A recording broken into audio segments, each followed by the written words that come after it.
Good morning, Julia. It's me, Joe.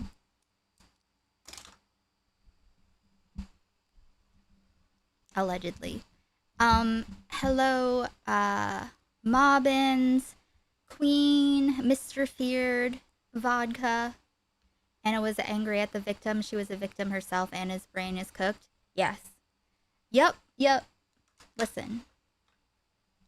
There's one victim. If there's only one victim, it's gonna be me. You know? How dare anyone be a victim when I don't feel appropriately recognized and grieved with?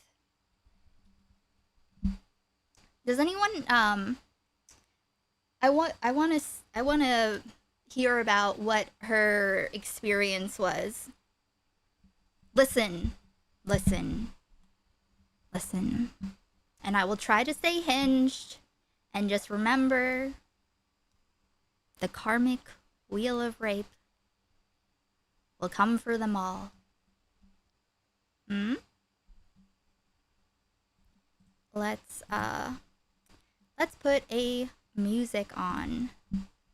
But before we get to Grand Platinum, I wanted to watch Sleepy's video about Mizkif's Amaru video of all her lies, right? And she did lie in some things for some reason. Why? I don't know. It's stupid. Amaru, stupid, lame, a chud, sucks. Yeah, lots. All of those things. But the fundamental part in all of this that matters to us, right, is the essay allegation. Now, that is something that her description of events, he doesn't contest any of them. He merely adds, I did the right thing to it. That's what I did, and it was the right thing to do. It was not the right thing to do. Yeah. So we'll get into that in a moment, but first, let me put a music on, and please like the stream. I feel like we can use some cuntology.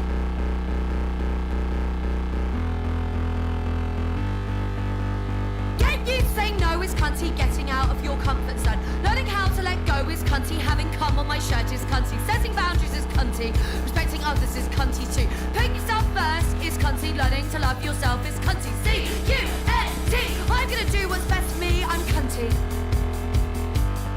That's cunty, C-U-N-T, I'll prioritize my own needs, I'm cunty. That's cunty, wow!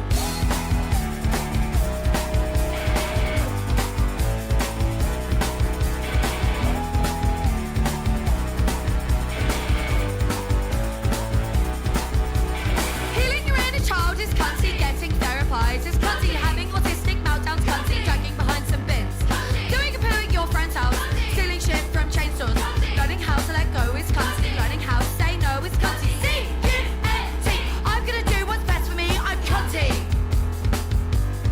That's cunty, C-U-N-T, I'll prioritize my own needs, I'm cunty. That's cunty, wow!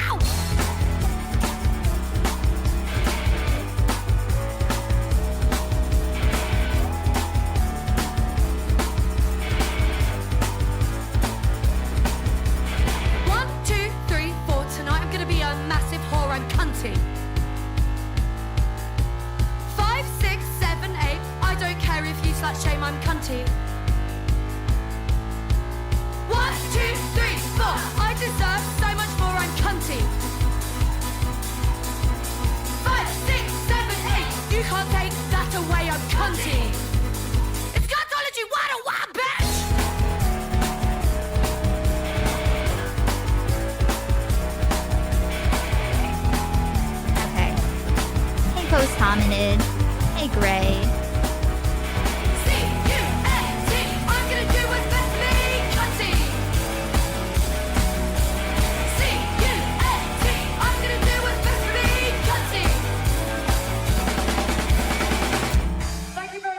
that bring you guys?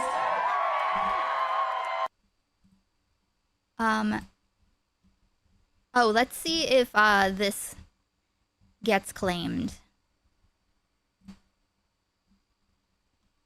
Because I don't think I played this on YouTube. Big special. Hey, Mel. Oh. The full...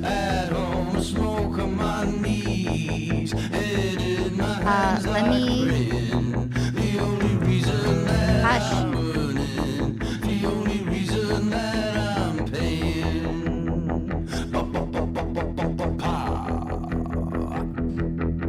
Here's the official music video playlist. 208 videos that I really was into enough to add. And it's all epic. I just don't, you know, I never know what thing is gonna get, like, blocked, you know, and I don't. So, one new thing at a time.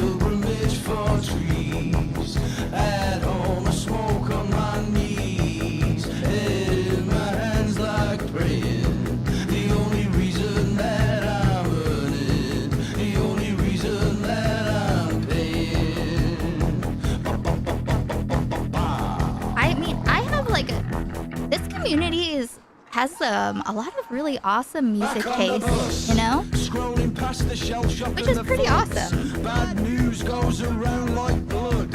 He lost a limb every time he chopped the wood. So he gave up trying. Grew up in a hurry. Never seen him laughing or crying. Life dipped and came back with a flurry. Whilst he had one hand on the weed and another on the money. Just listen to some music while people get in. Please like the stream. Discord link? Yes.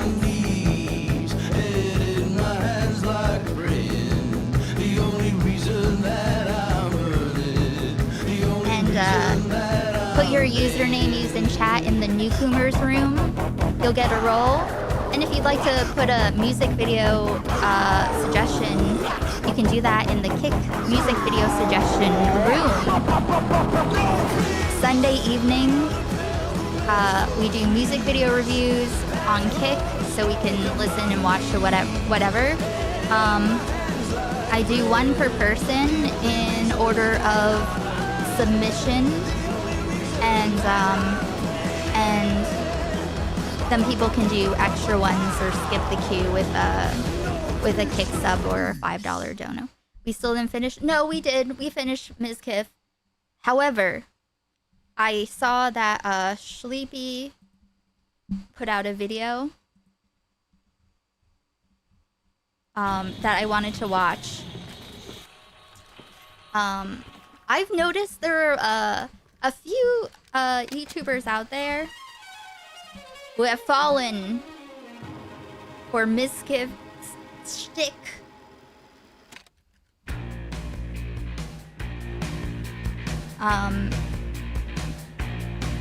And derailing and muddying the waters and so on. So there's like room for nuance, but like to say that Mizkif didn't do anything wrong is just wrong. And the sweat.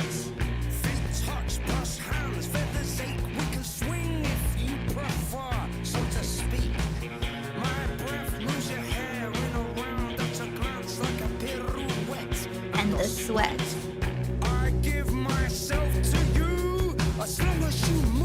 Maybe I'll start going. Maybe I'll go see what bands are coming around. Maybe I'll go see something.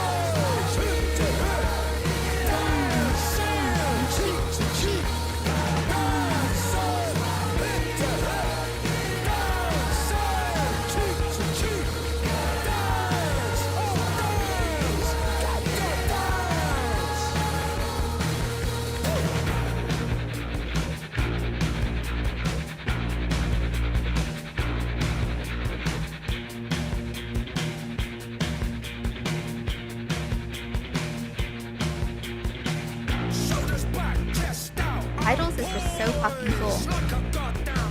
The median male wants to return to the days of dick dodging. Yes. And I will not go back. Okay? I shall not go back. I commented on Shlevy's video saying that I'd love to talk to him on stream. I think maybe I'll go over his video. Then I'll DM him and see if he's down to talk on stream one of these days. Oh, we're watching the Substance for goal content tonight on Kick, okay? That's the goal content. I have not seen the Substance yet, but I would like to with all of you.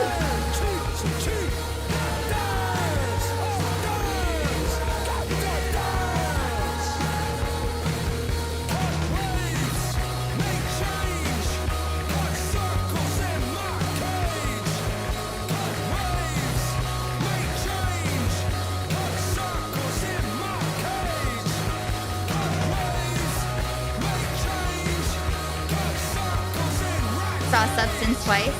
Worth a watch. Kmart. Nice.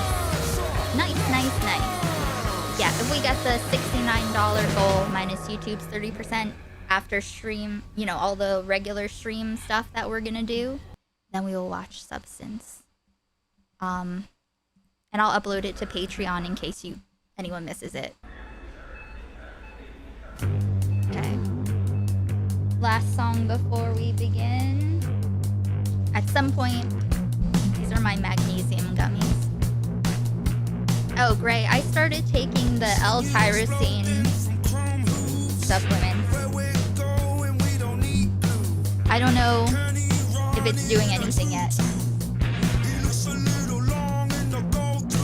We'll see. I don't know yet. It hasn't done anything bad.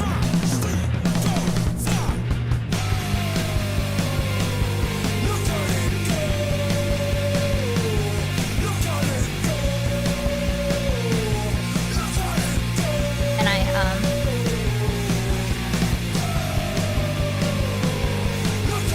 I have the gummies still.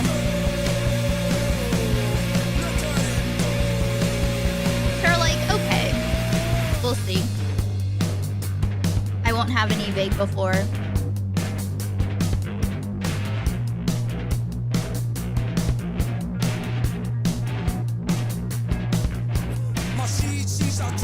Yeah, this is magnesium glycinate. I take a multivitamin, this L-tyrosine. Says 1 capsule 1 to 3 times.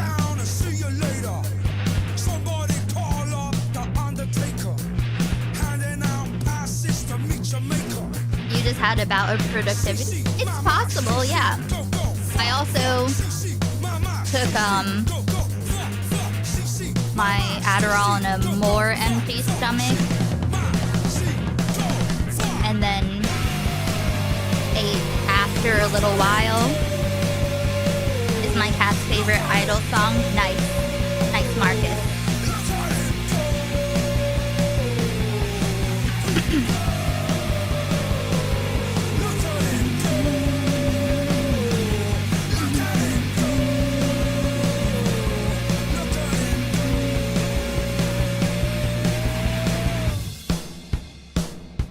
Oh, the timer message is too long. It's fine.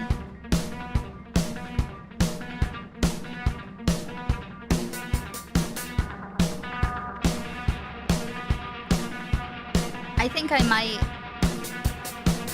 consider increasing to 20 instead of 15. Because I don't want to not eat with it. We'll see.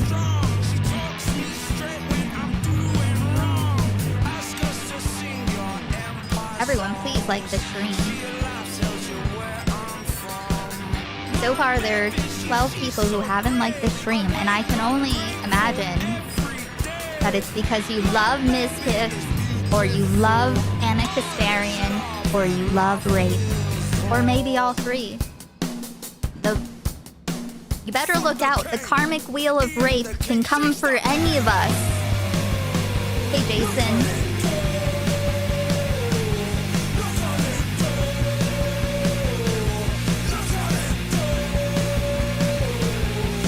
But yeah, if you're on Kick or Twitch and you feel like liking the YouTube stream, it's there. Here it is. For ya. Okay, well, so this is a penis, and you don't have to touch it if you don't want to, but if you do, here it is. For ya. Cool. I have to fix. Okay. I think I messed up the timers a little bit. It's a little potentially heavy on the timers, but I'll figure that out. That in case someone doesn't know, that's Mr. Girl's Wick impression. Who is that guy naked in the music video? Naked? What guy? Who's naked? Hey, Peter. I think in this situation, Mizkif not pushing back on her using words like aggressively indicates that he knows he escalated too quickly in that situation, where he might have escalated the same way at a different time, probably not right after she was crying and her being fine with the escalation. Yeah, that's possible. Yeah. Yeah, that's possible. Yeah, he's not considering the other person. Mizkif does not care about the other person. And it's like, well, you might not have meant to assault her, but what she experienced was assault. Okay? Jesus Christ. How about you just go slow even? Like, if he slowly tried to put his hand in her pants, she could be like, no, thank you. She could, like, push it away a little. She could indicate she wasn't into it. But if it's whose fault is that? You are an adult man. You are an adult man. You can't just go and, like, I don't know, just grab someone's genitals and be like, oops, sorry, I didn't realize that you might not like that. Oh, I totally fucked up the timer. Fuck me. Let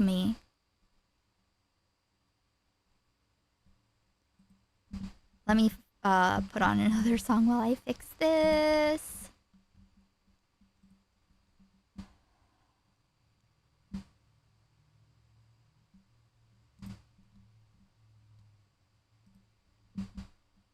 Because otherwise, this will be annoying.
attack.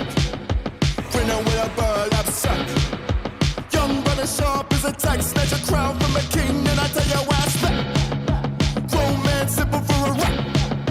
Boot like a blues in my lap. I don't think there's any. I love this song.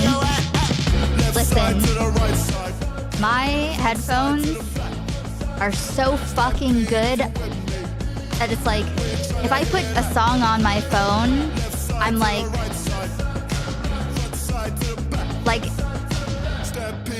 these. Okay, me listening to good music that's mixed really well on these headphones is like the experience of listening to music on shrooms, you know? You know what I mean? Like I hear everything and it's so fucking good.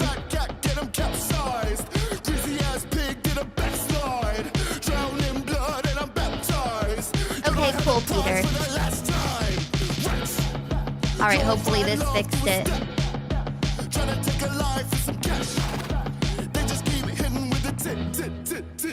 They ain't ready for the tap. Left side to the right side. Front side to the back. Step in if you're with me. We ain't trying to hear that. Left side to the right side. Front side to the back. Step in if you're with me. Okay, hopefully this works. Otherwise, it'll just be annoying. Find out oligarch, get him taxed. Running out of time.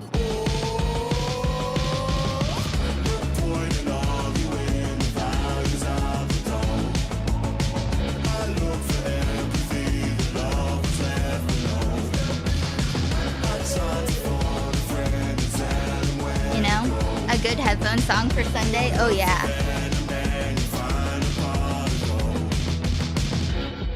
Hey, Pastor Shaw.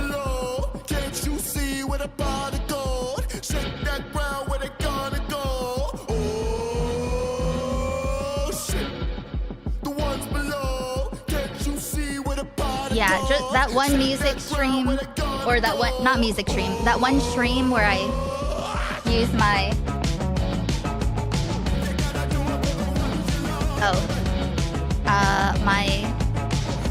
it's not over here, my Audio-Technica headphones.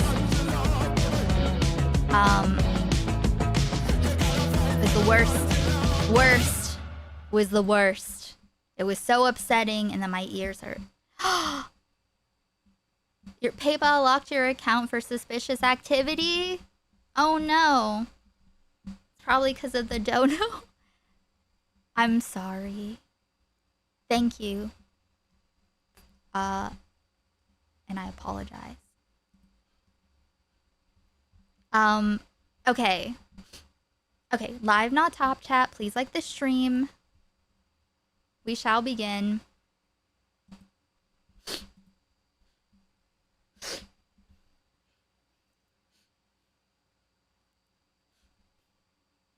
Okay. So, I was gonna go straight into the Anna Kasparian stuff. I already did withdraw it, so I'll see if there are any notifications after.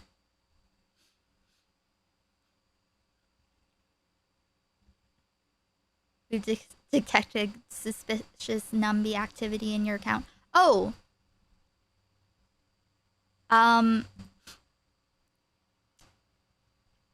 What was I gonna say? Fuck. Oh, on my channel, I opened up community posts, okay? Where you are able to post on in the community posts. This is an experimental thing. It's for posts that are directly related to stream and stream topics. I will be manually approving the post. So adhere to the general rules of chat and Discord and, in general. Look at this little Frankie head. This little face.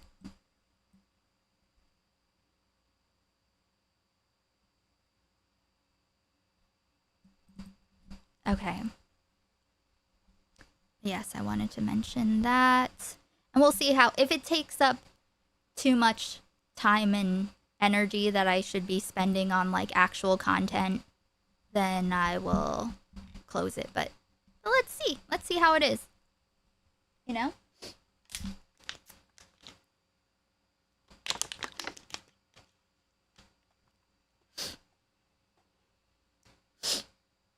Okay.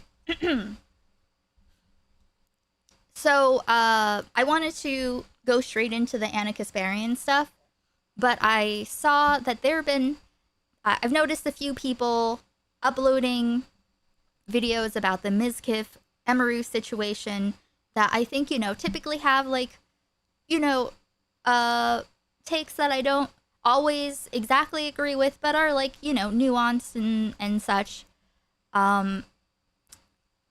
And I saw that Sleepy uploaded this video. Mizkif leaks on Emaru are insane. We're going in blind, dry, and raw. However,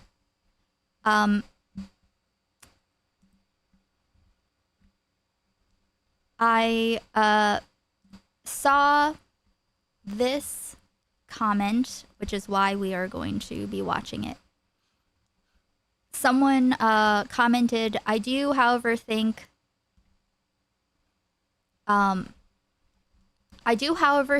that it was not only shitty for Mizkif to make a move on Emaru when she was at such a mental low point, and it seems likely to be sexual assault, as he did put her hands, I assume his is what they mean, down there without consent. It's a big misread, and he did stop when she screamed. Imagine how that's a crazy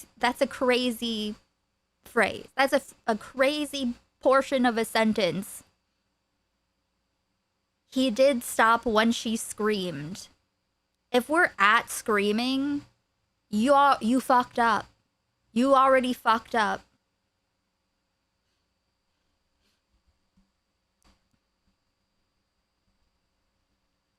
Let's see. He did stop when she screamed, but overall, the chuds slinging shit at each other is hilarious. So, Sleepy said, I'll go into the claims further in the next video on the topic, but a couple things to note. They dated for a couple years. They were on again, off again around the time the alleged sexual assault happened. Mizkif and Emaru both claimed the relationship weighed on them mentally. To me, it's pretty clear they were physically comfortable with each other. They had certainly been hooking up, and it's likely that in previous instances where they hooked up, they were not formally requesting consent from each other before proceeding. In this case, she made it clear his actions weren't wanted, and he immediately stopped. I find it hard to fault him with anything. So, that, for multiple reasons, I responded with that I'd love to have a conversation with him on stream sometime about it. So these are common, things that get said that don't actually change what fundamentally happened, which is the main point. Okay, Emaru sucks. She's a chud. She's I don't know. She seems dumb. Maybe groomed someone. I don't remember that part. I don't remember what happened in the past. So don't count on that. It's been too long. So she's done a lot of fucked up things. However, the main issue with all of this is the essay allegation. She described it a certain way. Mizkif did not contest any of the way that she described it. He merely sandwiched it between, this is what any man should do, and I did the right thing. If you did the right thing, then why do you have to say it? I wasn't sure how I felt exactly about, you know, what to say Mizkif did before I watched his video. I'm inhaling my hair. So I went in and we watched it, and as I saw him, the way he was talking about it, it made me realize, oh, he knows. Okay, he does know. He is making all the excuses that is typical. We'll talk about it, and we'll take a look as we watch Sleepy's video. I also have the relevant portion of Mizkif's video here. But yes, before I watched Mizkif's video, I thought, okay, what Emaru experienced assault. That was her experience. What happened to her was assault. Now, I was like, okay, I wasn't completely sure how to think of the situation as far as Mizkif, because I don't want to undermine what he did because of, I guess it not, there's an expectation of like, okay, it has to be this level of seriousness. It has to be rape. There has to be penetration. There has to be like, no, stop. That's our bar. And if it falls short of that, it's like, oh, well, like, then it's not that. Then he didn't really do anything wrong. That's not how that works.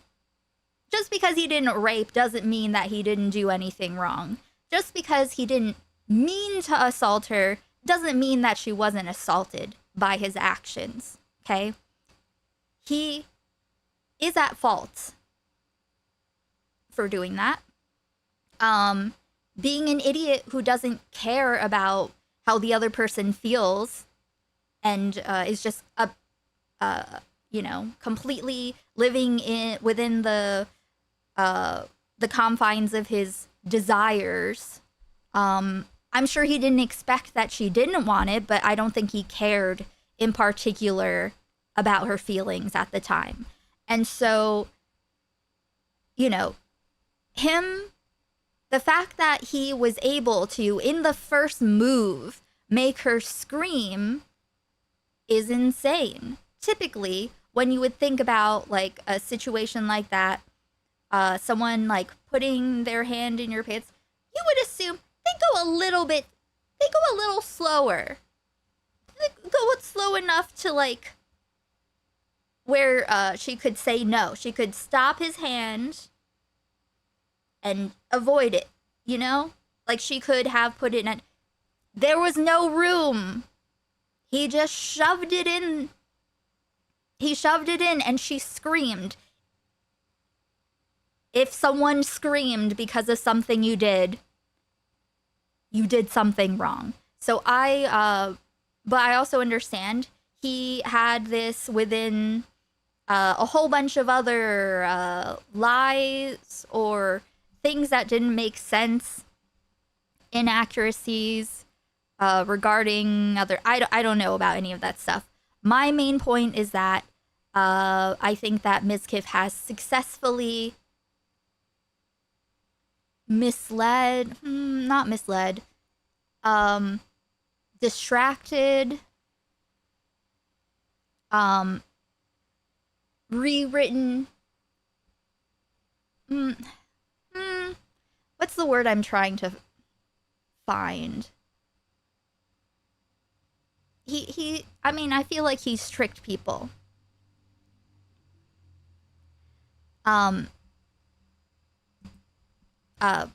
With this. So, manipulated, I would say. Mizkif has manipulated some people, and it, has worked. So let's just, before we watch Sleepy's video, let's check out what Mizkif had to say about this. All right?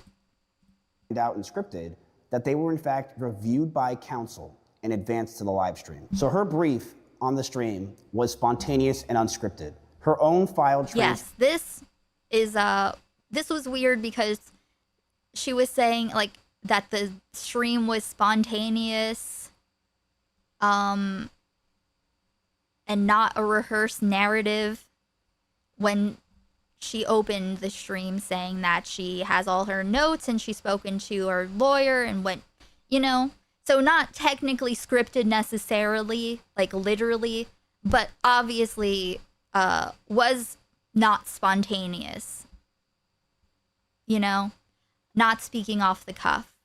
I don't know why she would say this. Who knows? It seems dumb to lie in this, but okay, that's not what we're here for. Script has her saying a lawyer reviewed and it read from notes. Both are her words. In the same case, they describe the same 90 minutes 2 different ways. The sexual assault allegations, she called it sexual assault. Here's what she said happened and what I did. She told Okay. This is what she said happened. Okay. her audience and later the court that what happened between us on one night was sexual assault, a crime. She named it on the live stream, where she made her own other accusations. Then she went over what she says happens that night. These are her own words, as quoted in my complaint. He started kissing my face and I let him do it. And then suddenly he tried to climb on top of me and aggressively shoved his hands down my pants. And I screamed. And when I screamed, he jumped off of me like a cat. Here's what I... Okay. So let's take that. Okay. Kissing. Sure. They're kissing. So apparently they had broken up. Mizkif in here says that they were broken up for a month, and then he says a couple weeks and whatever. Doesn't matter. But yes, there was a, you know, it's noteworthy. It wouldn't matter if they were presently dating or not, but it is worth noting that they were just getting back together, and hadn't been together. So they're kissing. And then suddenly he tried to climb on top of me and aggressively shoved his hand down my pants. Right? And I screamed. That's what happened. Kissing, climbing, and then aggressively shoving his hand down her pants. In a way where a scream was an appropriate reaction to do. And when I screamed, he jumped off of me like a cat. So the aggressive shoving that led to the screaming, that's the assault part, okay? Regardless of his motivations, if he knew that she wasn't down for that or not, right? He didn't even, like, forget verbal consent. Forget verbal consent, okay? He did not get any consent. He did not get implied consent. He got zero consent. That's a problem. He didn't give her an opportunity to stop him. He didn't, move his hand slowly down so she would have the opportunity to push it away and say no before she was assaulted. So just because he doesn't care, isn't thinking about anyone else, and didn't necessarily mean to assault her, doesn't mean that he didn't. Him being a fucking idiot doesn't matter. He is an adult man. And just because he didn't rape her doesn't mean that he didn't assault her. Here's what I have to say about that. Okay. Okay, what do you have to say about it? Let's go. Plainly. Is he gonna deny any part of that? The issues of suddenly trying to climb on top and aggressively, it's the aggressively shoving his hand down her pants, right? Aggressively, resulting in her screaming. Like a cat. Here's what I have to say about that, plainly. I did what any man should do in the situation. She made it clear that she didn't want it, and I stopped. I respected her not consenting. I did the right thing in that situation. And look closely at her own account. Okay.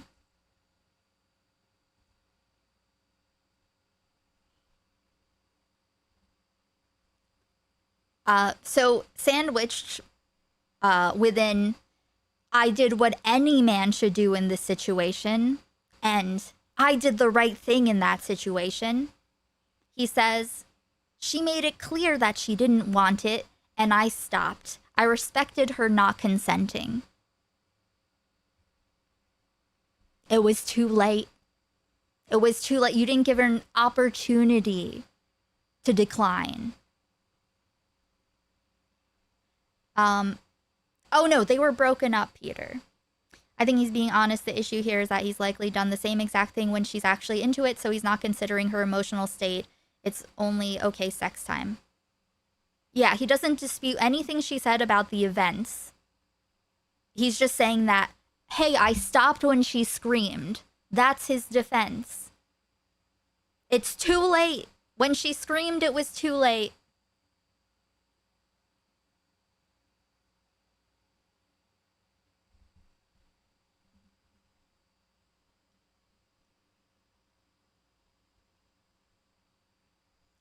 I think he's being honest that he never considered her at all. Yeah. So she is, essentially that's what it comes down to. All the surrounding factors are important context, but fundamentally, you cannot say that Emaru lied about everything. I saw Ceros, Ceros,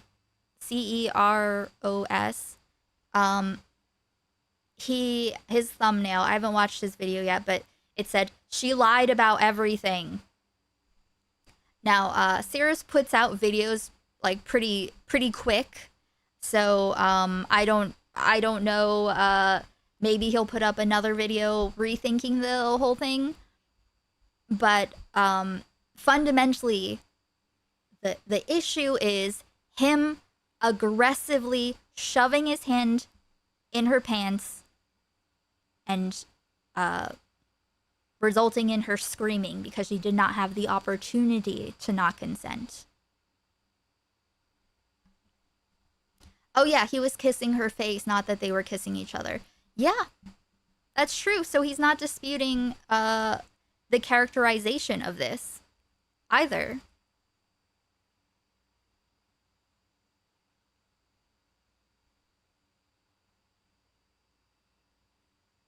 Once again, he started kissing me in my face and I let him do it.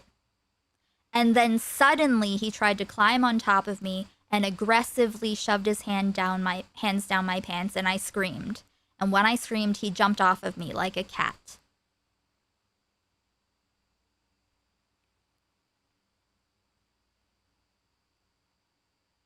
Okay, so he doesn't dispute any of this. He jumped off of me like a cat. Here's what I have to say about that, plainly. I did what any man should do in the situation. She made it clear that she didn't want it, and I stopped. I respected her not consenting. I did the right thing in that situation. And look closely at her own account, because on the thing that matters the most, it agrees with me. The moment she reacted, I stopped. When I screamed, he jumped off of me like a cat. As her See, I did what any man should do, which is eject from the situation. Oh, I didn't expect that. Who expects to scream? What do you think Mizkif is gonna do? Just straight up just go ignore her and just rape her, kicking and screaming? No, that's not what this is about. This is not, the bar is not rape here.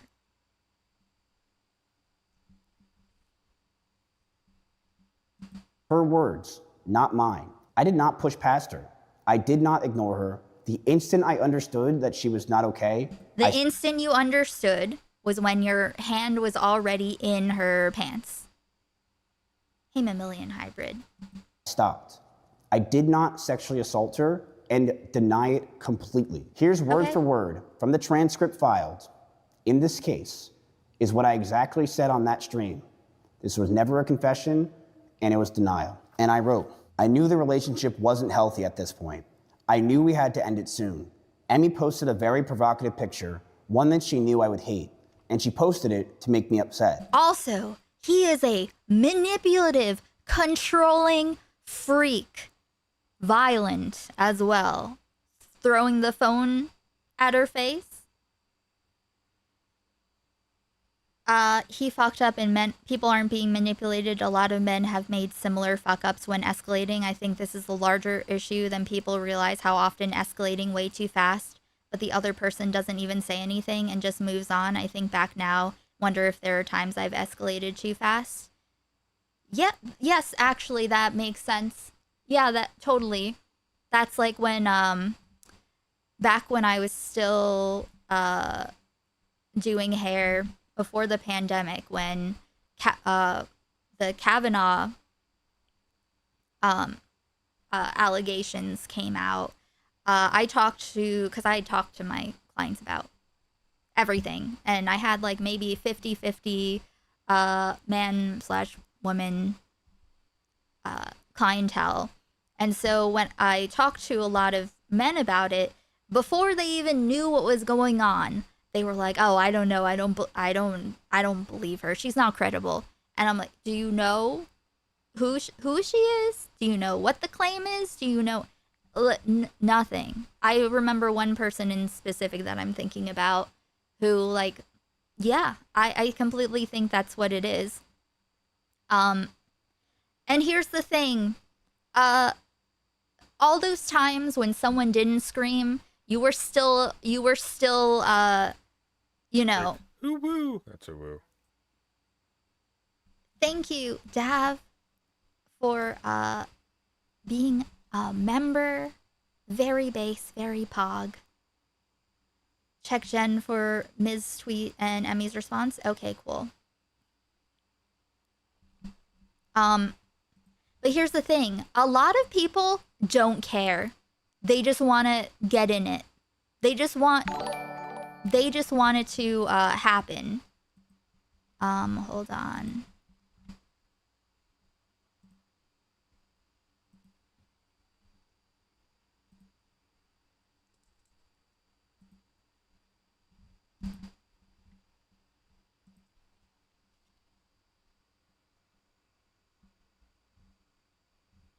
Racist messages? Is this about the assault? Oh, okay. If it's about racist stuff, I don't care about that. I only care about the assault stuff. Hey, Skinny. The team sports going on between commentary creators have gotten way out of hand. Yes. Yes. But I think this goes beyond sides even. I think that it really is just a matter of like the way that people that we've been all groomed in society to thinking about things. It's about you know, someone does something and it harms another person, but instead of caring about the harm happening at all, it's just, well, how punished? Does he deserve to be harshly punished? Does he deserve to go to jail? You know? Everything is within the framing of, is this an innocent man and a lying woman? Or do we have to? Do we have to do something? Do we have to do this?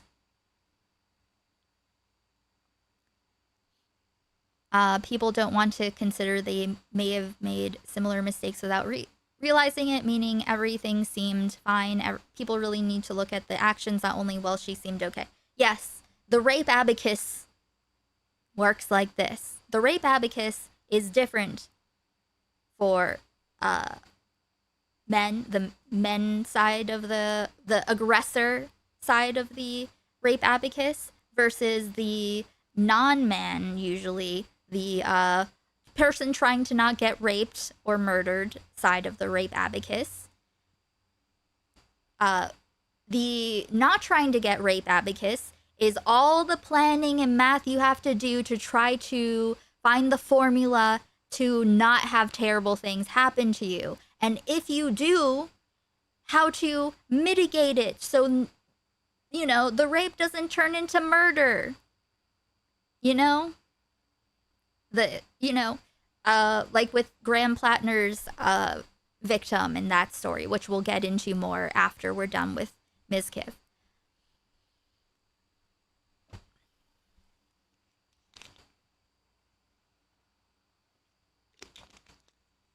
Provides context. Okay.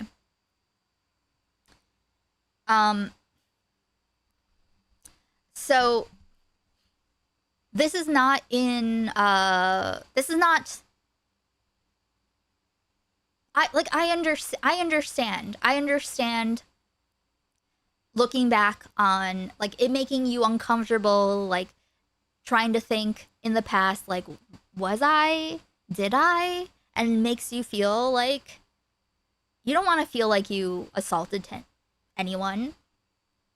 And you don't have to it doesn't have to, just consider it from the, how do we make sure that we don't accidentally assault someone or have them do something that they don't actually want to do?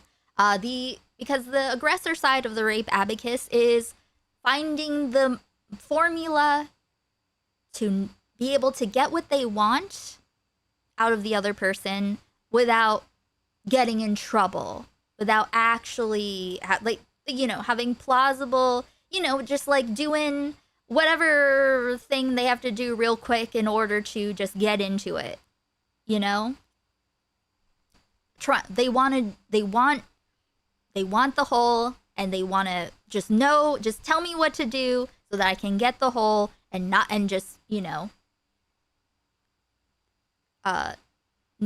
worry about problems later.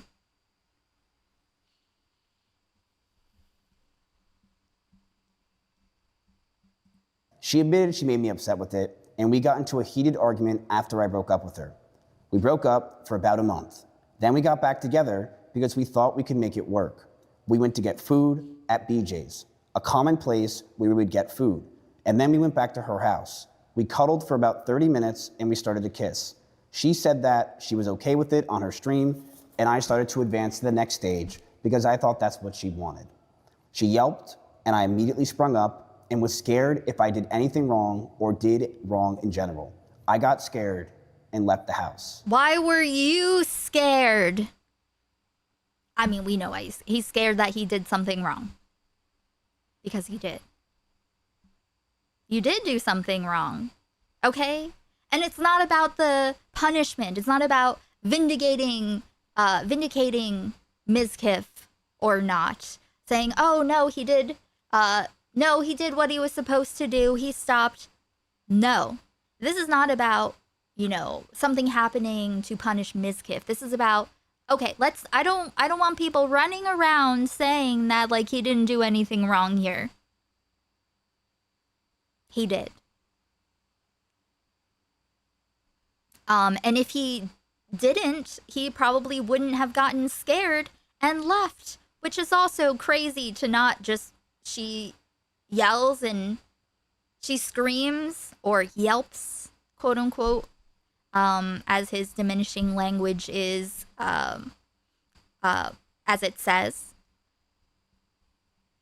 So he got scared and left the house instead of talking to this person that he's intimate with, that he's been in a relationship with and is getting back together with, right? Instead of waiting to see if she's okay, he just pieces the fuck out. Why? Because he only cares about himself. It didn't even occur to him that she might have this reaction. And my point is, what he did was not okay.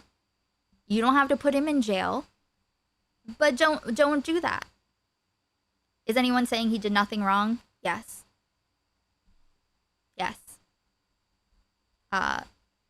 Sleepy that we're about to watch. Hey, Big Jerry. So why does this false version that I admitted to everything still win? I would also like to make it You did not disagree with her statement. Hey, Farflight.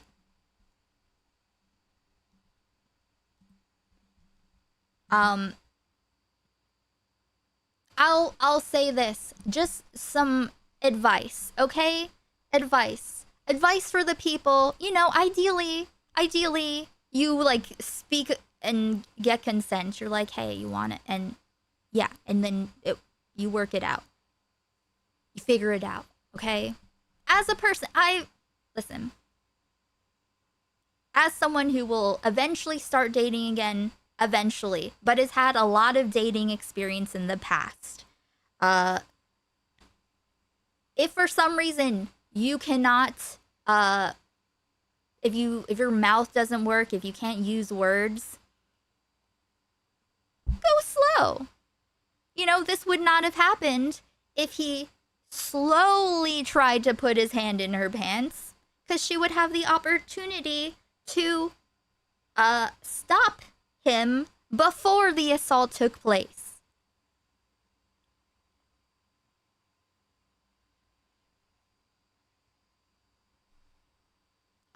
Because the whole point of consent should be, we don't want to make anyone feel bad. Like, you should want someone to want to have sex with you too, right? It's crazy to not. It's crazy to just be like, oh, I just want to use this hole for a while. How do I have to maneuver in order to use this hole and not be bothered? So yeah, if you can't say it out loud, go slow, at least. Hey Cobbs, what's your opinion on drum and bass? I'm getting into it. I haven't pursued it too much before, but I started listening to the Skinner brothers, and they're really cool, and I want to listen to more drum and bass stuff. But I think that's reasonable. Just because Mizkif is selfish and unthinking doesn't mean that, it's okay. It's okay that you did something that caused Emaru to experience assault.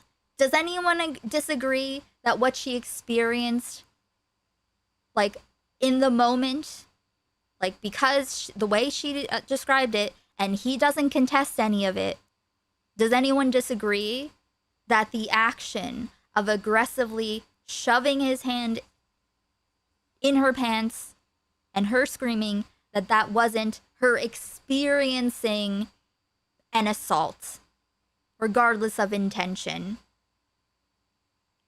Yeah, I think they are on tour, actually, Pass the Shock. You should,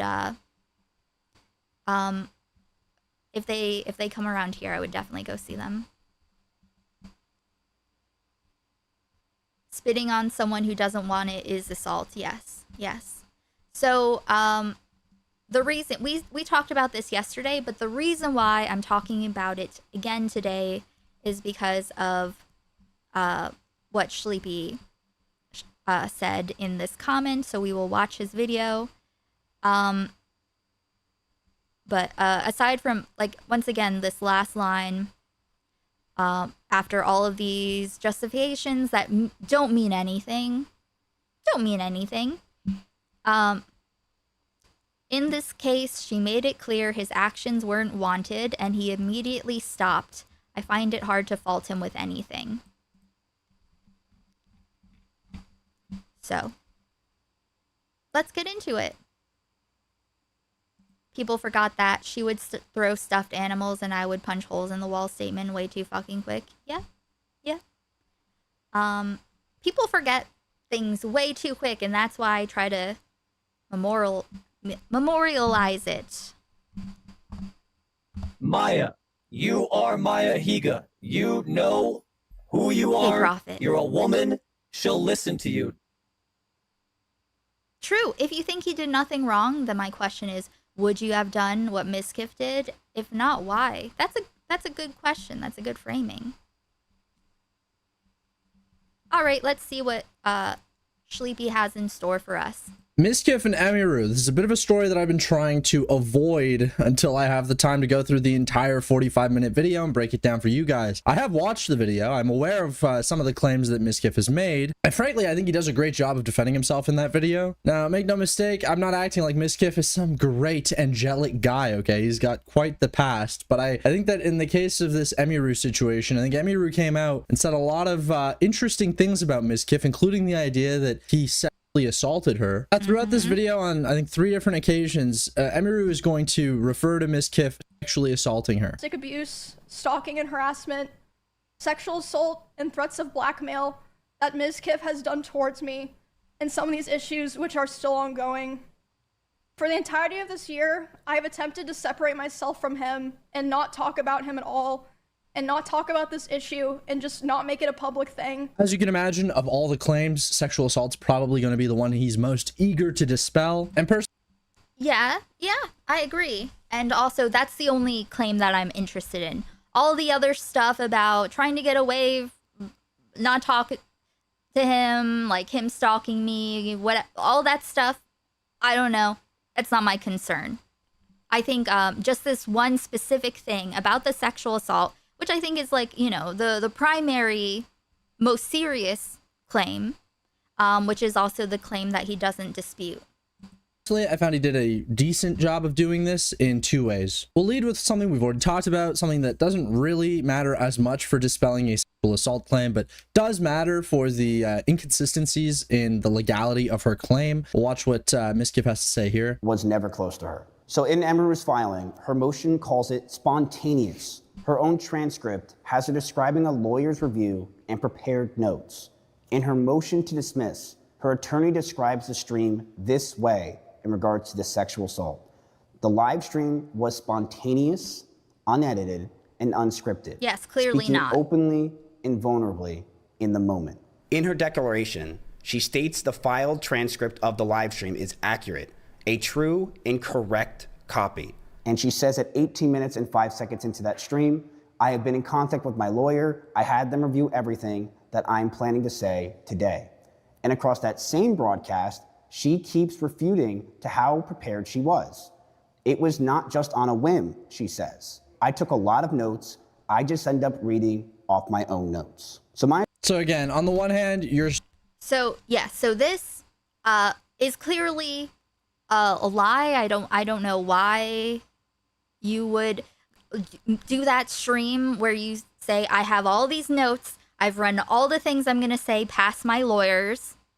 Like, how are you going to say that on stream, the stream, and then have this said in your filing? It doesn't make sense. Maybe it's the lawyer's fault. I have no idea. Maybe she lied to, I have no idea. Inconsequential when it comes to the actual sexual assault. You're expected to believe that she did this spontaneously. It's her truth, her vulnerable truth. And on the flip side, the transcript itself, when she is speaking in the video, she's saying that she's been in contact with lawyers and she has notes upon notes. A lot of things that I want to talk about today. So as you can see, I wrote out my notes, and not only that, I have even more notes. So yeah, if it seems like I'm like reading a script or something, it's because I wrote super detailed notes because I wanted to make sure I didn't miss anything. Very spontaneous. I like very, Jessica you know what I Pistol mean? It's pussy lips. How about that? How's that grab you? Oh my god, was she here for that? Wait, how is that better? That's We're naming disgusting. someone specific pussy. Okay. Jessica, do you still want me to lick your pussy? See? It's kind of like. If Tommy C can ask for consent. Pay with card through PayPal. Not today, Tommy C. Oh, thank you, Pastor Shock, for the $10. Everyone say thank you to Pastor Shock for saving you from all Tommy C's next stream and our very first Numby. Very base, very pog. But yes, if Tommy C can ask for consent, anyone can. The C in Tommy C stands for consent. Just okay.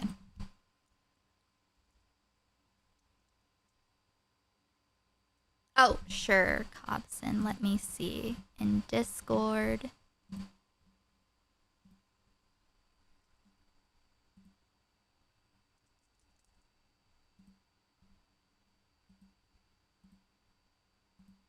Okay, there you go.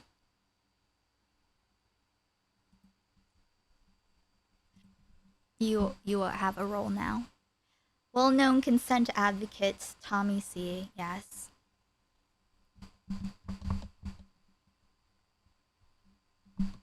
That made my jaw drop for real, for real. Let me ask you this, Tommy. Yeah. When you masturbate, you get hard? Because I didn't see the homie get hard. Okay. Or something, because I wrote super detailed notes because I wanted to make sure I didn't miss anything. very spontaneous, very, you know what I mean? It's just, if it sounds like I'm reading a script. And then the other way that Mizkif goes about dispelling the sexual assault claim is his description, well, her description of events, his breakdown of that description. Where she made her own other accusations. Then, okay, this is we watched this right before getting to this video.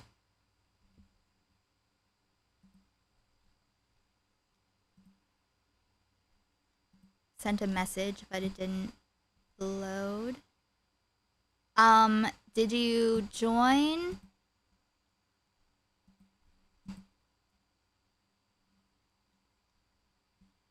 Well, we'll take care of those later, okay? We'll take care of those after stream.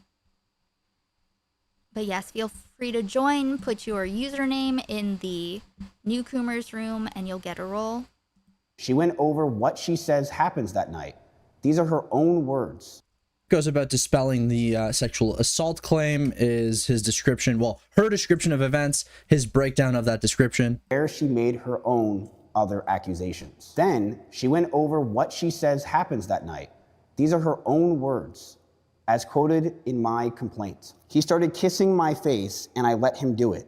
And then suddenly he tried to climb on top of me and aggressively shoved his hands down my pants. And I screamed. And when I screamed, he jumped off of me like a cat. Here's what I have to say about that, plainly.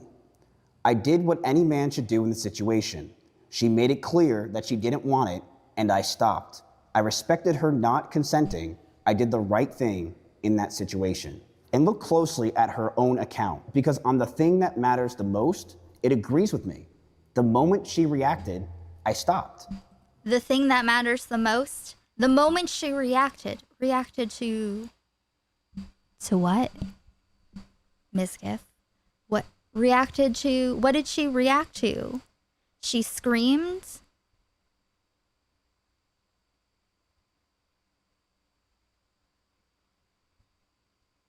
What caused that reaction?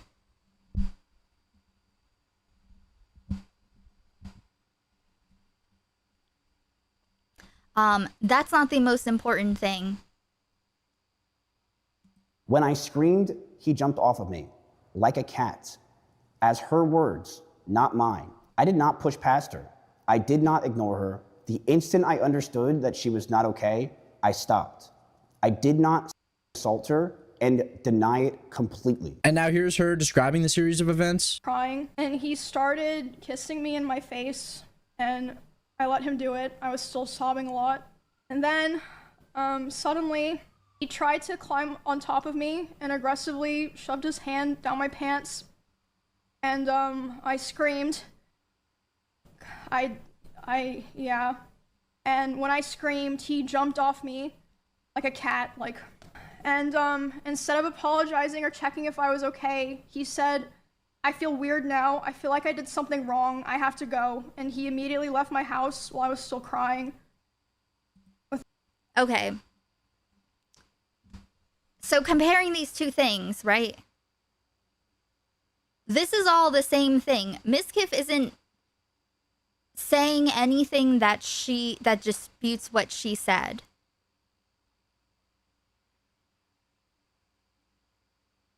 They agree with what happened. Mizkif is just saying, I stopped when she screamed.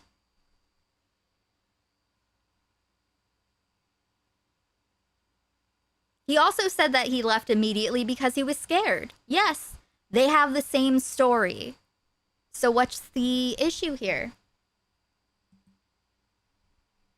About checking if I was okay or anything, and at the time, I mean, you could say that it's selfish that he didn't check in on her, that he didn't comfort her. But I mean, to describe this as sexual assault, it's kind of tough, you know? Is it though? Is it tough? Why is it tough though? Because intention doesn't matter in this, right? The described set of happenings, the sequence of things that happened that they both agree upon is definitionally assault. She experienced assault. Who did it to her? Mizkif. Do I think he meant to create that reaction? No, but I don't think he even considered her whatsoever.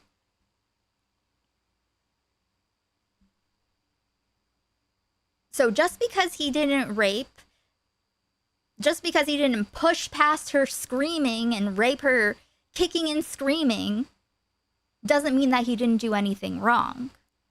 Aggressively shoving, just going from kissing to aggressively shoving your hand down someone's pants, aggressively, no time to for her to say no. Just not even not asking for consent, not giving her a moment. And once again, it wouldn't matter if they were actively together or not. But context as well, they had broken up for a month, according to Mizkif. And this was them getting back together.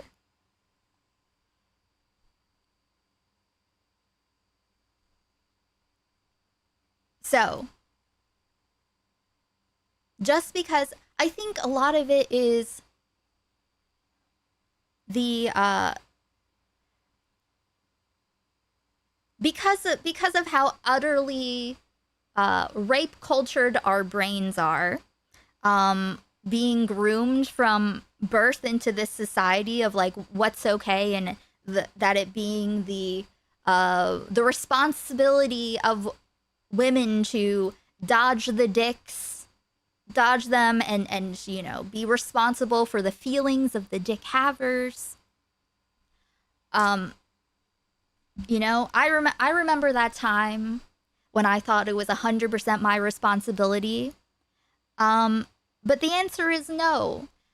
People don't like, though, that we're realizing that the standards that have been previously set are not reflective of reality. So I think a lot of people are, that are rejecting this, the idea that this is sexual assault, are thinking in terms of like what is socially acceptable, what is socially considered to be assault, what we've historically gotten away with doing. But that doesn't matter. That doesn't matter. I feel like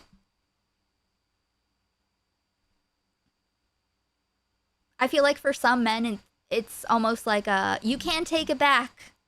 Wait, this cannot be retroactively applied. You know what I mean?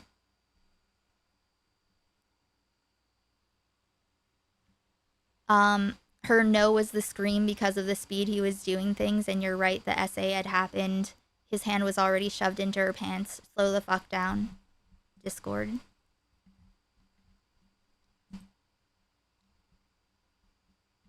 What is happening?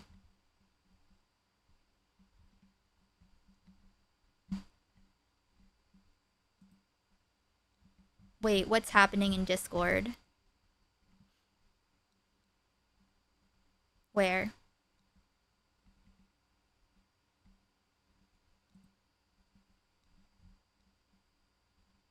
Ban what guy? I can't see anything. Where? What room? Oh. Oh. Okay. I do not know how to do this. This is an app.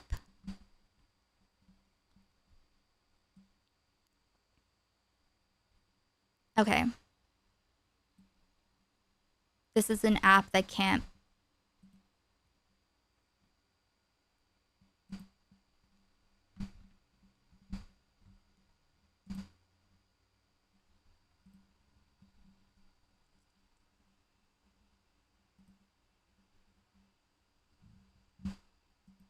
I don't even know where it's coming from.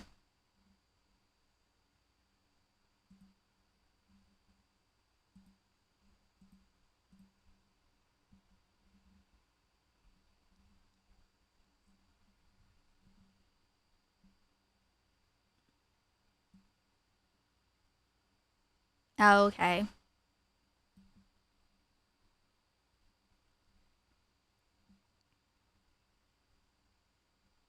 Oh yeah, people pretending to be normal for a moment.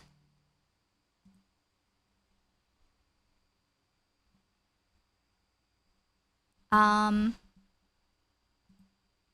did that even come from, though? But, like, who has the perms to be doing that?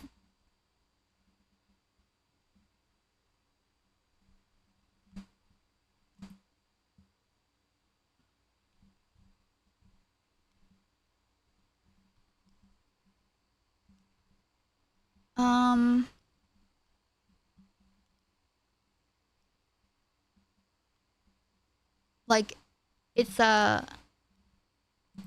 there's an app, report app.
Oh, Ziggy got them.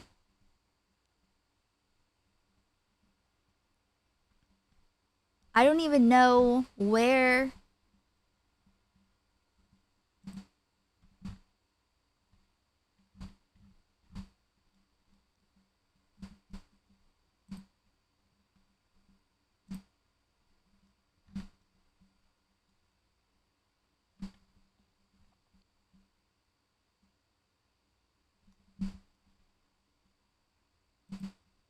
Okay.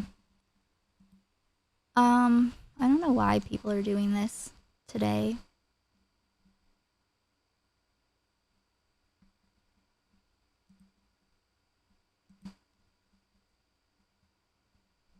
Followers for 1 week. Let me take the chat off the screen for a moment. Some people just love rape, man.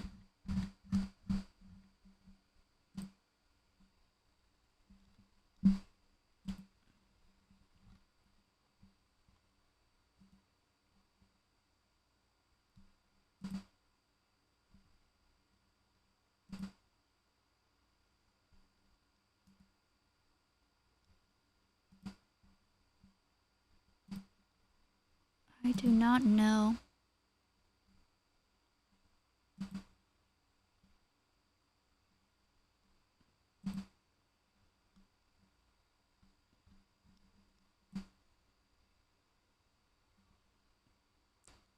Oh yeah. Yes, definitely. I will give you a sword. Thank you, Mammalian Hybrid.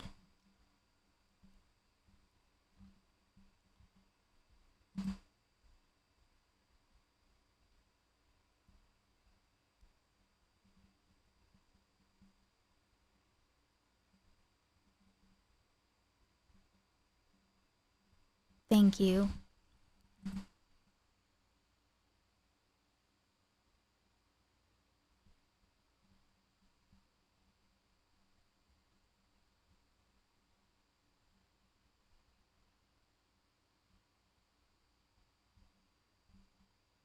Okay, so no new people joining Discord right now. For the moment.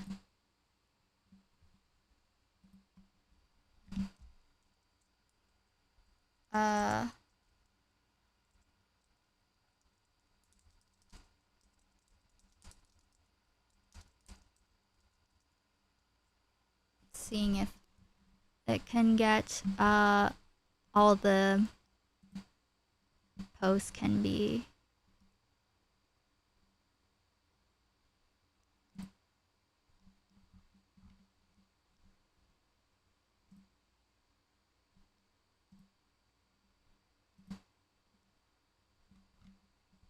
Okay.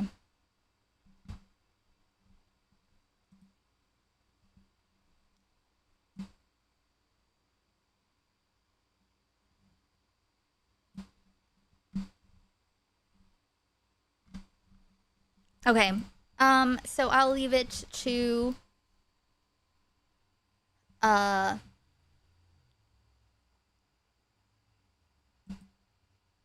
okay.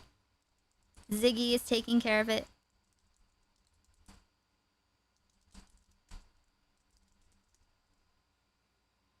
That's the first time that's ever happened here, actually.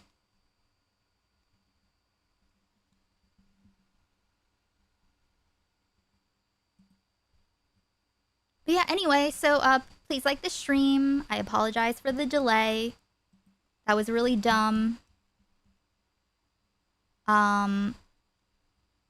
Yes, mods are literally saviors. Okay. How am I supposed... Okay. We gotta lock back in. Lock back in. Lock back in. I have to go, and yeah, I'm sobbing a lot. And then, suddenly, he tried to climb on top of me and aggressively shoved his hand down my pants. And, I screamed. Yeah. And when I screamed, he jumped off me like a cat, like... And, instead of apologizing or checking if I was okay, he said, I feel weird now. I feel like I did something wrong. I have to go. And he immediately left my house while I was still crying.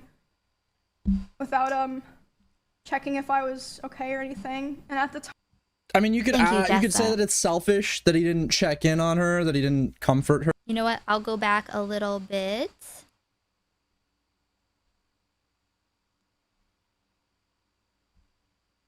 I'm gonna have to refresh. We're starting again from the beginning. But Sleepy DM'd me.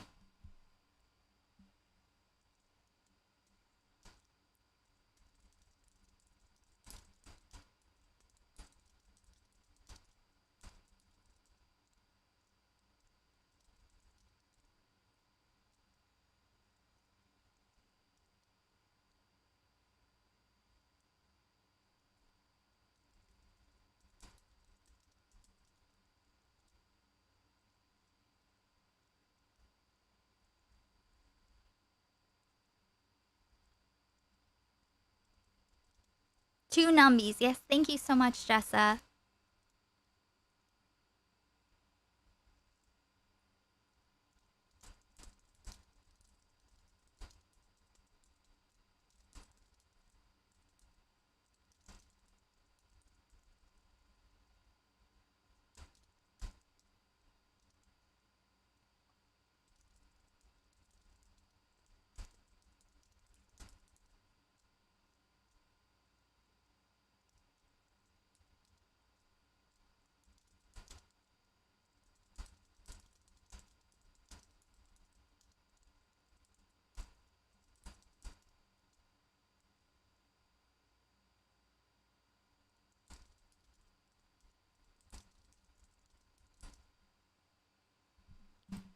Okay, we're at 3 numbies now.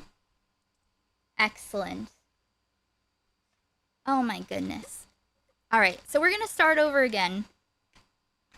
Okay, it's a new, let's pretend it's a new day. Brand new day.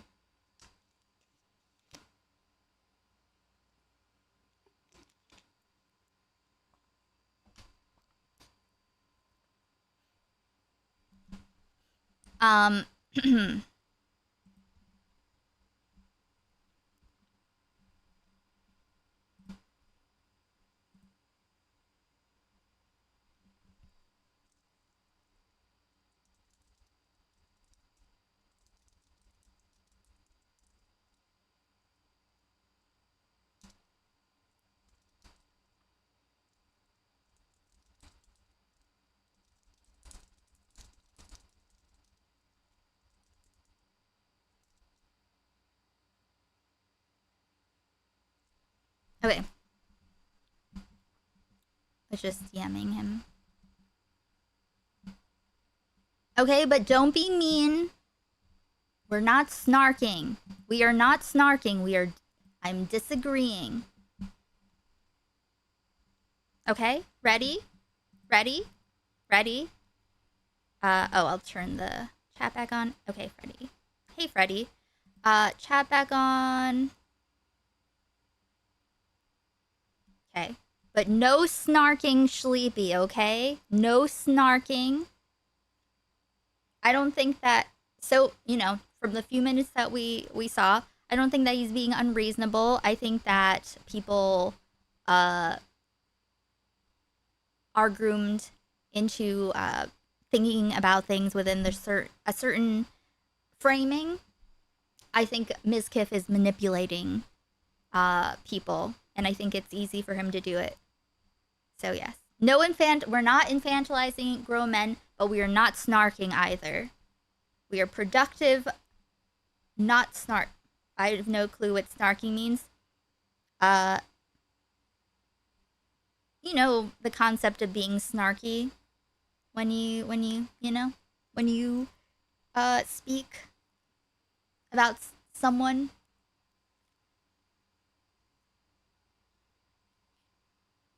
Okay. Snarky is when you say mean things, but it's praxis. Okay, we're recalibrating. I just saw a lot of dicks.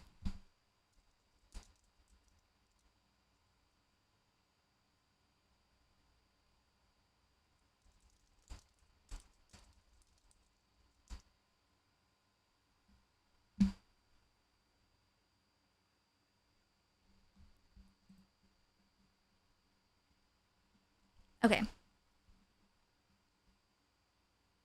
Mizkif and Emiru, this is a bit of a story that I've been trying to avoid until I have the time to go through the entire 45-minute video and break it down for you guys. I have watched the video. I'm aware of some of the claims that Mizkif has made, and frankly, I think he does a great job of defending himself in that video. Now, make no mistake, I'm not acting like Mizkif is some great angelic guy, okay? He's got quite the past, but I think that in the case of this Emiru situation, I think Emiru came out and said a lot of interesting things about Mizkif, including the idea that he assaulted her. Throughout this video on, I think, 3 different occasions, Emiru is going to refer to Mizkif sexually assaulting her. Domestic abuse, stalking and harassment, sexual assault, and threats of blackmail that Mizkif has done towards me, and some of these issues which are still ongoing.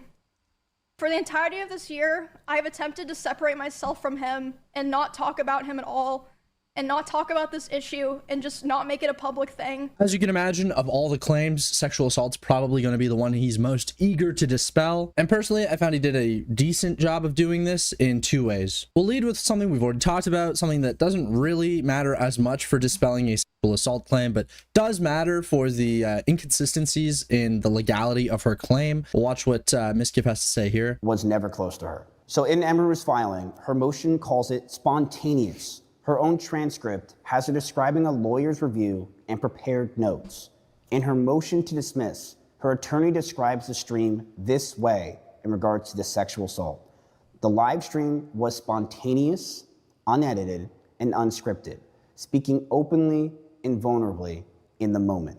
In her declaration, she states the filed transcript of the live stream is accurate, a true and correct copy. And she says at 18 minutes and 5 seconds into that stream, I have been in contact with my lawyer. I had them review everything that I'm planning to say today. And across that same broadcast, she keeps refuting to how prepared she was. Yes. Very stupid. I don't know why. Like I said before, because we're resetting after the stuff that just happened. The stuff that just happened. Okay. Yes, I don't know why she would have that in her filing, saying that it was spontaneous. When she started off her stream, saying how she had all of her notes, that everything that she's going to say has been run past lawyers.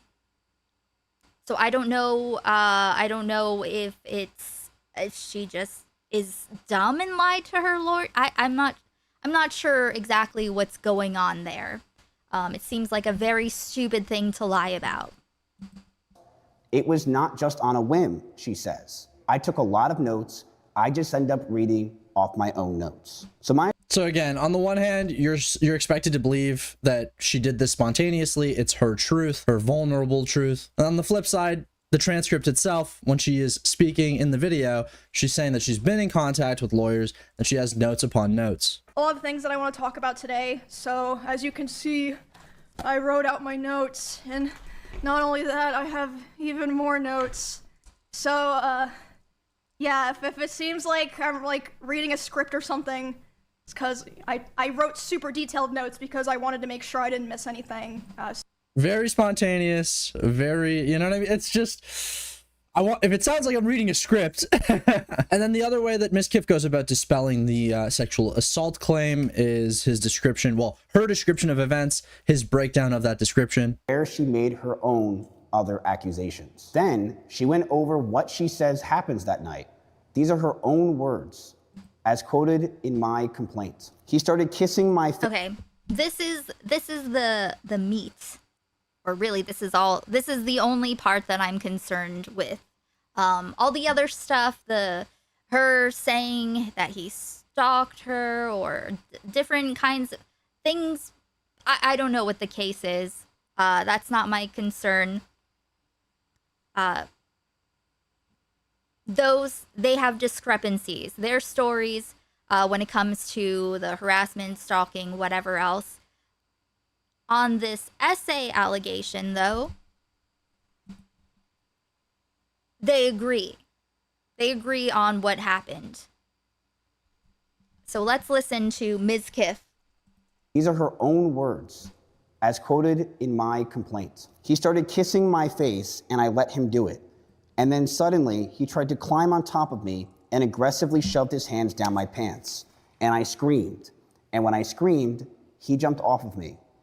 Like a cat. Here's what I have to say about that, plainly. I did what... One more time. Just to... I can't see it. Because of Schleepy's cam. But...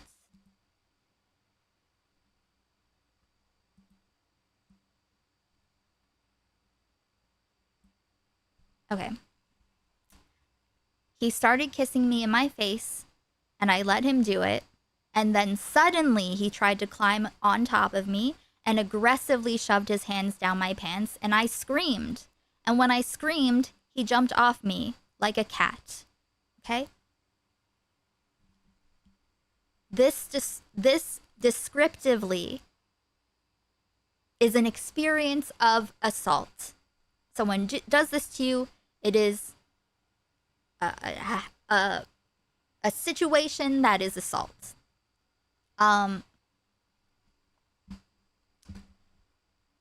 Screamed. So that's her quote.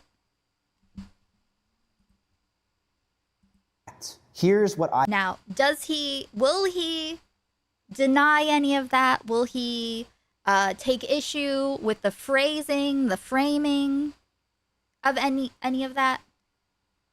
I have to say about that plainly. I did what any man should do in the situation. She made it clear that she didn't want it, and I stopped. I respected her not consenting. I did the right thing in that situation.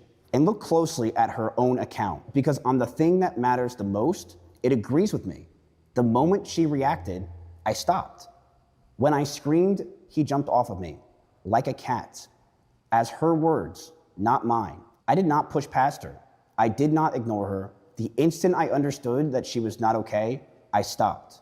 I did not assault her and deny it completely. And Yeah. So he denies that it is assault, but he doesn't deny the events. Okay? The problem is he didn't give her time to say no. He just straight up, by the time, if she screams, it's too late. Okay?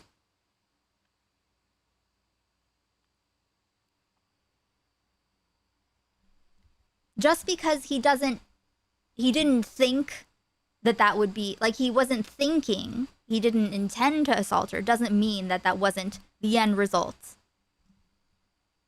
now here's her describing the series of events. Crying, and he started kissing me in my face, and I let him do it. I was still sobbing a lot. And then, suddenly, he tried to climb on top of me and aggressively shoved his hand down my pants. And, I screamed. Yeah. And when I screamed, he jumped off me like a cat, and, instead of apologizing or checking if I was okay, he said, "I feel weird now. I feel like I did something wrong. I have to go." And he immediately left my house while I was still crying without, checking if I was okay or anything. And at the time, I mean, you could say that it's selfish that he didn't check in on her, that he didn't comfort her. I would not say, I mean, selfish is a very good word to describe Mizkif in general. If you are not comfortable getting verbal consent, if you are mute, and you don't know sign language and you can't, you don't know the same language, you're speaking a different language, then there's no way that you can communicate with them other than, by getting into it. You would move. At least move slowly. Give someone the opportunity to stop you. It doesn't matter. It wouldn't matter if they were actively in a relationship. Mizkif said they had been broken up for a month and were getting back together or something, I guess. That was when they were getting back together.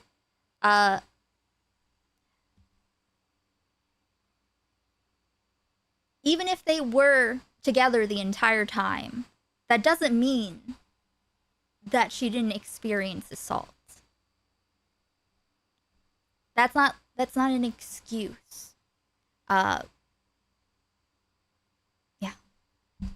It's I'm trying to get back into my thought process. I'm having a little bit of trouble. But I mean, because I said so much before. You know what I mean? Before we got to that point, I said so much beforehand. Describe this as sexual assault. It's kind of tough, But I mean, to describe this as sexual assault, it's kind of tough, And so seeing Mizkif go after Emiru for defamation, I mean, for the last year, a lot of people have had this perception that he is somebody who sexually assaulted Emiru. I'll certainly admit that when Emiru's video came out, I was more so leaning in that direction than in Mizkif's direction. And then many of the chuds that are, pro Emiru, like your Tectone types, they've obviously got their own vendettas with Mizkif, and then they weaponize the Emiru allegations against him. Yes, even married, it's not a forever consent card. Yes.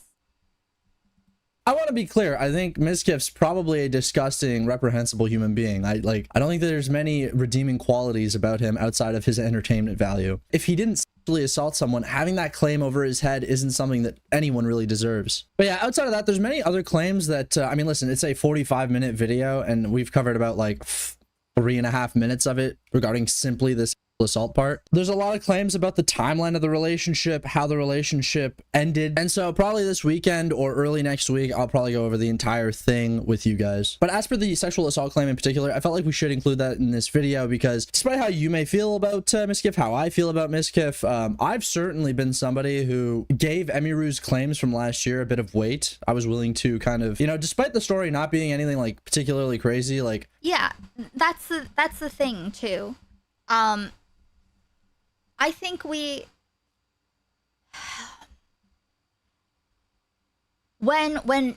allegations drop in situations like these, and those of us who cover these situations, or even just, you know, watch them, take in the information on the internet, we assume that the claim has to be the worst, most extreme version of the kind of actions that could be in that realm. Does that make sense?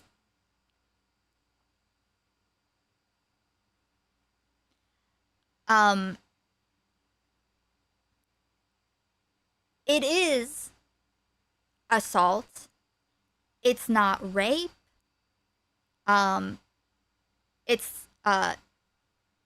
But it is literally assault that happened to her.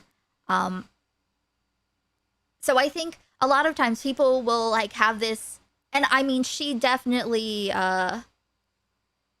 she certainly presented everything in a very, with like a lot of gravity, which is fine.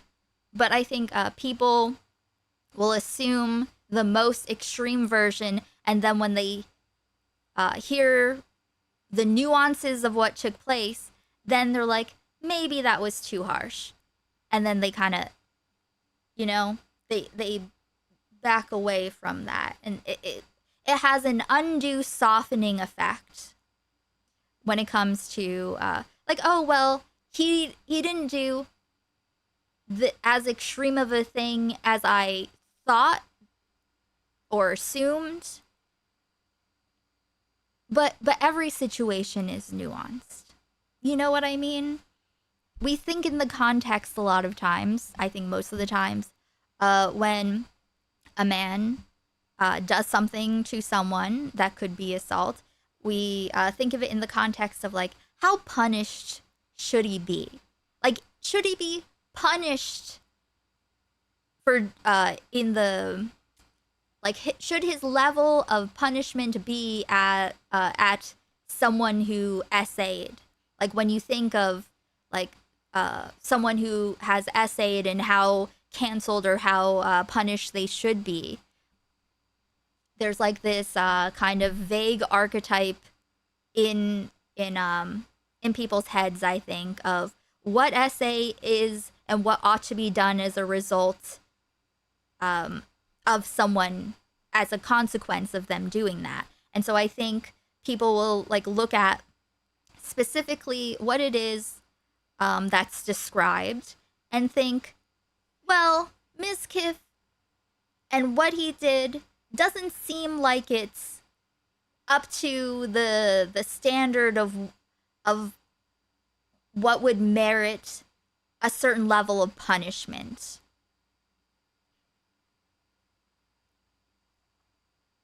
It was probably essay, not to a criminal level, but she never pursued that, so I don't know why people act like she's blowing it out of proportion. Because that's the internet. That is the literal internet. Basically, it's like if you weren't violently raped, then you're not gonna please everyone. Assault can describe any unwanted sexual contact. I think a lot of people struggle with that wide range of severity of action that can fall under. Exactly. I think when you use the term sexual assault people have this idea in mind that like, oh well, he doesn't fit that image of the archetype of a sexual assaulter, and I don't think he should go to jail. So, you know, so then he ends up getting slack that he shouldn't get. Apparently he jumps off her like a cat. You know, she does use terms like aggressively and gets on top of me. And honestly, this is probably a bit... And he doesn't deny it. He doesn't contest that at all. It is to a criminal level, but getting police, court, jury to agree with it is another story. Yeah, exactly. Like, she wasn't going to pursue it. Listen.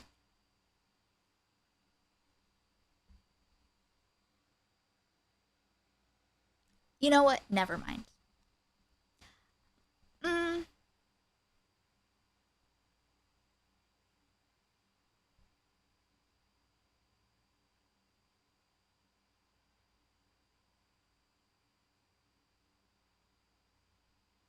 There are lots of times when you are sexually assaulted, but it's not worth going to the police and filing a report.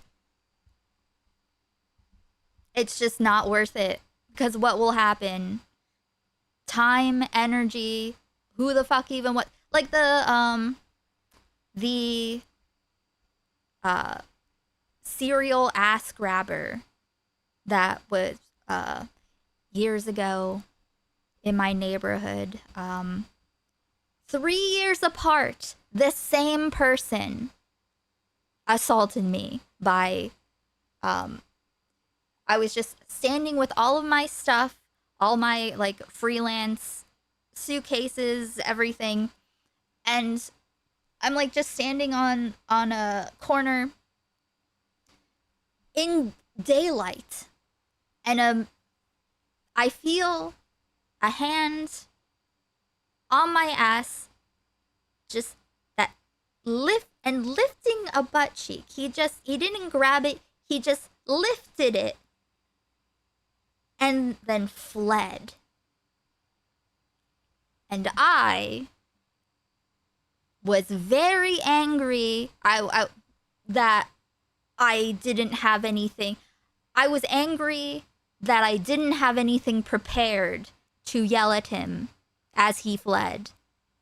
Because I was speechless, completely not expecting that. Then 3 years later, in the same general area, it's like a family area. It's like by a park, you know, populated, still daylight, same exact thing. I feel a hand lifting a butt cheek and fleeing. And I still didn't have anything good. I didn't expect the same person to do it again. So I still didn't really have anything prepared to yell at him.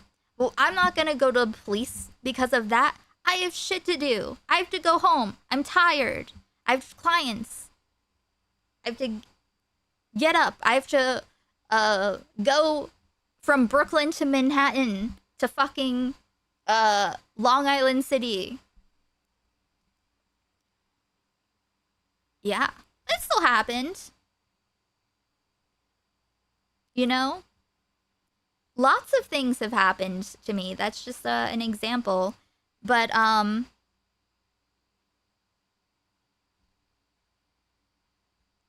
there's never...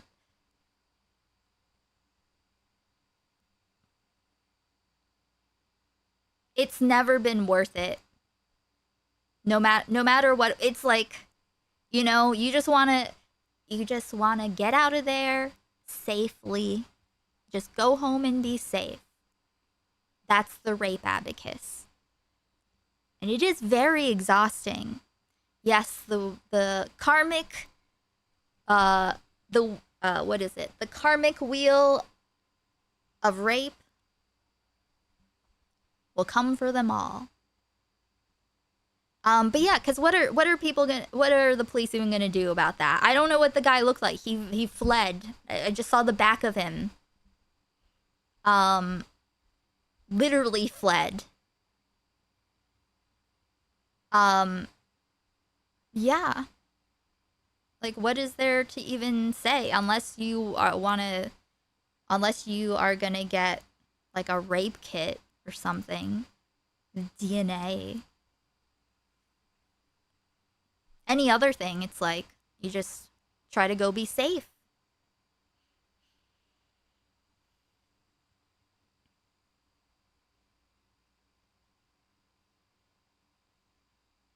But yeah, so this, oh, well, if it happened, why didn't she go to the police? Why would she even go to the police for that? You know, I'm not saying that Sleepy is saying that, but why would she, like, that happening to her is literally assault. But what would she do? Just go to the police, be like, my boyfriend did this to me, and it's like, okay, can you, first of all, they don't even fucking care. Second of all, how are you gonna prove it? So yeah, it's what's the fucking point? But anyway, I think, you know, it's better for people, just for, this is not, the aim is not to punish people, to go after people. The aim is to, hey, let's be aware that sometimes you can assault someone without realizing it. And maybe you should, like, not maybe, it's good to know so that you don't accidentally assault someone in the future. Let's prevent accidental sexual assaults.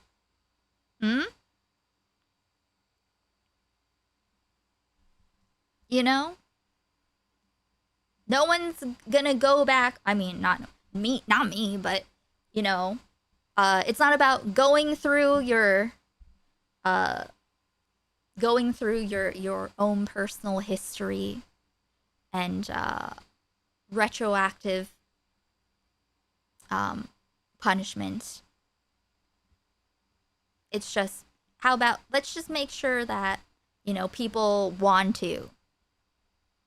Like I said, if you are mute, deaf, don't know sign language, speak a different language, you are incapable of communicating with words, go slow. Give someone the opportunity to stop you, because there was no time for Emeru to stop him. It was just 0 to assault.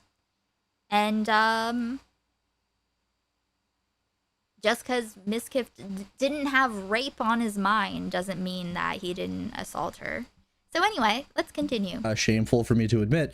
Her being a big streamer, somebody with a career that a bit does use terms like aggressively and gets on top of me. And honestly, this is probably a bit shameful for me to admit. Her being a big streamer, somebody with a career that is, you know, something that she could lose, I think it kind of influenced me into taking her claim a bit more seriously than perhaps I would if I thought that it was somebody that was simply doing an assault claim for clout. We've seen those in the past. Listen, I don't...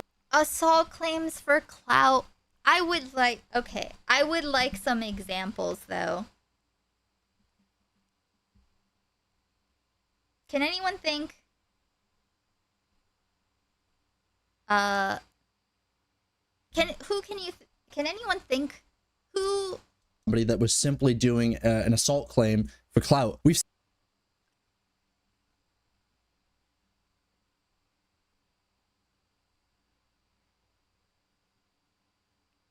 No, honestly, can we think of anyone?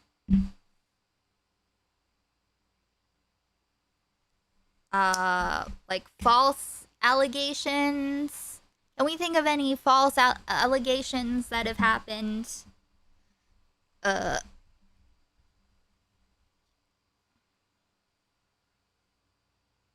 No one gets clout for based off of being assaulted. Hey, Lightning. The girl that accused Dreamer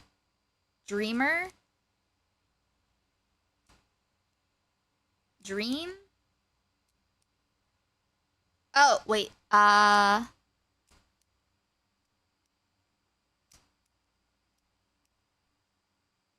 don't, those Turkey Tom allegations felt a little bit cloudy, but Turkey Tom is still a creepy weirdo. Turkey Tom, who was it? Sacramento and stuff, seems like not the most reliable narrator. It's been a minute since I looked at the claims. However, what I will note, because I do note what people, choose to not address, talk around. Turkey Tom never denied, he didn't address the hitting and choking allegations. Now, if you are having sex with someone, you can't just choke them. You can't just hit them. You have to talk about, that's something that you need to use your words enthusiastically. No choking. You cannot just casually start choking someone.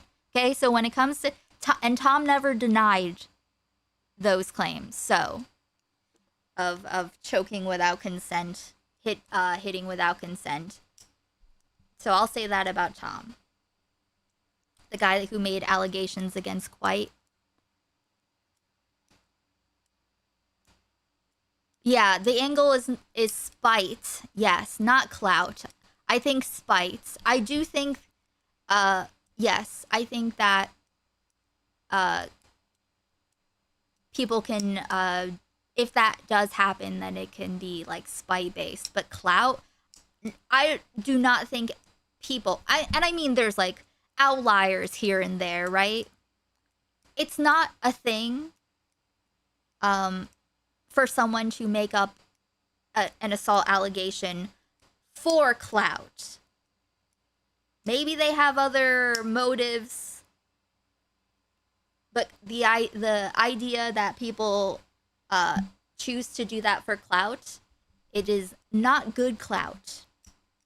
Because then that's all that you are known for. And people are very angry. 90% of Tom's response was highlighting messages complimenting his dick. I am convinced that a part of the whole, like, roleplay was talking about him having a big cock when he really doesn't have one. That's how I felt like, in all those messages, I felt like that's like a roleplay fantasy thing. That's just how I felt. Do you know of any cases of someone accusing someone because they were dumped when it wasn't true and trying to ruin either a guy or girl's career over it? Someone who was dumped.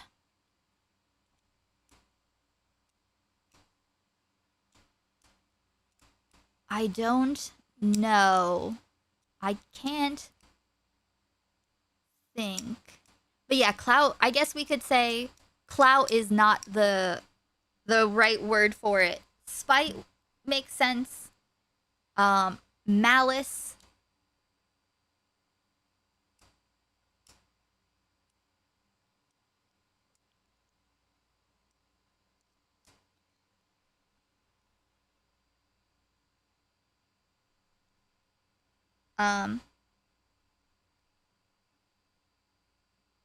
But this whole idea of just doing something for clout, I think gives the impression that there's nothing to it at all.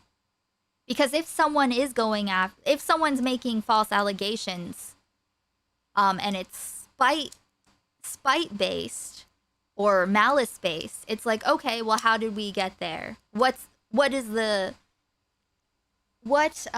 did we get there? Even if the person who's being accused is completely innocent and they didn't do anything to deserve it whatsoever, it's still, like, that's still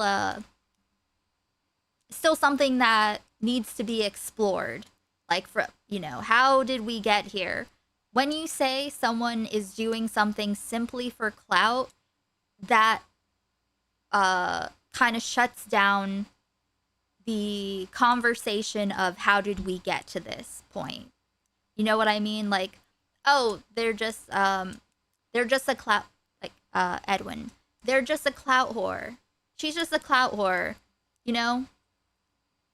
It terminates the conversation.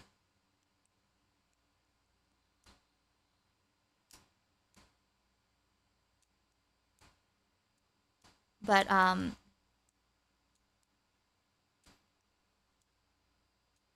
yeah, so I think that I think the framing of clout is wrong and unproductive. Seen those in the past. Listen, I don't want to name names here, but especially in the Minecraft community, we've seen people Minecraft. Those people are fucking weird and like 12 years old, aren't they? I do remember, who's that guy that was like friends with Dream that got accused by Katie Bugs? I don't want to be the brave one, but I will. I want you guys to know it's okay to hurt. What I recall, it's been a long time. What I recall with Katie Bugs is that I think she was like hyped up and encouraged to do that stream. However, the guy wasn't completely blameless. What I do know that he shouldn't have done. I recall this because, you know, this is the thing that I felt like got missed. They were like in a hotel room, like with a bunch of content creators at like, I don't know if it was VidCon, something like some kind of thing. And so they're hanging out with a bunch of people. They're on the couch. They're spooning on the couch. They're making out. And then he slips his hand into her shirt, into her bra. Now, that is something. Oh, it's one thing you're drunk making out with someone in front of people. Going to like second base in front of other people with someone you just met. That's too far, okay? That is not acceptable behavior. And if someone feels assaulted by you slipping your hand into their bra,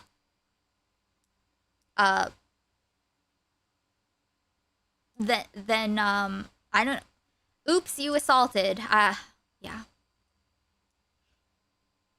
Oops. It's the rape abacus. You know, what do I think I can get away with? I remember. Oh, his name was George, right? Was his name George? Was that his name? I remember him being like, we were making out for an hour, and people were like, oh, they were cuddling, and it was. That doesn't matter. None of that matters. At the end of the day, it's deranged to put your hand in someone's bra that you just met in a room full of people. Yeah. Also, he was like much older than her. You know, it's not good.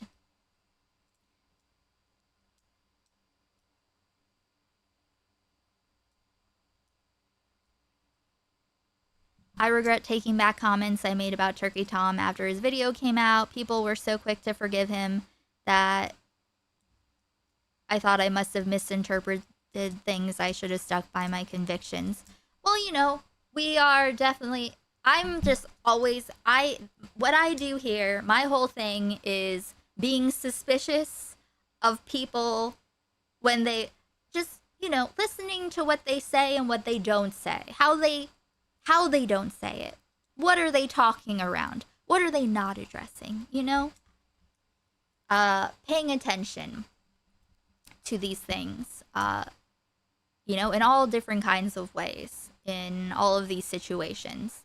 So it's very easy to start like thinking that you understood something incorrectly, or there's new information. It's easy for information to kind of like end up in your head and you don't completely know how you got there. It's like or don't really realize that you're being influenced by vibes. I think it's important to like just know what we do know and what we don't know, and to not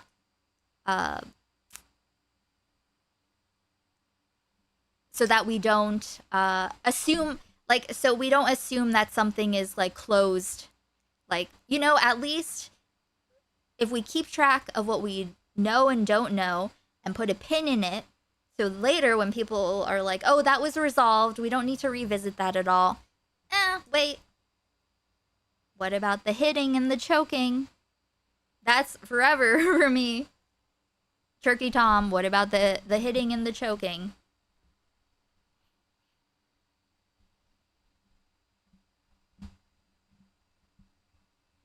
Weaponized situations, turning cuddling into sexual assault claims. And again, okay, in Andrew's he's case, talking about the same. He's talking about the same thing. It was somebody that was simply doing an assault claim for clout. We've seen those in the past. Listen, I don't want to name names here, but especially in the Minecraft community, we've seen people kind of weaponize situations, turning cuddling into sexual assault claims. And again, I would want to revisit that too, actually, or like bring that up too, because these are like complicated, nuanced situations. You know, it's not cut and dry. I thought he was 20 and she was 19. No, he's like, how old is he?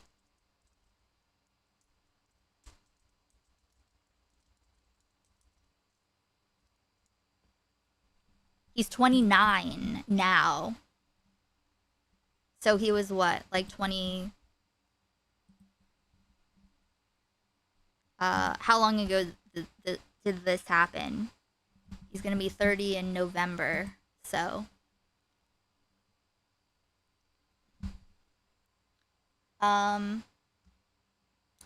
She was 18. She was 18. She was 18 and freshly out of high school, I think is what it was. Which is whatever. I'm not, this is her age is a factor, but not the point. Although it's like, you should be, it's good to, these are good things to be aware of. Someone who is inexperienced, and doesn't know how to, handle things that require consent at all. You know? Yes, and I believe she was drinking, right? So I'm not saying that he was trying to predate upon her. I'm saying that he ended up doing something that was definitionally assault. 19-year-old OnlyFans girl that's been doing it since 18, hooked up with a 35-year-old gamer that's a virgin who actually has more experience. First of all, OnlyFans girl that's been doing it since 18 for 1 year versus a 35-year-old gamer virgin. There are so many levels to this.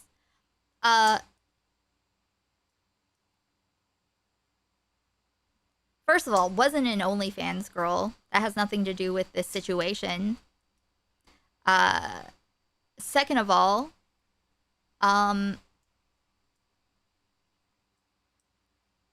that presumes that presumes that the 35-year-old is this innocent flower that has no experience or no experiences on the internet, that hasn't had time. I think a lot of, when it comes to people who are younger, they need time to form their own experiences.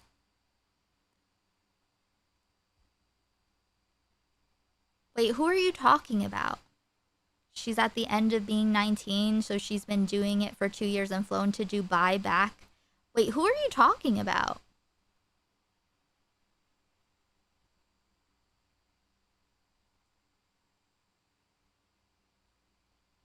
Also, doing OnlyFans, like, I don't know what, like, do you mean, like, is she independent or is she being trafficked?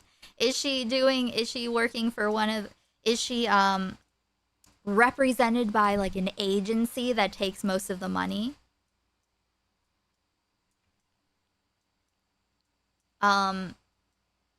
Is he paying her for her time? You know? If they can, listen, if it's consensual, it's consensual.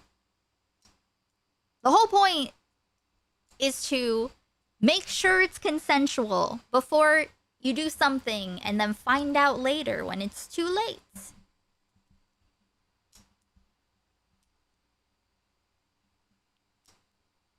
Yeah, the OnlyFans qualifier has nothing to do with anything.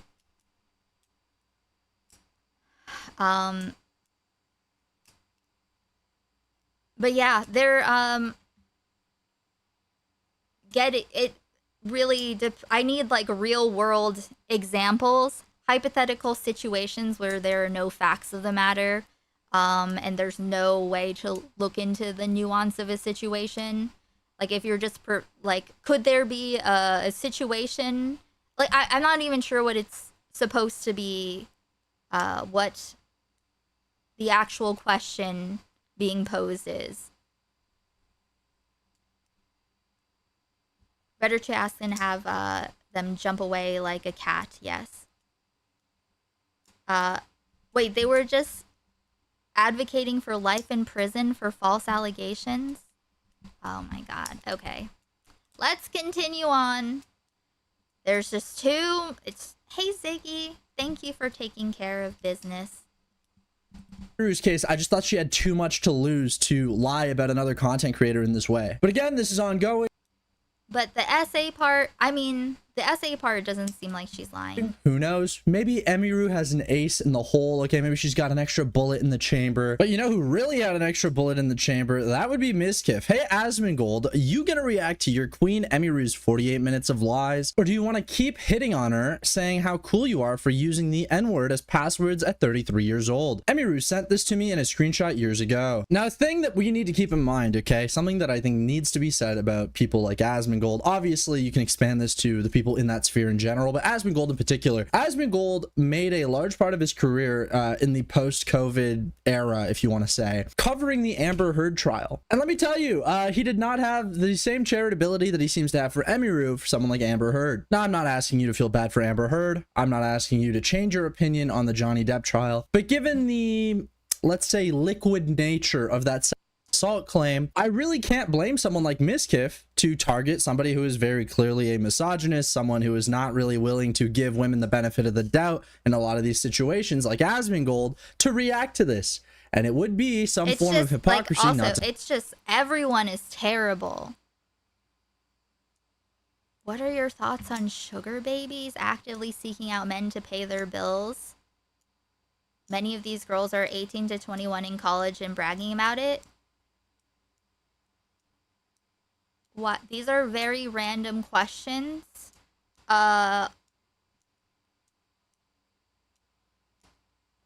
If, yeah, they want to have a transactional relationship like that, and they're seeking it out, that's not my business.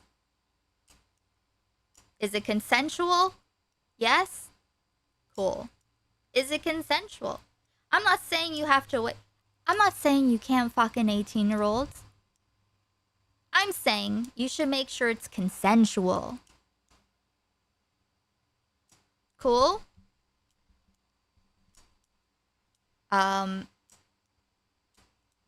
It's I wouldn't be pausing if it wasn't funny. If you look at it in any particular way. I mean, you seem like you have a point. Yes, and make sure they're 18. But overall, if they're 18 and they actually consent, okay. Yeah. Talk about it. Put aside the Amber Heard trial. Asmongold has seen countless photos of Donald Trump with Epstein, okay? He's seen the love letter that was written from Donald Trump to Jeffrey Epstein. And he's used his platform to actively encourage people to move on from the Jeffrey Epstein stuff. The only time I've ever seen Asmongold care about women getting assaulted or raped is when brown people are doing it. Then he does a deep dive into the UK grooming gang stuff. But when it comes to Epstein, guys, we got to move on. We got other stuff to talk about. In fact, one of his issues with Thomas Massie is that he felt that Massie was too principled. An ideologue is not somebody you can rely on to make a pragmatic decision that is in the best interest of, like, most people, right? Anytime I see someone that is unwilling to compromise their principles, I assume that this person will probably lead you off of a cliff at one point or another because they think that they're doing the right thing. See ya. So what about Thomas Massie? I don't really have a lot of, if you want me to be honest, I don't really have a lot of trust and like not fulfillment, but like I don't have a lot of faith in. I already read what he says basically, but it's clear here. Thomas Massie's number one thing that people know him for at this point is his opposition to the Republican status quo on the Epstein files. You could also bring up the Iran war. You could also bring up his opposition to the Big Beautiful Bill and deficit spending. But certainly his most notable claim to fame, I'd say, for the last year has been his stance on the Epstein files. And let's not forget the Epstein list either. Oh, dude, there's nothing that's going to happen with Epstein. I'm sorry. It's really what it comes down to. Like, there just isn't enough evidence. Like, there is no evidence that I've seen inside of the Epstein files that have been released that can criminally Isn't that a problem? Again, you guys already know my stance on this. It was just very funny to hear his extremely dismissive language regarding the Epstein files. Files freaks. That very clearly These are just fucking, these people are disgusting freaks. Asmongold, is he even a fucking person? I don't really I don't really consider Asmongold a person. Yeah. I feel like he is unsold. Okay, the president, the guy that he supports, the guy that his audience supports, the political ideology that kind of has thrust him into this insane level of success. And so yeah, Asmongold's response to this was, guys, I'm going through a lawsuit with Mizkif. I can't respond to this right now. Which, I mean, what do you say? It's a pretty good get out of jail free card. A creative, huh? N-word. Like, I'm talking really creative shit like that. Screenshotted, JK. She was not JKing. These hoes. Imagine in fucking 2024. How old is Asmongold? Oh, God.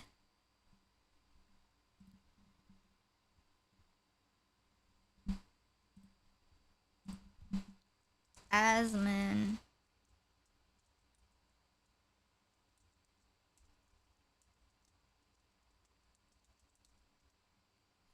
He is 36 years old now.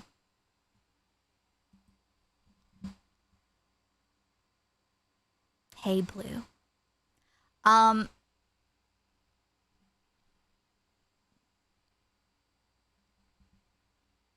So funny, so ha, so cool. Imagine being 34 years old and flexing to a girl you like that your password has the N-word in it. Wow, so cool. You cannot trust them. I've also seen a lot of people start going, I can't believe how racist Asmongold is. I cannot believe that he is such a racist fuck. He said the N-word. Let me be so clear. If the N-word is what convinced you Asmongold is racist, either you don't know what he does. That's true though. Like, did you actually need to see? Did you need to see him saying slurs? to know that he's racist, yes, Asmongold is racist. Uh-huh. Thank you, Technomancer, for the 50 kicks. So based. Oh, wait, let me add that and the super chats to the goal. Let's see.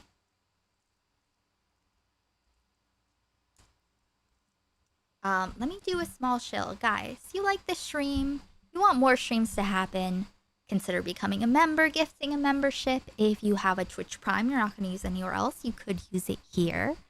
If we get to the $69 goal, minus YouTube's 30% for super chats, then we will watch the Substance on Kick after this.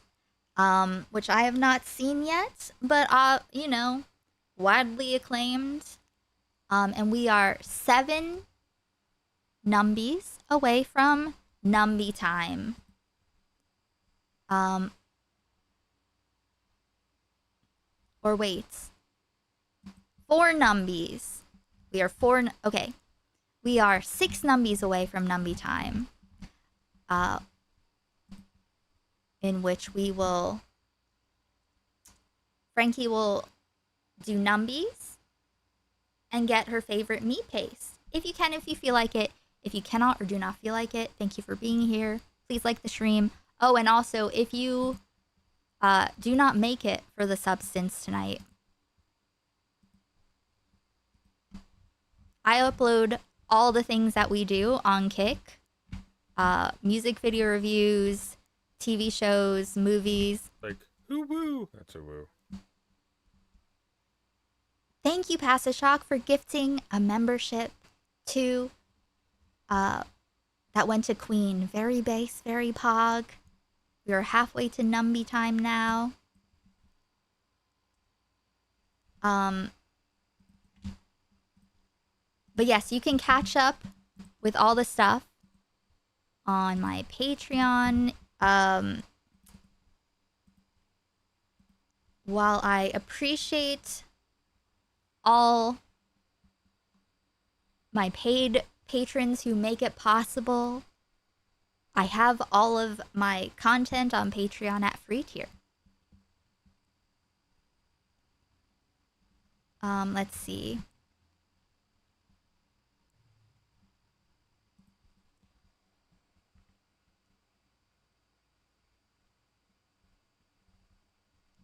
Let's see. Okay.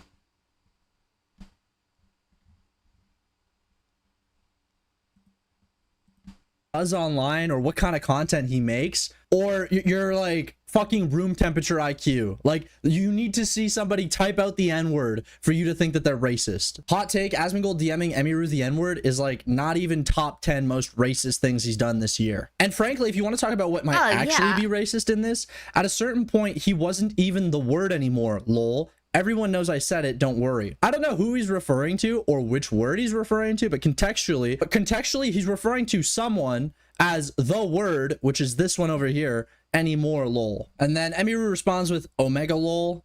I think I even have videos of me saying it. Really, lol? Yeah, like, I have super bad stuff online and no one cares, lol. But Pokimane is a racist for her clips. But you don't try to act perfect, I guess. Yeah, that's why people hate her. Not because of the words, lol. It's the fakeness, 100%. I feel like Miz is pretty much over the canceled stuff, but it's always going to be there. And he can't joke around with it like I know he would because of OTK, lol. Also, these DMs kind of confirm something that everybody already knew, but a lot of people wanted to deny, which is that Emiru is well aware of who her friends are and what type of people they are. But you don't try to act perfect, I guess. Okay? That's a very soft way of saying, I know that you're a racist chud, so you can kind of get away with it. I have no issue with people having friends that are conservatives. I have no issue with people having friends that are a little racist, okay? But Emiru's always kind of tried to distance herself from the content that these people make, the opinions that they have. I got distracted. I feel like I fucked up.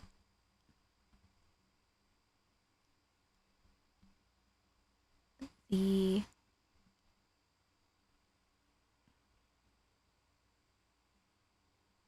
bot stuff. And it's being annoying. It's annoying me. Okay. That's a very soft way of saying, I know that you're a racist chud, so you can kind of get away with it. I have no issue with people having friends that are conservatives. I have no issue with people having friends that are a little racist, okay? But Emiru's always kind of tried to distance herself from the content that these people make, the opinions that they have. I mean, she's friends with them for a reason. And while I think it's okay to have a racist chud friend, Asmongold is the #1 political streamer in North America. He has the most views, he has the most live viewers, and simply put, his content serves to push people further in the direction of the right, a direction that likely does not benefit someone like Emiru. Which, listen, again, you can remain friends with that person, but people are going to ask you questions about that. This part literally makes all three of them look bad. Yes. Affiliation. Yeah, as far as having friends that are a little racist, a little whatever, I mean, if there are people that I'm trying to even remember people like that. When was the last time I had a chud friend? I don't even know. Someone that's actually racist. Like, you might have some racist family members or someone that you can't escape from, someone that you love, but it's like this, you know, but you can't change them.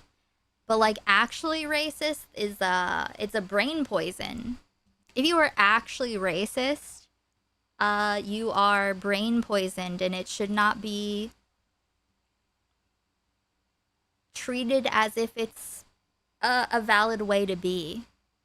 Yes, Chud Logic his brain is fully pickled.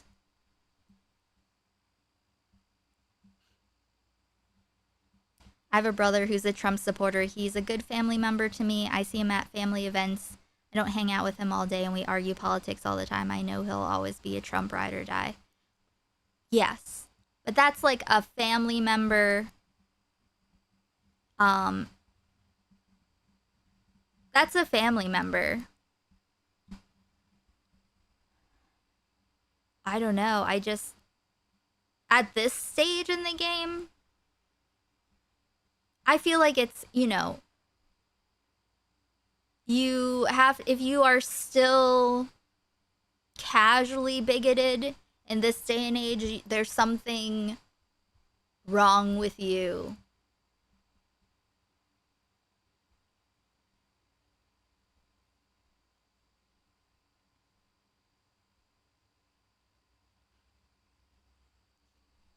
Like, if you can see the things that are going, it's not a detached thing anymore. It's like you can see what's happening in the world. And you look at it and you're still like, yeah, fuck brown people, fuck you are lost. I've had friends from high school turn into chuds and I'm left wondering if I had missed the signs or if they'd completely changed. I think, people can choose directions to go into. If you start veering off into the racism zone and you just keep going deeper that way, you know? Lightning, I'm not gonna answer any more hypotheticals. Like, we're doing a stream right now. Emiru has tried her best to distance, to not comment, to not implicate herself. I think, if I'm being honest with you, if Emiru came out today and said, "Hey Matthew, I was just joking with a friend about how Trump and all them ruined racism." Well, no, what it did is show the reality of racism. You know, before it was detached. There was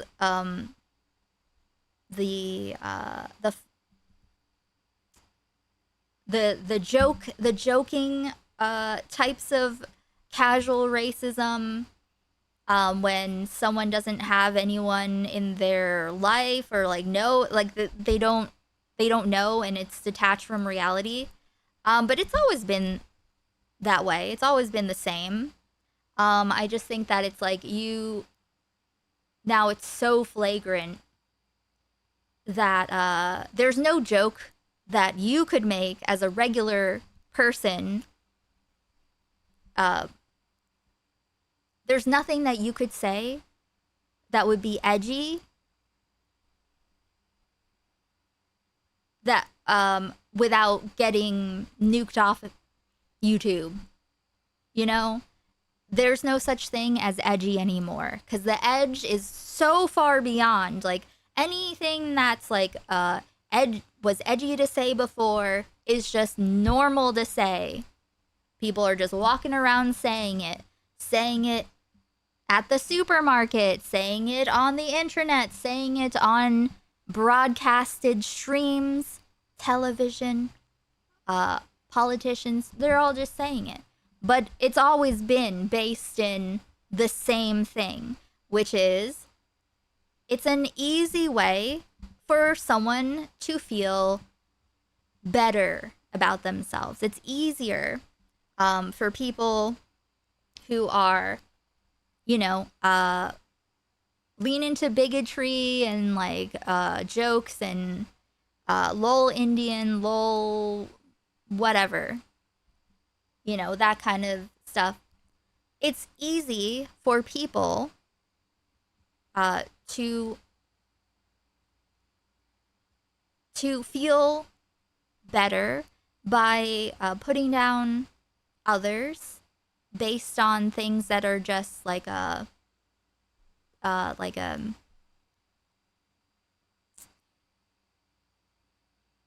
just like an inherent trait. Like, I'm better because I'm white, or I'm straight, or I'm whatever. I need to eat my other pancake. My brain is melting. You don't have to accomplish anything. You don't have to. I'm thinking of Chud Logic now. Like, Chud Logic, he doesn't have to. He is just a sad, sad man. Bitter. And it's an easy way to feel better about yourself without actually having to accomplish anything. Hey, War Machine. I don't know how to even word it, but maybe edgy. An edgy racist joke was a thing to kind of make fun of a racist. Now you can't even make fun of what you imagine a racist would say. Well, that's the thing, though. It's always been a racist thing to say. It was just like a shock humor kind of thing, because it's like, oh, you're saying that? But now everyone's saying that.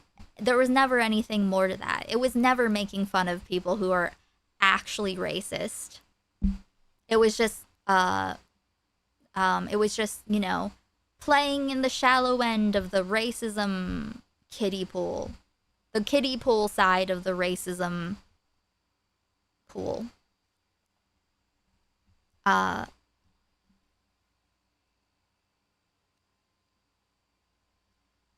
it was, the only reason it was shocking is because it became temporarily inappropriate. Yeah, punching down is always the lazy laugh, exactly. Hey, Missy. Yes, bigotry is a good way to tell people you feel inferior. Yep, exactly. And it's like, there's a better way to live. When that's your... When you're in that kind of frame of mind where you are looking around and having negative reactions to things and people, instead of being curious about what's beyond you, you limit yourself. You limit yourself to a small world of cope and seeking external validation and hoping to turn it into something real inside of your soul. Some jokes, the butt of the joke is the racist. Well, then those aren't the jokes that we're talking about. If the joke is racist, then the joke is not on the racist. You know what I mean?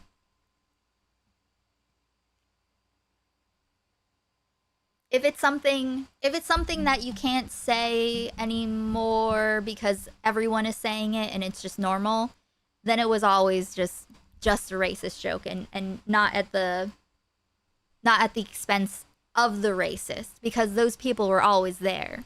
It's just people like now there's like it's permitted. It's fully permitted. Before, you get like, you know, it would be risky. The edgy part of it was that, oh, people might get mad. People might tell you to not do that. But now that everyone's like, yeah, let's go. Racism, let's go. Bigotry, let's fucking go. Like, those jokes were always playing into that. A lot of times with these guys, it's reflexive, not really a joke. Like one time, Kuihman was annoyed with a dumb chatter and casually said he has black IQ out of frustration. Like, what's the joke there? Yeah, Kuihman needs to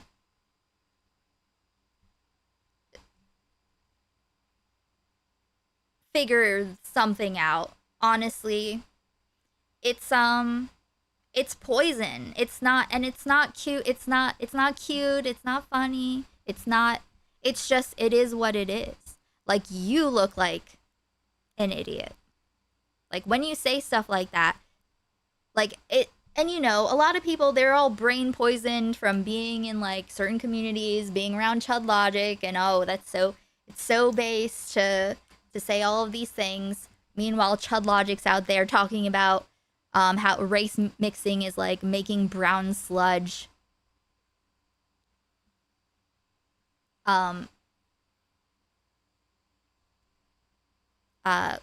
Because you're saying the things that racists say that aren't true. It's not true. You want to talk about race and IQ? You want to have that conversation? Okay, we can have that conversation. Are you going to be on the side that you are like joking from?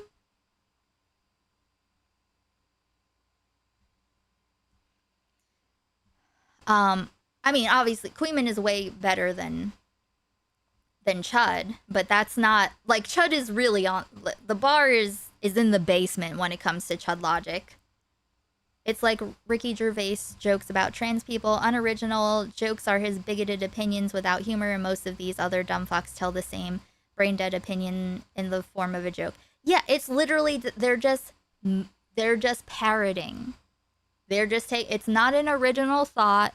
It's not anything based in reality. It's just, you know, they're just parroting.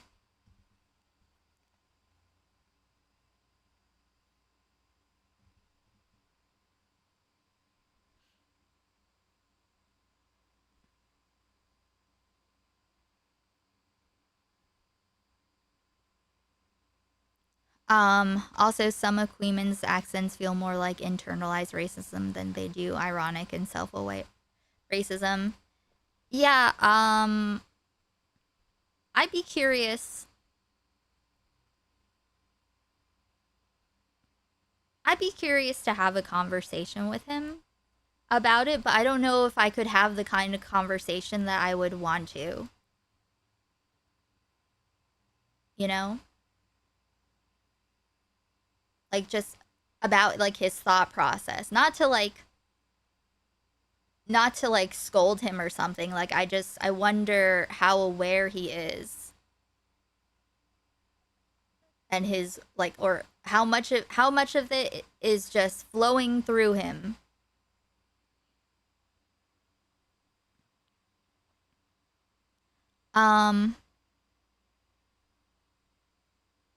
Racist is racist. It's more like Kuihman is tolerated because he can wallow in the mud with the rest of them, fight on their level, but bear in mind he's as bad as them, really. To be fair to Kuihman, he at least admits he's racist. Yeah, that doesn't... I mean, lots of people do. Listen, it's time. It's time. Like I said, 2026, no more infantilizing adults, especially adult men.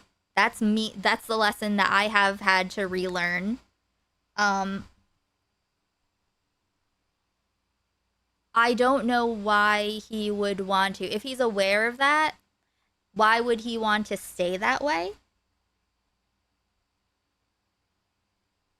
You know? Why would he want to stay that way? Well, Kuihman, okay. I've seen him talk about, like, how he has, like, racist thoughts in his head. But it's like, okay, well, if you know that, then, like, shouldn't you sort that out? Because why, if you don't mean what you say, then why are you saying it? You know? The white male over 30. Listen, it's not about, listen, men are also victims of society, okay? We are all groomed into the state of expectations of that we have for how people conduct themselves.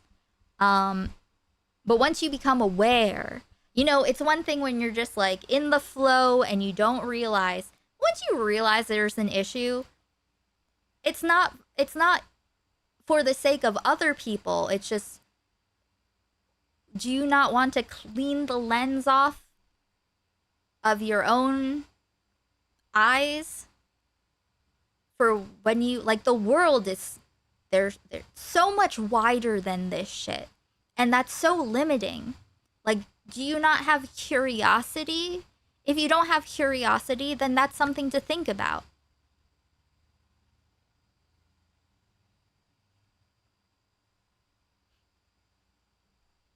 Yes, being aware means nothing when you want to be stagnant. Exactly. So if you want to, like, keep your tattered, filthy, racism blankie because it's because you're comfortable in it, that's just sad. My honest read is this: he doesn't find it as funny as he used to, but he still feels like he has to maintain a persona about it. He doesn't even like slurs when he's on kick these days. I mean, well, I think it's not like just slurs. It's like, I remember when he said something about, like,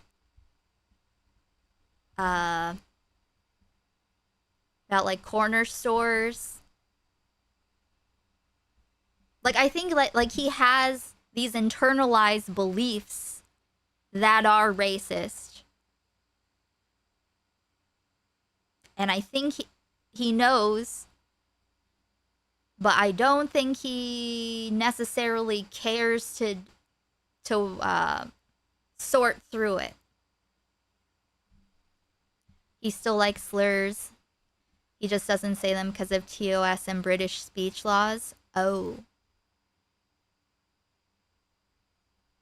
I go back and forth because, for example, people like Kuihman are more likely to appeal to people who are already racist and incels. He can influence them to be less bad. Yeah, I mean, but who's gonna influence Kuihman to be less bad? You know? Less bad, but then perfectly okay with being bigoted against some groups. Never seen him push back on Islamophobia. I feel like I haven't watched, I haven't been watching enough to, like, I don't know, my head's full of all, I can't recall.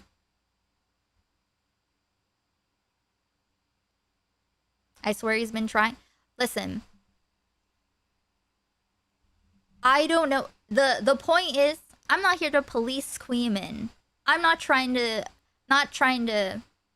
shit on Kuihman. I'm just making observations that, like, these are things that are holding him back. I'm not saying this for the sake of people who would be affected or offended or anything like that. I mean, for his own good, growth-wise, being able to discover, like, when you look at the world like this and you look at things and you have negative reactions to them and presumptions, and you know, when you go through life with a bigoted lens, and you're having all of these emotions because of things that you see, that fucks you over. Is that what you want to be in this world? Kuihman pushes back on Islamophobia probably the most. He argues for Muslim rights against the racists in his country. Cool. Oh, according to him watching the Jar video, he loves Islamophobia. Listen, that fucking Jar video, that was so fucking unbearable to watch. Okay? Did he have a few good points about Becky? Yes. But it was not, his bits were so fucking lame. They were so cringe. It was just actually fucking cringe. But Kuihman was like, just automatically was like seal clapping. He's like, okay, this is awesome. Like, do you think it's awesome? Or have you been programmed? Or is this a fucking Pavlovian bell? Someone says something like bigoted and he's just like,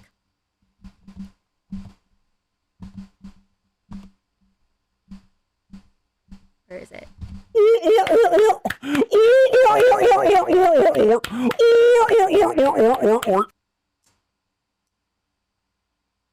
I think it's holding him back. But you know, that's just how I see it, and I think that, you know, if he started unpacking some of it, he'd be a lot better off in life overall. Watching people react positively to the comedy in the Jar video reminded me of kids in school laughing when the slow kid said something inappropriate. Yeah. Yeah. Yes. Yes.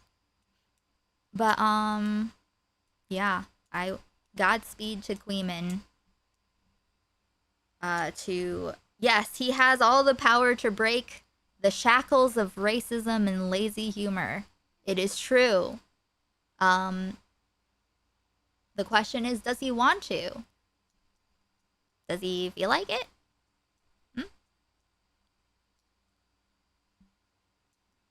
I think racism at this point is beyond retarded. There's now trillionaires. They're going to genetically engineer themselves and it'll be like the movie Gattaca.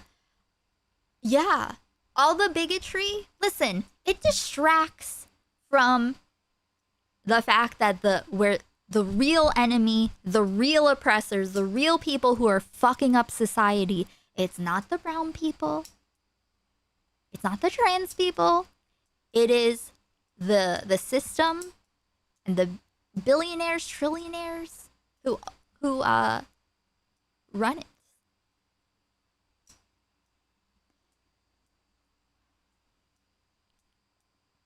But another thing I would say, like, when it comes, what you feed will grow. So what you spend your time doing, thinking about, you know, the modes that you're in. Actually, you know what? I will say this about, you know, having racist friends. It does, people around you do have an impact on you. and it's something to consider. Personally, I think Kuihman is more racist against black people. Well, he should definitely fucking deal with that. The question is why? I would love to ask all of these things and get like a genuine answer.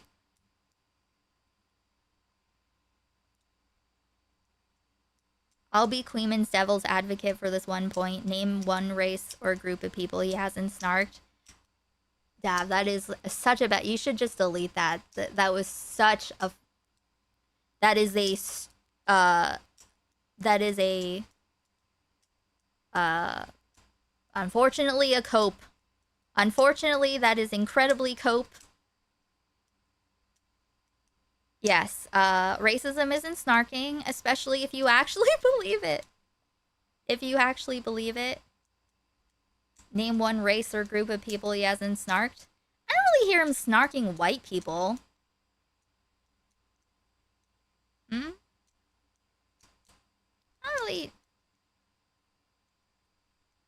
Hey, Call God. It really comes down to them basically virtue signaling to each other. I'm safe to join the bigotry club. Look at the things I say on the internet. It's just virtue signaling for their in-group. That's what it comes down to. Yes, it's all virtue signals. He did say devil's advocate. He's already been doing devil's advocate. I understand, but we are not infantilizing adults in 2026. That time is over.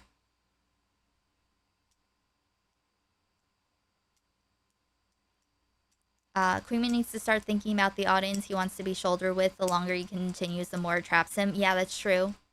That's true. When Kuihman does proper segments and he makes edgy jokes that are actually funny and or have substance, I just don't like the reflective racism disguised as jokes. Well, the thing is, the edgy jokes, though, like, you can't say edgy racist jokes when you're actually racist and those jokes also not be racist. Yes, snarking white people as a white person does not give you grace to then start indulging in racism. So, yes. He snarks my lot. We are white, but not white. Okay, non-marginalized people. You know what I mean.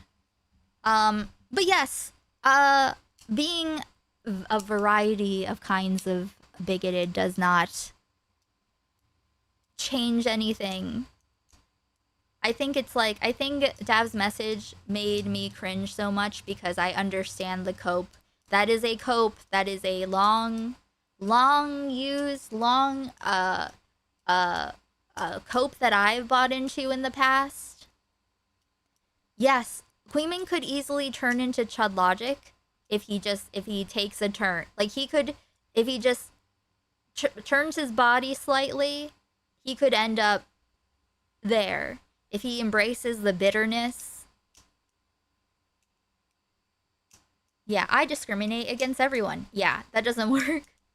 Like, okay, cool. That doesn't have anything to do with what you're doing right now. But yes, that's not relevant nuance at all. It's not, but it brings up a good point of how it is. That is a common long used cope. Like, I did give people a lot of room for a long time. When the space started to kind of change and it wasn't, Twitch poll was changing. I was starting to do YouTube too, and you know, I was giving more room for people to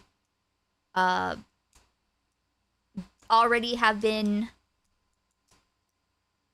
groomed into the jokes and spaces that they were. You know, I gave like room for people to remember what it is to be a regular adult person, and to realize when you're immersed in spaces like that, you don't realize how insane it actually is. How how embarrassing. Like, you take the statement out of context of being in a chat full of people who are also seal clapping, and you say those things to just a regular non-racist person, they're just gonna think you're demented.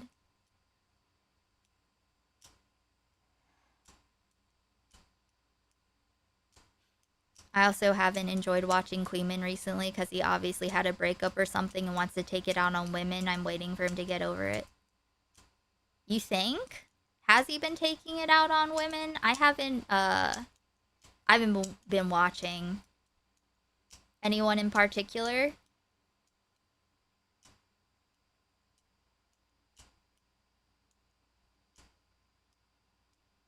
Kuihman has said we hate women here semi-jokingly. I mean, sounds like that's a Nicholas Diorio. That's a Nicholas Diorio old school type take. I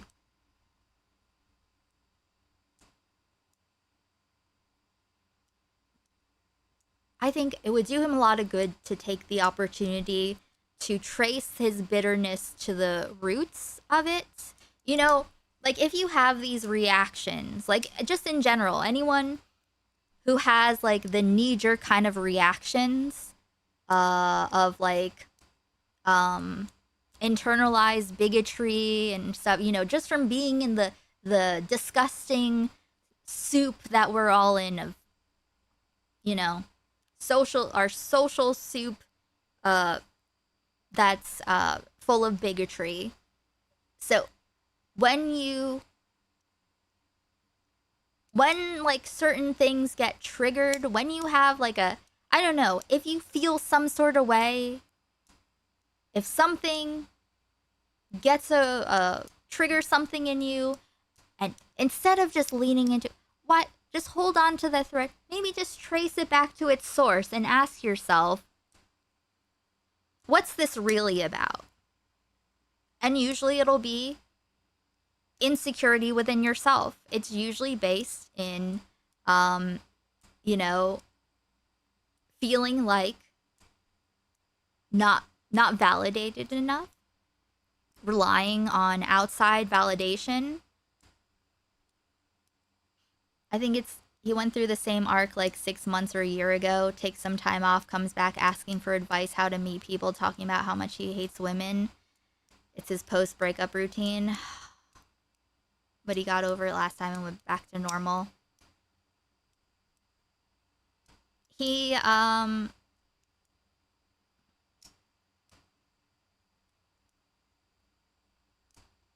think it would do him a lot of good to grow up. The reality is, that is life. There's no rule of thumb that you can apply to treating people or seeing people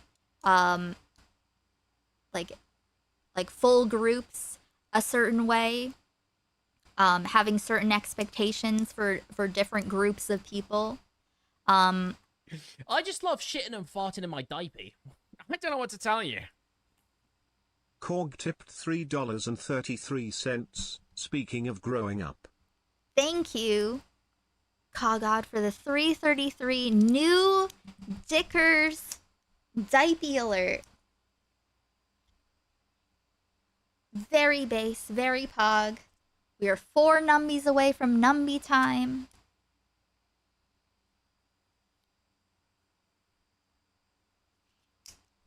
But here's the thing, how you can't, okay, you have to trace the issues to the root, because you cannot have a good relationship like that. You cannot have these, like, you need to work on yourself. Like, truly, it sounds cliche as fuck, but you can't, like, go find someone else to fill this hole. I mean, you know, certain holes, but you know, the hole in your heart, unlike your mom's, is not full of my dick. So you have to establish your sense of, like, you have to be okay in a world where there none of these people around you, it's not none of them, it's not their fault. I mean, like, if that's your if a breakup or something can make you bitter against a gender of women in its in their totality, then you're not seeing them as regular people. I will say normally Kuihman is surprisingly attuned to women's issues, and when he makes misogynistic jokes, they seem lighthearted. Just post-breakup, he sounds seriously hateful. Well, that's the other thing. He can understand things logically without feeling it. Like, for a long, you know, it's only recently, as I've started to get better, you know, after being in like a neurodivergent shutdown for like 6 years and a complete destroyed mess. So these past couple years, as I've been like rebuilding, I knew things. I all the things that I say, it's like I knew them, but I didn't believe them I didn't feel them. Because of myself, because I was in such a wretched state. I didn't see the vision. But now that I'm getting better and figuring out how to live sustainably as the kind of person that I am, now I remember why the things that I believe are true. Which is why, like, you have to connect it back. You have to connect those feelings, those the reactions that you have.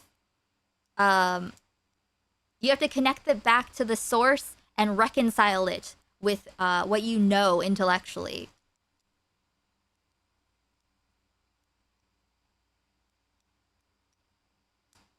It would take a lot of maturing. The space reinforces it. People usually take the easy path, as they say. Yes, that too. That's like I said, it does, the people around you, they do change you. We do absorb the spaces that we're in.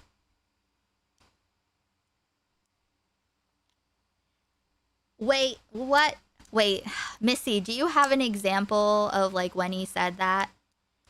He was repeating incel dehumanized talking points about how women don't have an internal monologue and there's not much going on up there. Basically saying women don't have souls. Well, first of all, not everyone has an internal monologue. That's not the only way to... Yeah, let me know if you can find it. I'll give you a temporary wrench to link it.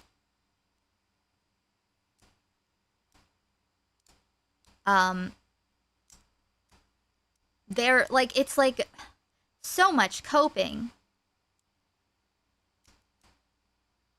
It's just, I don't know. It just sounds like when you take that and you place it in the context of reality, it's an incredibly stupid cope. It's incredibly stupid, ignorant cope. And it works in the small, isolated space in which everyone else is like used to that and goes with that. That's the vibe.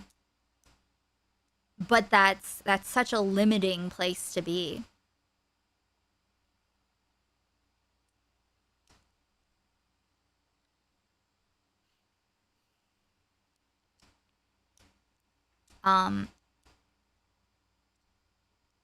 I guess what I'm saying, like, I'm not saying all the things I'm talking about today, you know, critiquing other people's opinions, like, you know, like Sleepy, disagreeing with Sleepy about what he's saying. I don't mean it in like a, not trying to shame people or scold them. I think people should understand why they're wrong. You know? To his credit, he said he didn't mean it. He was just being derogatory because he was upset with women in his personal life, but he only said that after I said something. I feel like if I hadn't, he wouldn't have said anything while all the guys in chat were agreeing. Yeah, exactly. That's that.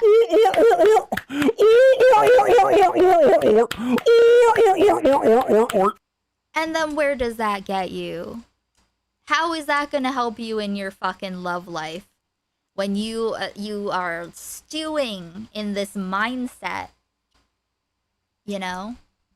Because if the lack of diversity of thought, you know, like if you say something regarding that, something like that here, people will respond, and they'll have reasons, they'll have, like, you know, informed opinions, or at least, you know, some kind of perspective, like the people are thinking about it. They're not just like, it's not just like call and response.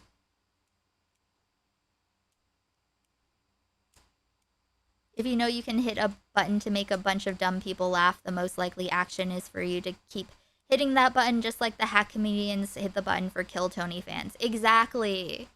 Literally, that's what he's doing. He's literally being Tony Hinchcliffe in that moment. Something for him to think about. When he does that, that's him being Tony Hinchcliffe. And all the people laughing in his chat are the fans of guys like that.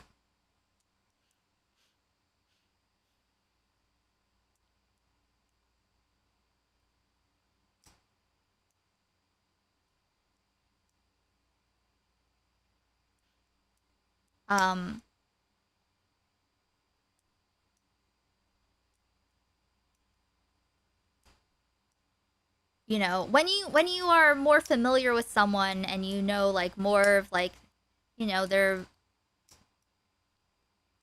you know, it's I understand. I understand wanting to sweep, cause, you know, like, but yeah, no infantilizing adults. 2026. Why are so many people incapable of being mad at someone who hurt them without attaching that behavior to an entire gender, race, culture, whatever? Because they need something to blame. And they can't blame themselves, and they can't accept that this is the world. You can't.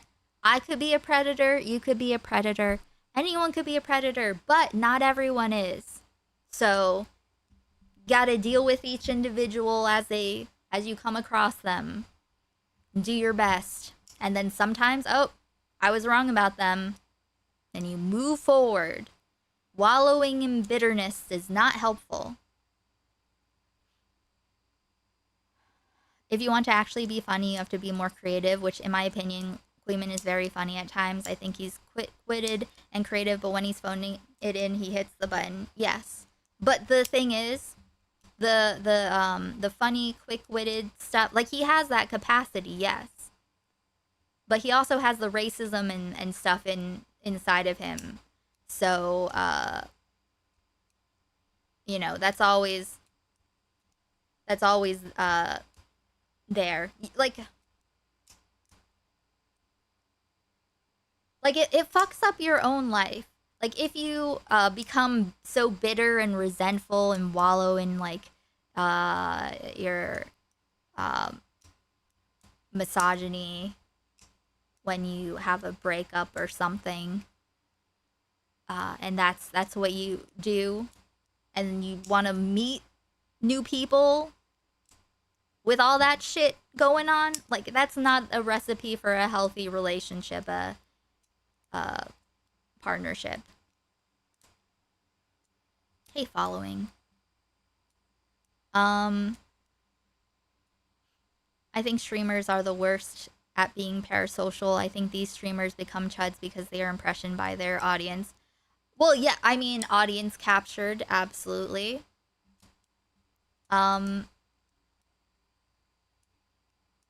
Which is why,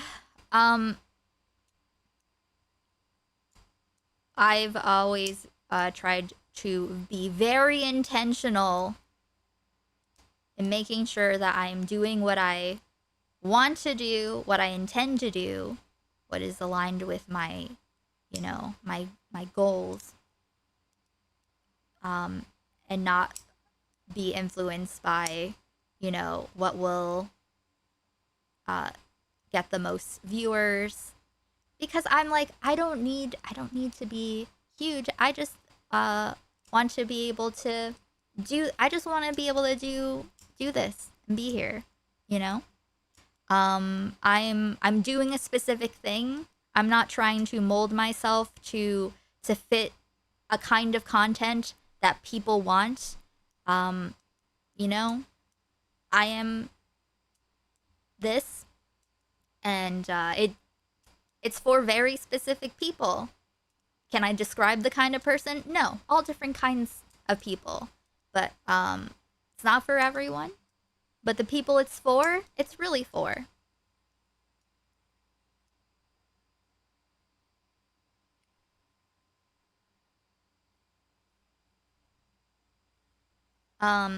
But I think the more time goes on, the less tolerance I really have. Like, you know, it's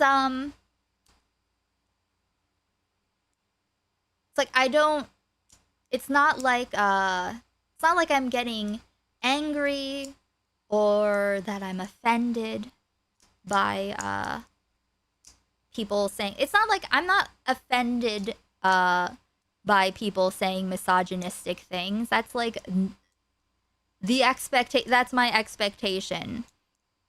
Do I think less of you? Yeah. Do I have a note in my brain that I'm like, oh, you're on that plane of existence.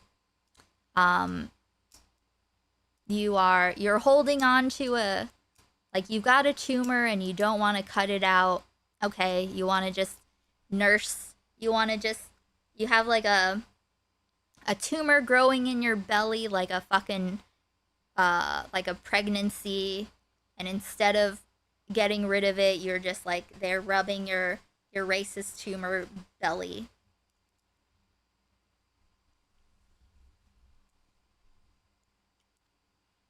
You know? I think it's so I think the difference is too that things are so obviously clear now.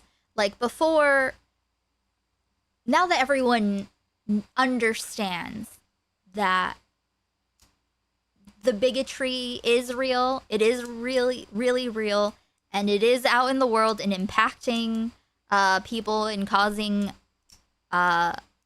immense amounts of harm and death and suffering. Now I think it's fine to treat people and expect more from them, and to look down on them more for staying the same.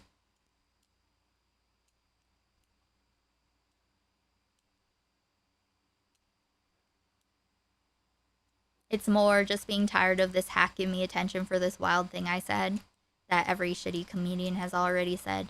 Yeah. Yeah.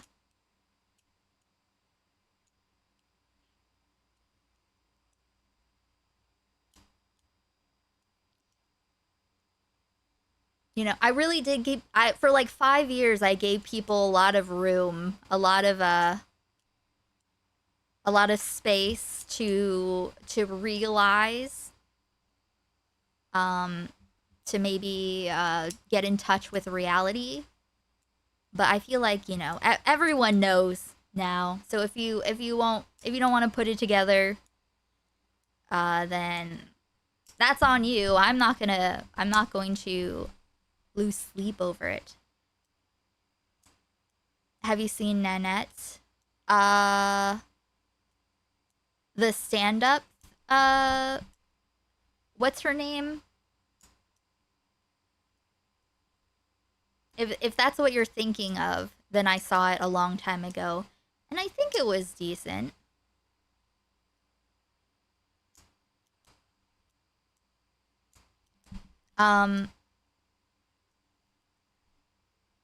My brain is completely fading. I need to grab my other pancake, and I will pee.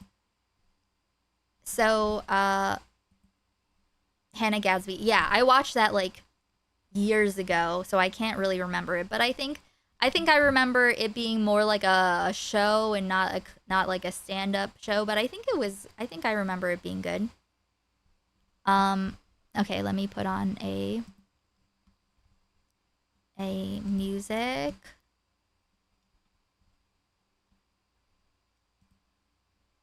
Something's just come to my attention. I'm not happy about it. Okay, cool, Missy. I like Jessica Pistol Pussy Lips. How about that? How's that grab you? Oh my god, is she here for that? How is that better? Jessica, you still want me to lick your pussy? It's kind of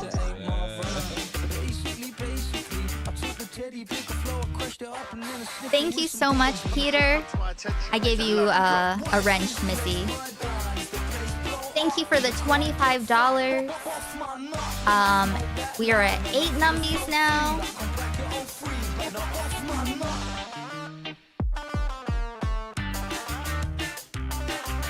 Okay, after I get the link from Missy, then I will pee.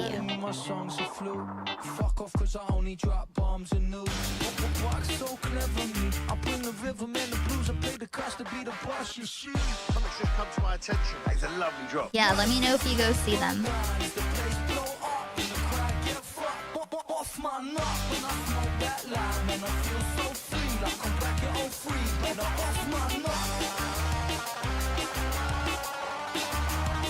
That is a lovely drop.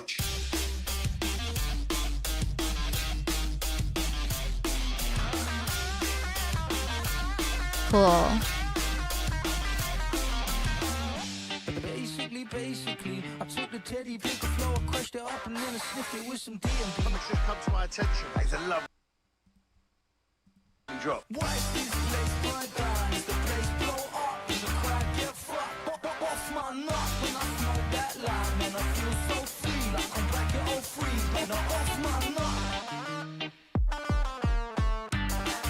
nut. Okay. I will pee, and then, thank you, Grizzler, for the $5 super chat. One Numby away from Numby time. I'll be right back. I was in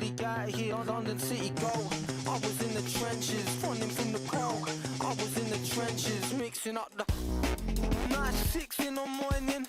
Blank Capricorn, come kick my door in. Standard issue pepper spray got me pulling. Swallow 2 fat boys, now I'm all in. I don't want no trouble. That's just where they see. If your search concludes nothing, then you've got to set me free. You got nothing on me. Hands up! Step out of the car! Look at me! Down on your knees! On your stomach! Hands out in front of you now! This a joke, I don't even know how the fuck they find out. There must have been a grass. I was making waves, now I'm laying on my eyes. I was making waves, selling raps in a park. This the way that we function. Way of life is the scene to the junction.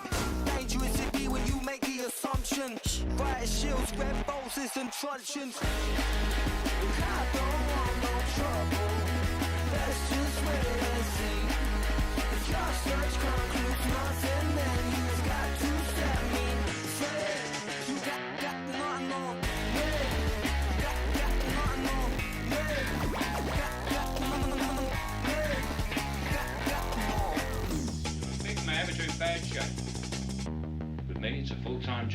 behave yourself.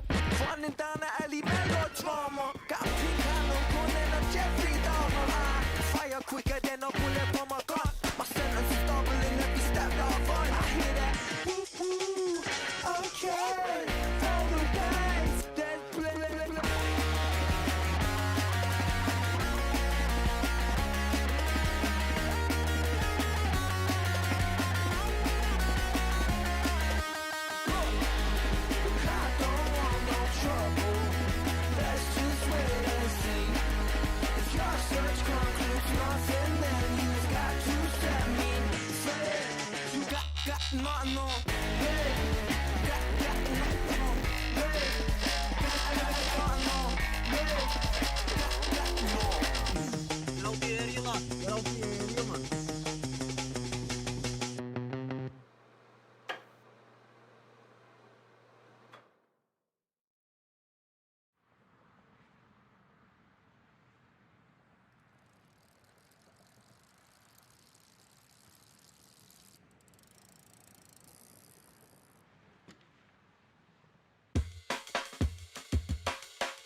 I said, know your fucking place from me.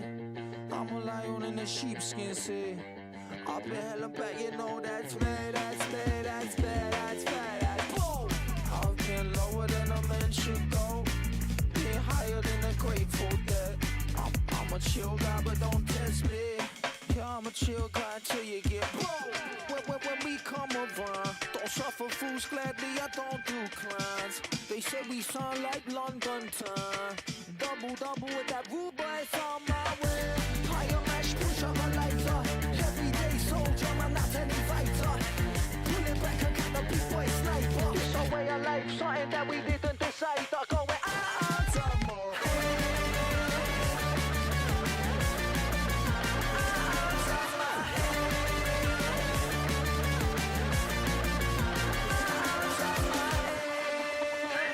Fucking what? You certainly didn't think you were going to live forever. And Roger Daltrey says I've got to die before I get old. Well, you know, I'm going to die, so fuck it. Might as well enjoy myself while I'm fucking here. They try to tell me things about me, but nobody don't really know me. Them fucking rats see me breaking out the mold. Only way to stop me is a bullet to the soul. I'll get lower than a man should go. Get higher than a Grateful Dead. Yeah, we put about 800 hits of acid in the prostate. When we come around, don't suffer fools gladly, I don't do clients. They say we sound like London time. Double with that rude boys on my way. Higher mash, push up a lighter. Everyday soldier, I'm not any fighter. Pull it back and get the big boy sniper. It's a way of life, something that we didn't decide. I go where some more.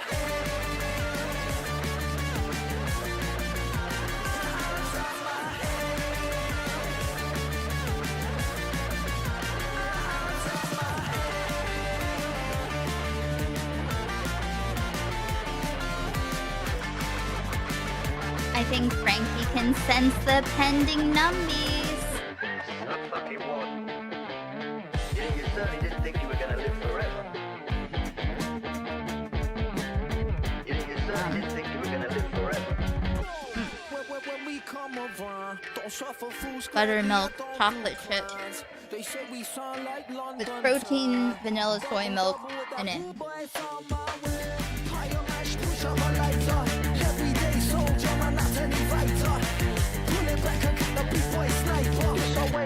Something that we didn't decide. I go where some more. Look, she's here.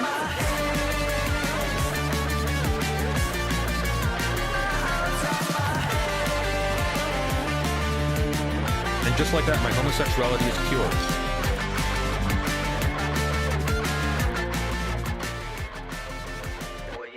I'll believe that Destiny wrote those words when they leave Destiny's cum gargling mouth.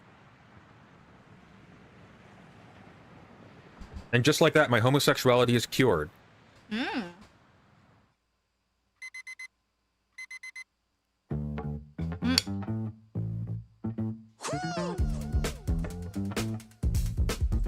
I say slow down, preacher man, the love won't start when the beat is tough, they're gonna lose their type. They told me 1,000 times, they said, so boy, start. I put my middle finger and say, fuck you, watch. I played the cards that I was dealt. My hand was bad. Gonna have a bit of edible soon. I love that line. These headphones are literally like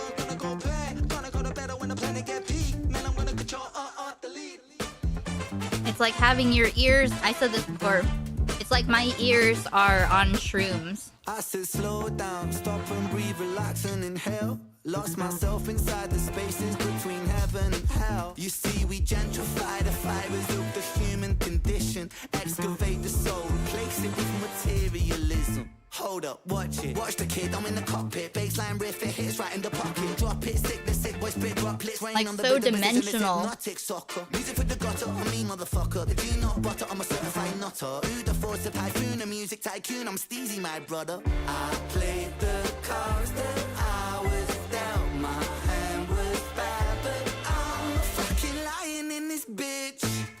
Turn the bad thing around and make it feel great. Make it off the pressure, rise the pressure, these flames. Gasoline and make a bonfire in this. Thank you so much, Mobbins, for the $5 super chat. We'll do numbies after my pancakes. Thank you so much. Man, I wanna control all the lead.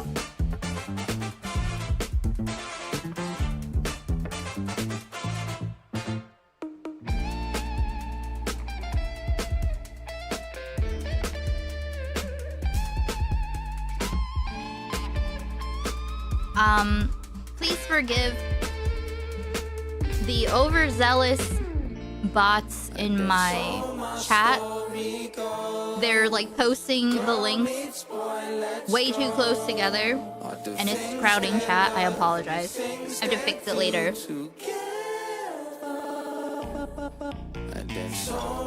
They are. Girl meets boy, let's go. I do things they love and things they do together. I thought there might be a paper in here. They're sure. SRH1540. Things they love and things they do forever.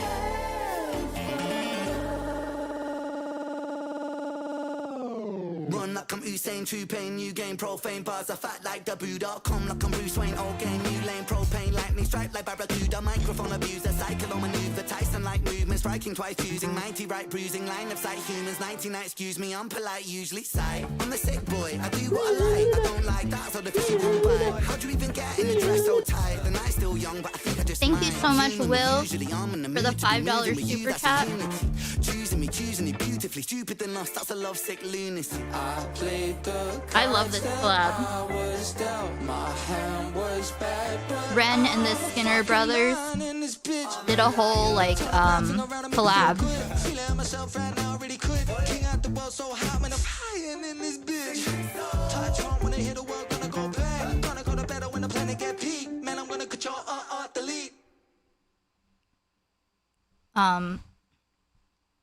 This collab series, so fucking good.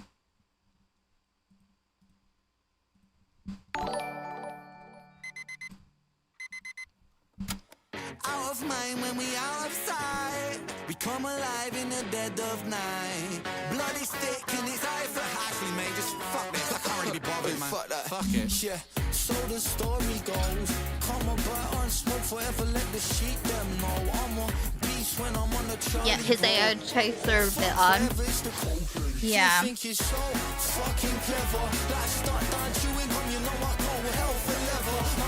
Recently,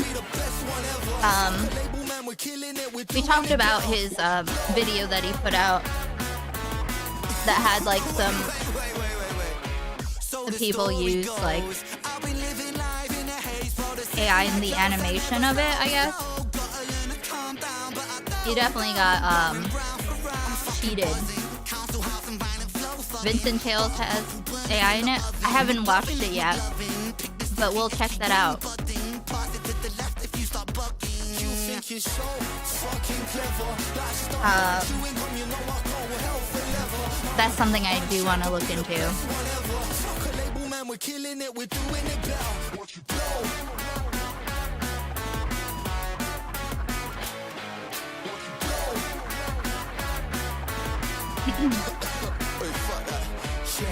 Out of mind when we out of sight. We come alive in the dead of night.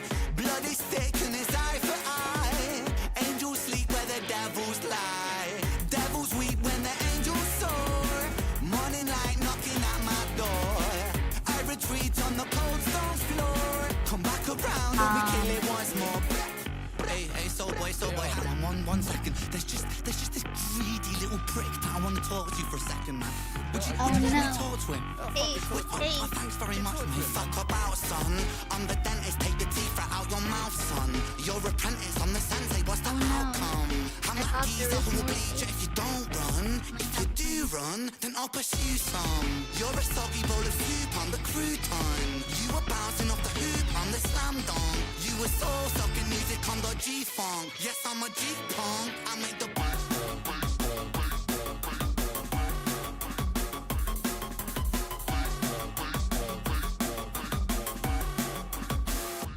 if you crack trash, then comment the soul boy. I made the NDD and B, I make it nowhere. I got a big fucking sting like bellboy. Drop bombs and nukes, call me shell boy. Got spaghetti in my head and it's a state of mind. I done fucked up my face, now I'm Frankie.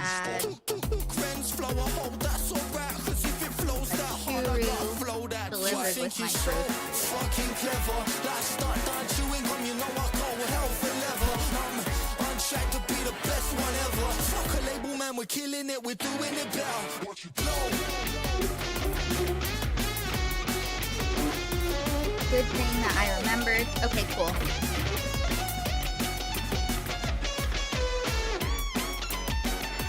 He responded to a fan on Reddit around 6 months back saying he's that artist on payroll whose family used AI. He sees it as a tool, but going forward he wouldn't be anymore. Got it. We come alive in the dead of night. We'll look into that. Blood is thick and it's eye for eye. Angels sleep where the devils lie. Devils weep when the angels soar. Morning light knocking at my door. I retreat on the cold stone floor. Come back around and we kill it once more.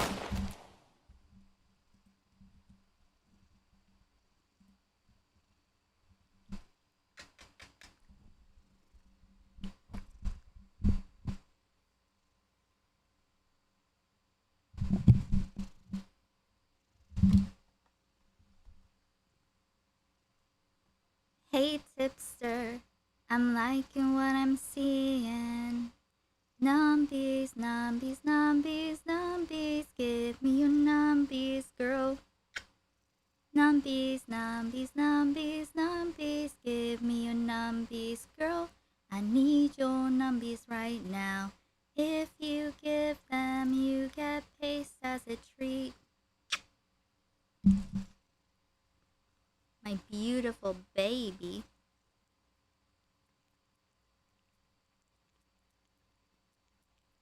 What a sweet baby you are.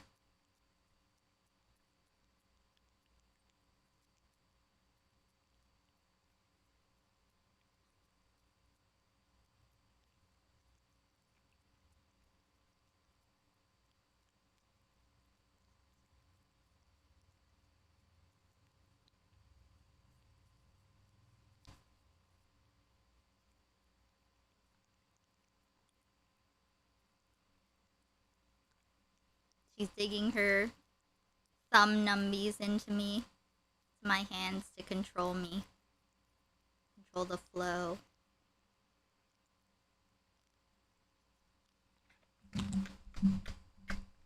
Look at this tummy. Thank you, baby. You're so good. You're such a good, beautiful baby. Okay, you are free. You're free.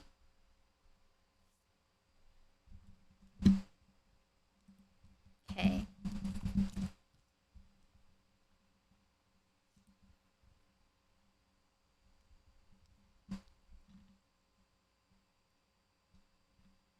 Let's do cuntology real quick before we get into the misogyny. Oh shit, what just happened?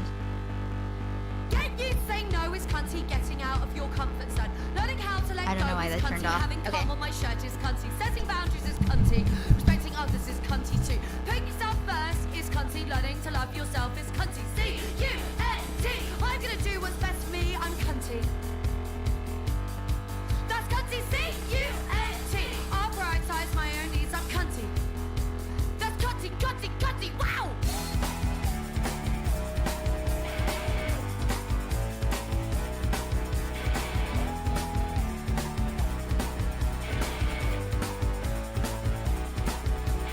Healing your inner child is cunty, getting therapized is cunty, having autistic meltdowns cunty, dragging behind some bins, doing a poo at your friend's house, stealing shit from chain stores, learning how to let go is cunty, learning how to say no is cunty. C-U-N-T.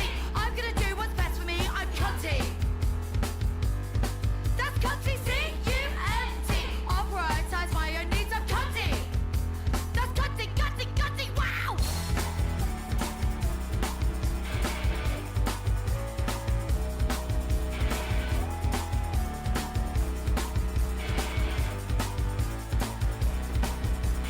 One, two, three, four. Tonight I'm gonna be a massive whore, I'm cunty.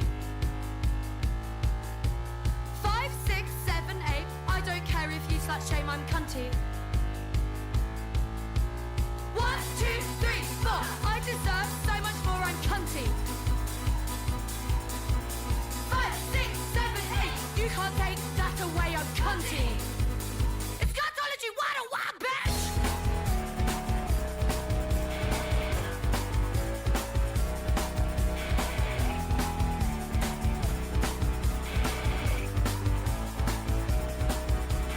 C-U-N-T.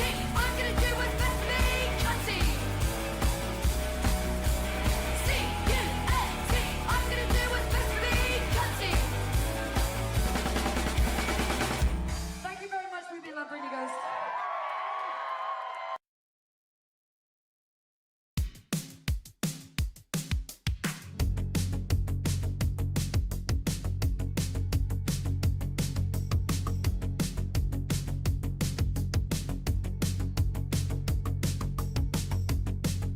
The glass is half empty, but overflowing at the same time.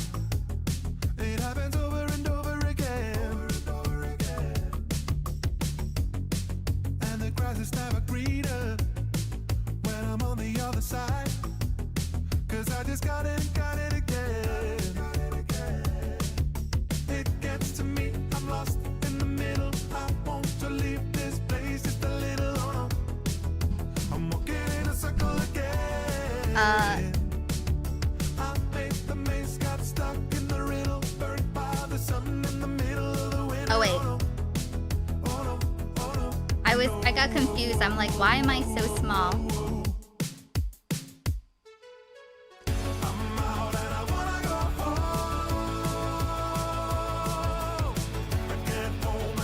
Oh, yes.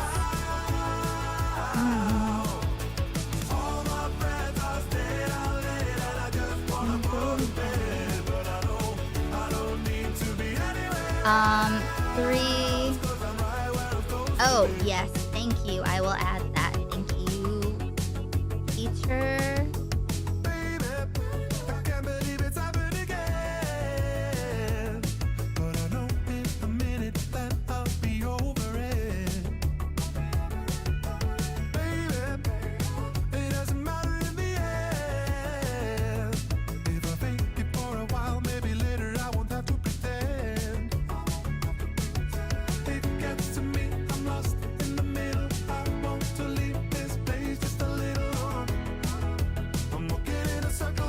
Okay, cool. Awesome. That's true, I was born and continue to be small.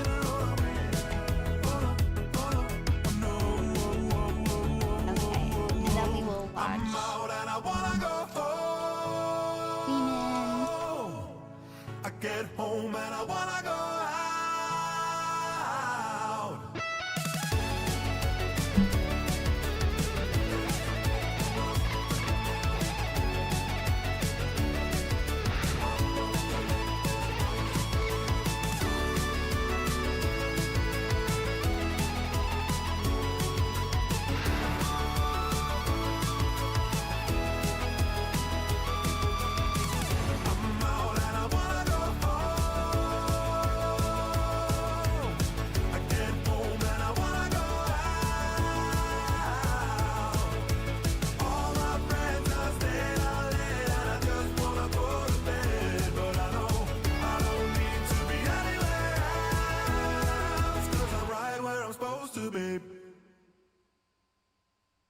I was late with the worm finger.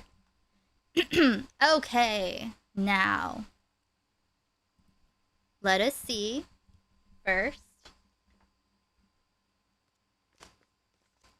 I will consume a portion of gummy. How much is this? I don't know. We'll find out.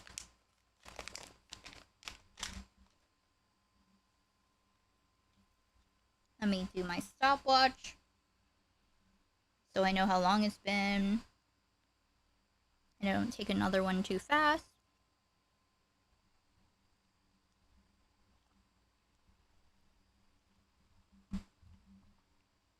Okay, let's see.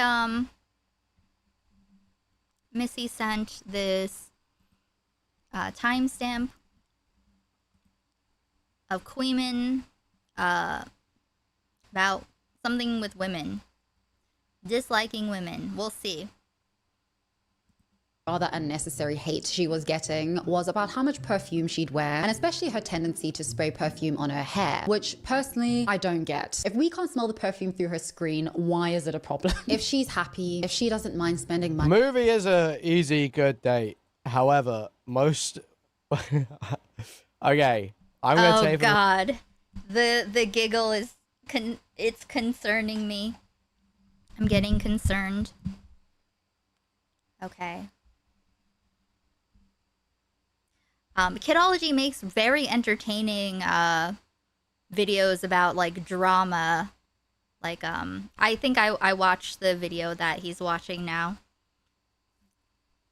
Misogyny. Okay.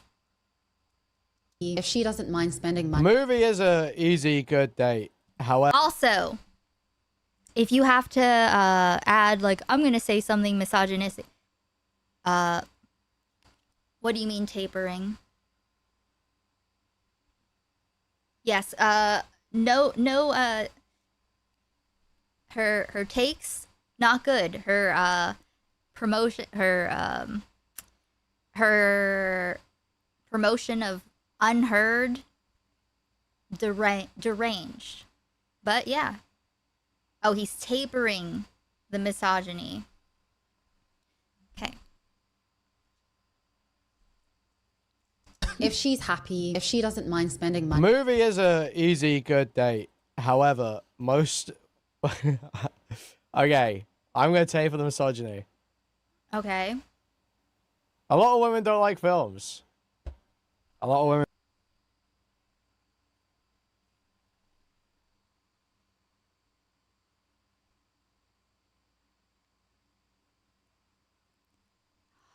This is so embarrassing. You know what this tells me? This tells me the world that he occupies, which is a very small one. Women that you are pursuing don't like films, I guess. This is you have to look where you are. They prove nothing. It is very dumb. Post-breakup Kuihman. He's got to get it together, or he's not gonna, you know, how is he gonna maintain like a vibrant, healthy relationship in the future with this kind of shit in his head? The last girl I dated didn't see eye to eye on movies. Yeah, it is very... But, like, this is the thing. It's like, it's just... It's sad. It's sad. Just wait. Oh, God. Okay. It's just... Like, get out of the kiddie pool, dude. You are stuck in a piss-filled kiddie pool. There's a world out... I know you're scared of the world out there, but there's so much more. There's so much more. Also, what's Kuihman's taste in films? Do we know? Do we know?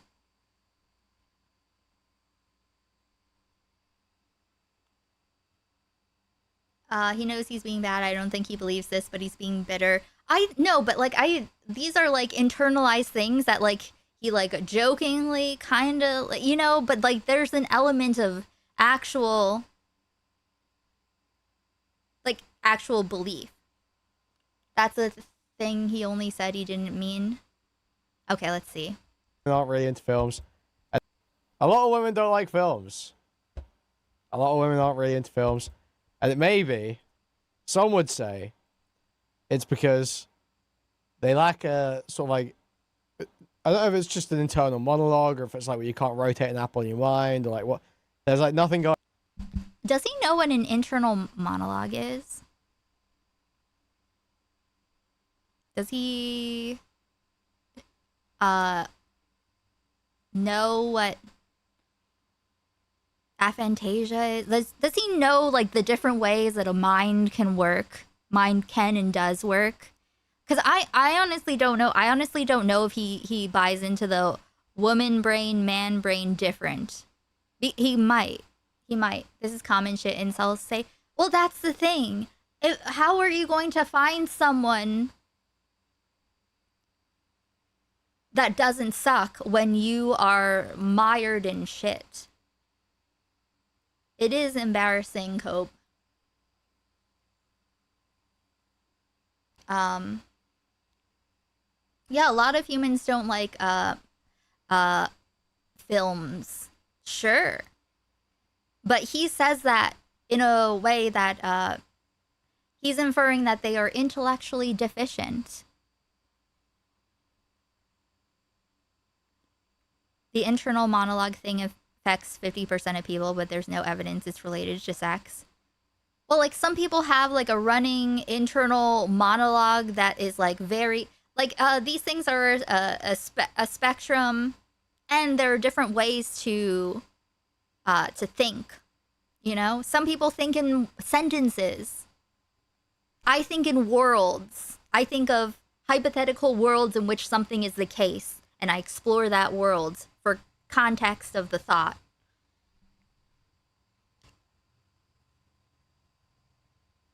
The one real thing it's based on is that in one study, men were faster at rotating objects in spatial processing tests. Wow, a whole study.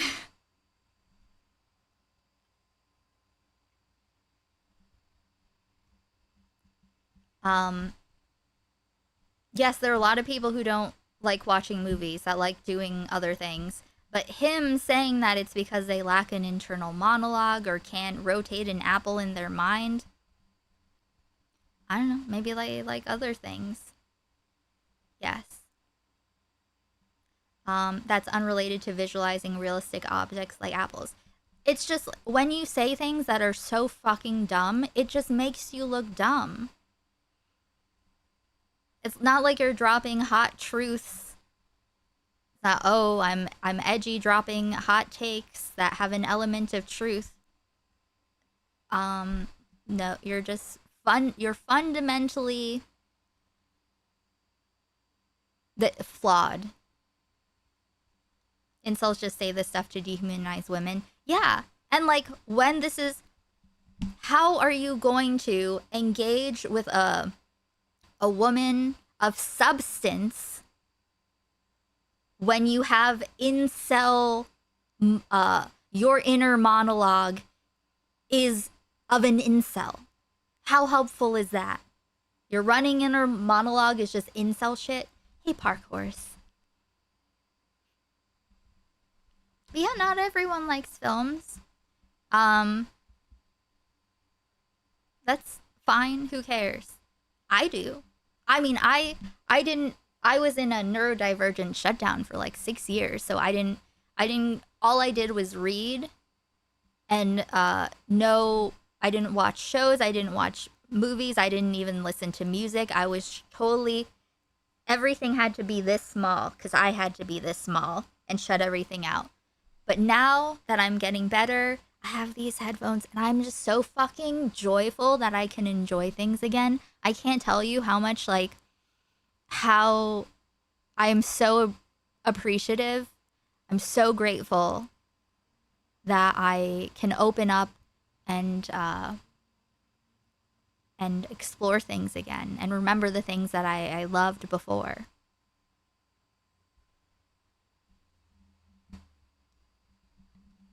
You know what I mean? But yes, connecting this to inner monologue or aphantasia is very stupid. Final up there.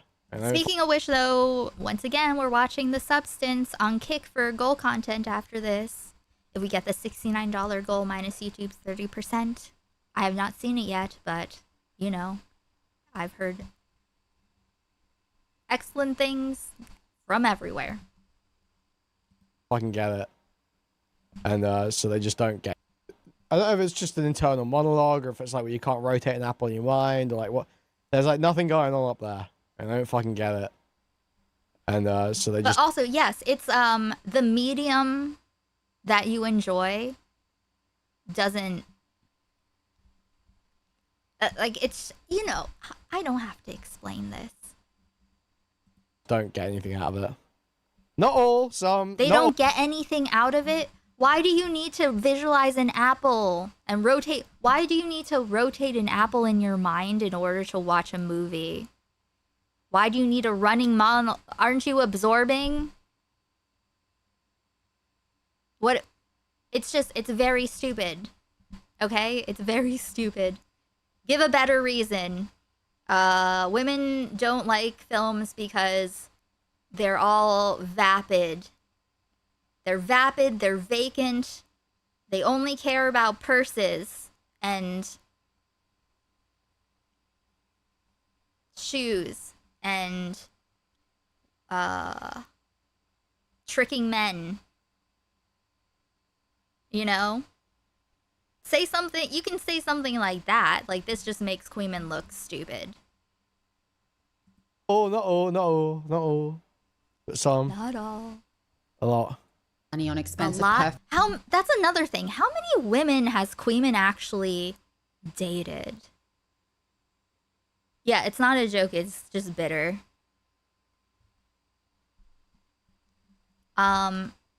And how much of a variety of women has he even met? You know? Like, is he meeting people through situations of common interests? What is he doing? Is he meeting just randos? Because most randos are shit. He's only dated his ma and Hellbent. Oh my god. I'm ready to be a yee-ho tonight. Perfumes and enjoys smelling like a scented cushion. Good for her. I'd say that a far more valid point of issue was how quickly Danielle fell for these men and would almost immediately romanticize them. She would, for instance, go to New York. One time he told a story about trying to talk to a girl about politics and she told him what her mom said, so I'm guessing pretty young. That's another thing. If you're dating people who, listen, when I was in my mid to late mid 20s, I dated some people who were younger than me because I was not in a position, I didn't want, I wasn't in a position for like something like serious long-term, you know. But if you are, you know, just slightly more casual, people meeting them out in the world, you know, rock climbing, doing things that I was interested in a natural way. But if you are, and I don't know if, I have no idea how or where or what age Kuihman's finding people. But if you are looking for younger people to be cultured, to have, you know, be on the same, have the same level of exploration. Some, sure, but, you know, it's not really their fault if not. City for Fashion Week, as one does. And she'd organically meet New York guy in the wild. This man sits down next to me. No, I don't mean that. I don't mean that. I'm being derogatory. I'm being derogatory. Uh-huh. Is that his response to you? No, it's very interesting you went through a 6-year battle with stuff because from the outside you were still extremely creative and fun from my perspective. Not saying you were hiding it, but I had no idea it lasted that long. Thank you, Peter. I mean, that's, you know, I'm very practiced in that. The problem is that, you know, when all I really knew was how to, like, bulldoze through it. But if that collapsed, then I was just, you know, wrecked. And the point, my whole thing now is just making sure, knowing what what's sustainable. But really, adding that a small amount of Lexapro to my medication situation helped lift like a level of darkness. I feel like. Oh, wait, let me I'll open chat.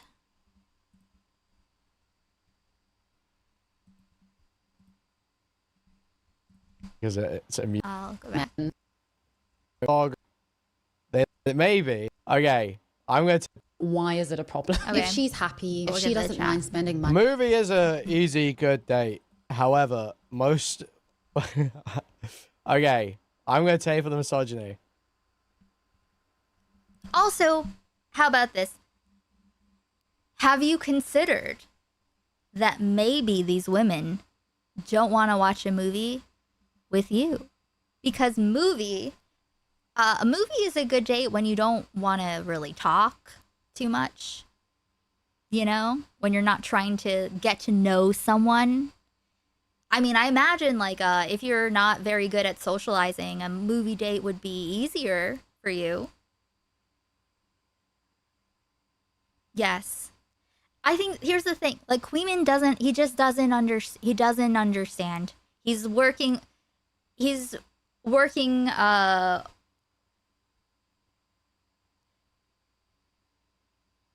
just playing with mud. You know what I mean? I have a recollection of being a kid, and you know, digging a hole in the mud under the trees with some neighborhood kids and making like mud cakes and stuff. You know, pretending that the under the tree was the house, and you know, that's what he's working with. Everything he's talking about, he's thinking in the context of making it with mud. There's not anything real there.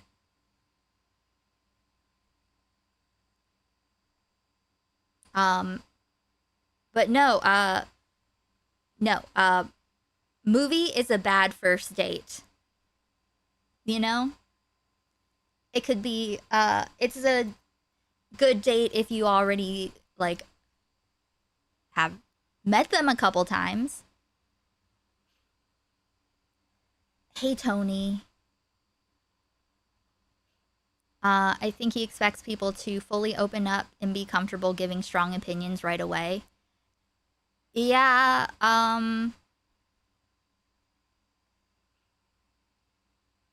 yeah, I don't know how... I don't know, does he realize that he, in order for someone to open up and be comfortable, like, you have to make them feel comfortable? Because I could imagine him just, like, challenging people on their beliefs or takes or whatever, instead of being, like, asking out of interest. You know what I mean? And that, like, who the fuck wants that? Who the fuck wants to go on a date with someone that you... I don't know if he's internet dating or whatever. Who wants to go and just have someone, like, grill you on your fucking politics knowledge?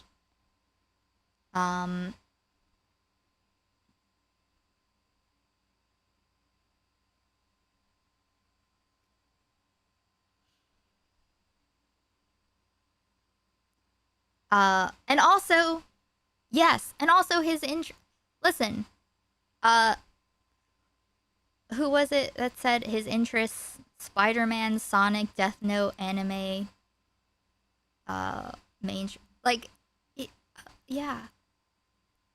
Maybe he should widen his horizons. I don't care if he doesn't like the dating process. I just don't like that he takes out his anger on women. I think that he really would be well served if he explored any of this, you know. He's really just holding himself back. He's self-sabotaging fundamentally. He is existing in a state of self-sabotage. A lot of women don't like films. A lot of women aren't really into films. And it may be, some would say, it's because they lack a sort of like, I don't know if it's just an internal monologue or if it's like where you can't rotate an app on your mind or like what. There's like nothing going on up there. And I don't fucking get it. There's nothing going on up there and they don't get it. Just saying names, or I'm just gonna think that you're stupid and you just believe this, like, actually.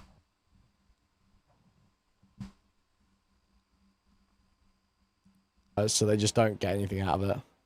Not all, some. Not all, not all, not all, not all. But some. A lot.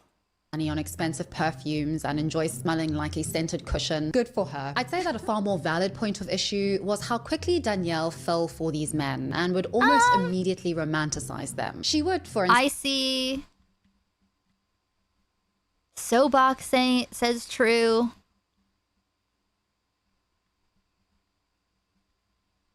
Someone said you're socially awkward. Huh? Question marks. Movies suck.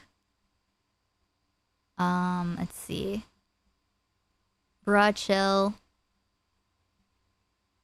Dog shit movies always play. Question marks.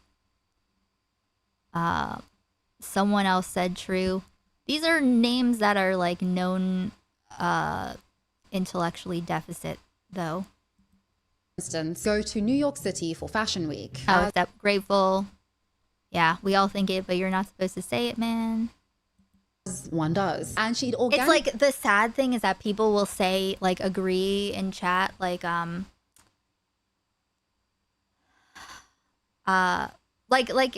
we said, virtue signaling. And it's so sad. That's the saddest virtue signal. Like, that's not a cool, that doesn't make you look cool, dude. It doesn't make you look cool. Meet New York guy in the wild. This man sits down next to me. No, I don't mean that. I don't mean that. I'm being derogatory. I'm being derogatory because it's amusing to me. I obviously don't mean that. Is it obvious? I'm being derogatory. Mm-hmm. Towards women have annoyed me in my personal life in a veiled way. I mean, not really veiled. Just in a way that makes you look, like, you know what would be better? You know what would be better? Don't be a bitch about it. You don't have to name names, but you can, you don't have to, you know, instead of saying women, most women, just say,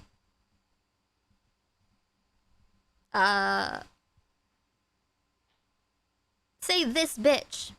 Say some, just, you know.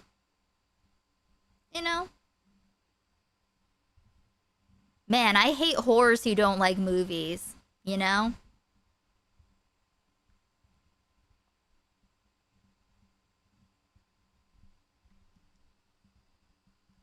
You know, just be specific. Yeah. You can be like, this woman annoyed me, and she didn't like, I don't know. One time I had this reminded me, one time, this was when I was dating briefly a younger guy that I met rock climbing. And, you know, he was like one of those guys who were that were like gifted children, and they're used to being gifted and like, you know, being ahead in their career, being like successful, more successful than one as young as they are would normally be.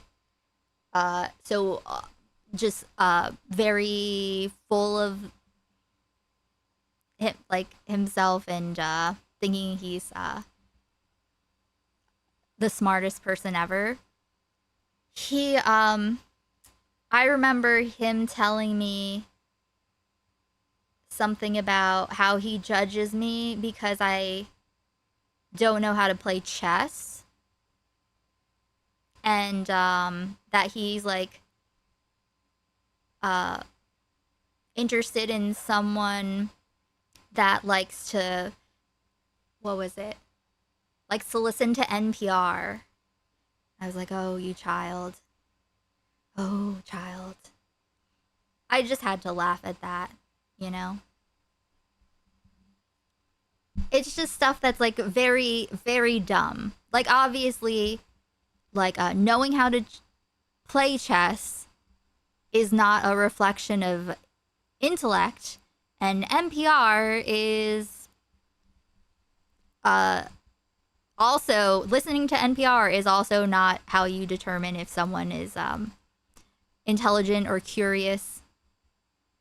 It's just stuff like that. It's like when you're young, stupid, ignorant, and prideful, you'll think dumb things. But Kuihman isn't young anymore. So if I take a woman to see some random shit in the movie theaters and she actually enjoys it, it would ruin the date for me. he liked that so much that he hit the table. That's how funny that was.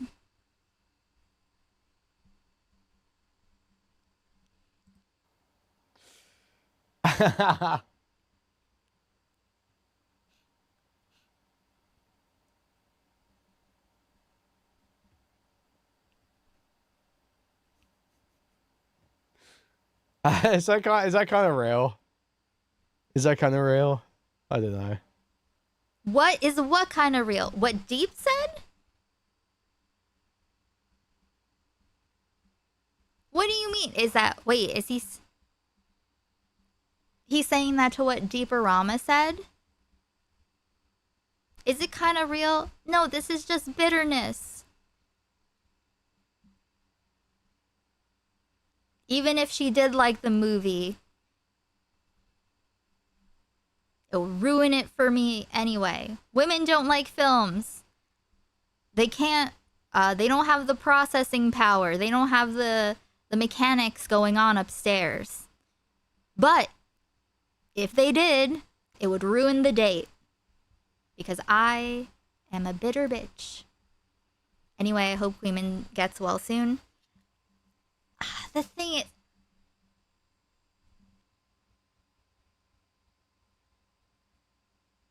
he could be better than this. He could work his way out of this.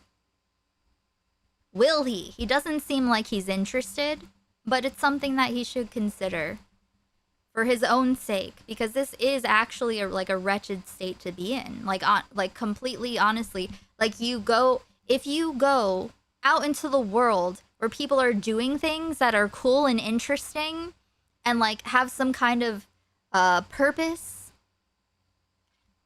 you know, like they have things that they're doing that are like bigger than just like sitting by yourself being bitter.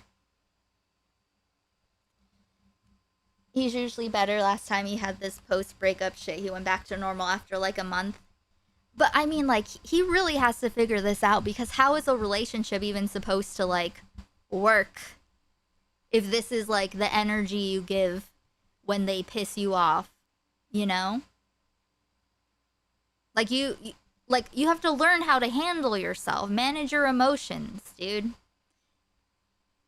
This is what happens when you when you shut your eyes. It's like he knows there's stuff out. He knows that there's stuff, but he just doesn't feel like dealing with it.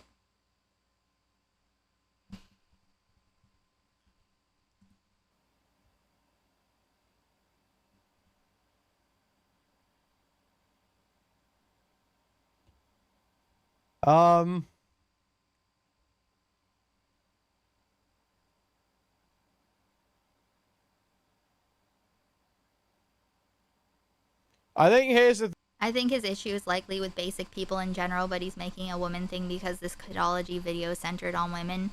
Nah. Nah, it's also women. Like, sure, people he thinks are basic. I'm sure he looks down on certain people, but Kuihman has announced an upcoming period of hermit isolation. What, in his social life or just, you mean?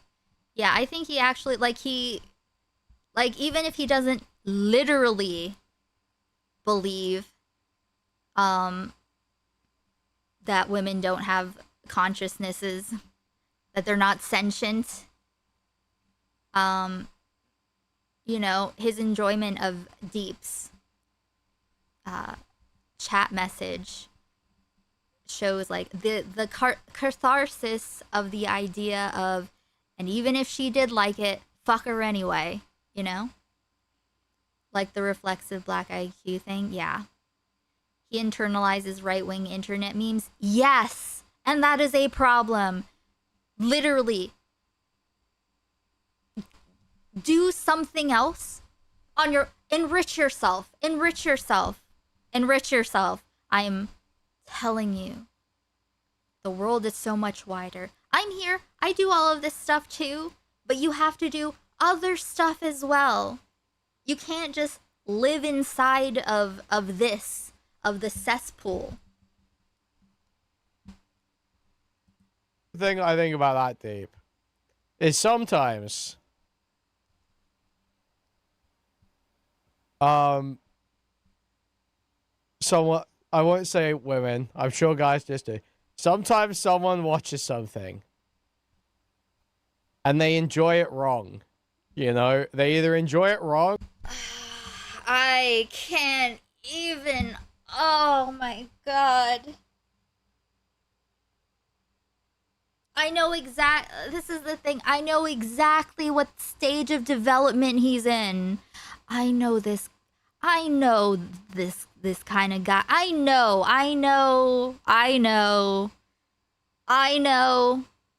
Pretentious bullshit.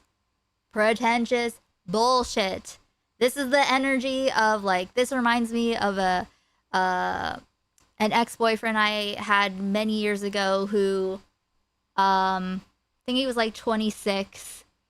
He would stop wearing t-shirts if he saw other people wearing it. He was like, I had it first. You know what I mean? It's that energy. This is legit me at 16. Exactly. Exactly.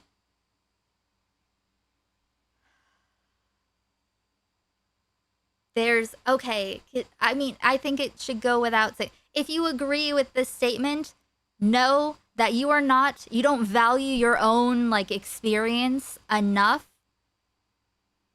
to enjoy the media properly. I'll say you are enjoying things wrong. If you enjoy things and think that someone else can enjoy that same thing wrong, you are enjoying wrong. If you're even considering, if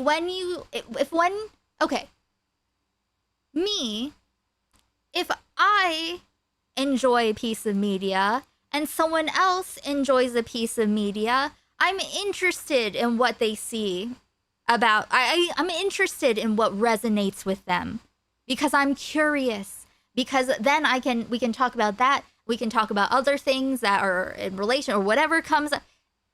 It expands. This is thought terminating. This is connection terminating. This is basic bitch.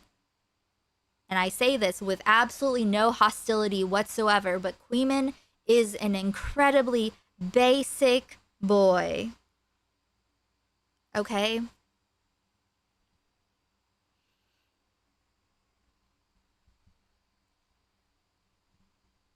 Or it seems like they're kind of pretending to enjoy it and almost and tricking themselves and thinking they enjoyed it. Like, if you are trying to mind read someone to make sure that they are authentically, specifically enjoying it for the exact reason that something should be appreciated, you are not actually enjoying it. Think you may be overthinking? No. I mean, maybe, but no, I am pondering. So, like, I don't have heat for Kuihman in this. It's just, it's disappointingly basic and, sophomoric, I would say. Let's hear him out. Okay. And they enjoy. Okay. Somewhat, I won't say women. I'm sure guys just do. Sometimes someone watches something and they enjoy it wrong. You know, they either enjoy it wrong or it seems like they're kind of pretending to enjoy it and almost and tricking themselves and thinking they enjoyed it. Tricking themselves. And they don't know. The concept of tricking themselves versus like, oh, they're pretending to enjoy it to impress other people, but they're tricking themselves into enjoying it?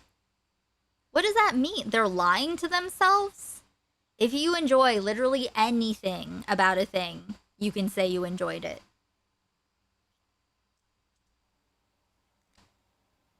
If it was from Chud or something, it wouldn't bother me.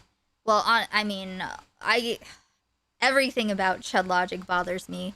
His disgusting presence, and his thinking that the fucking sex pest on the street that assaulted Vlad for cross-dressing, when the sex pest instigated the entire thing, and Chud said that he was in the right. I mean, Chud's kind of the worst. He's kind of the worst. He could think they're enjoying something, missing the whole deeper point of a movie or something. I don't know. Nah. Well, the thing is, Chud is fully gone. He's fully gone. He's never coming back. Something would have to happen to him. Like something life-changing. Something, I don't know. Like a come to Jesus moment. Like minus the Jesus part. You know what I mean? Like where he sees his reality, like a near-death experience, and he completely, I don't know, his brain gets reset, falls down again, I don't know. But Kuihman is still like,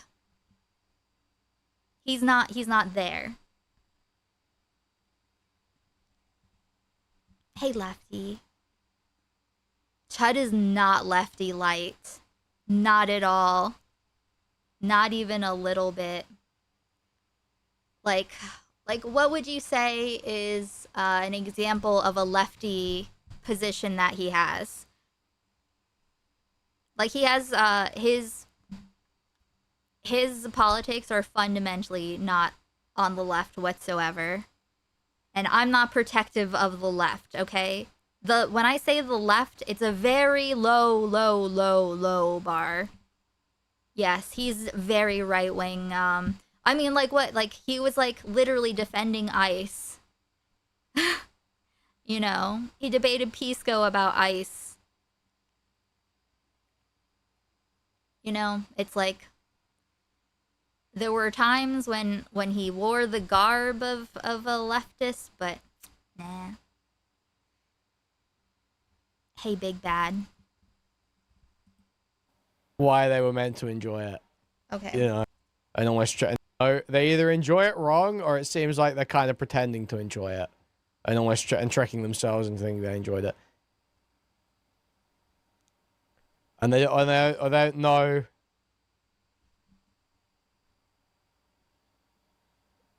why they were meant to enjoy it. You know. That's also crazy. Why they were meant to enjoy it.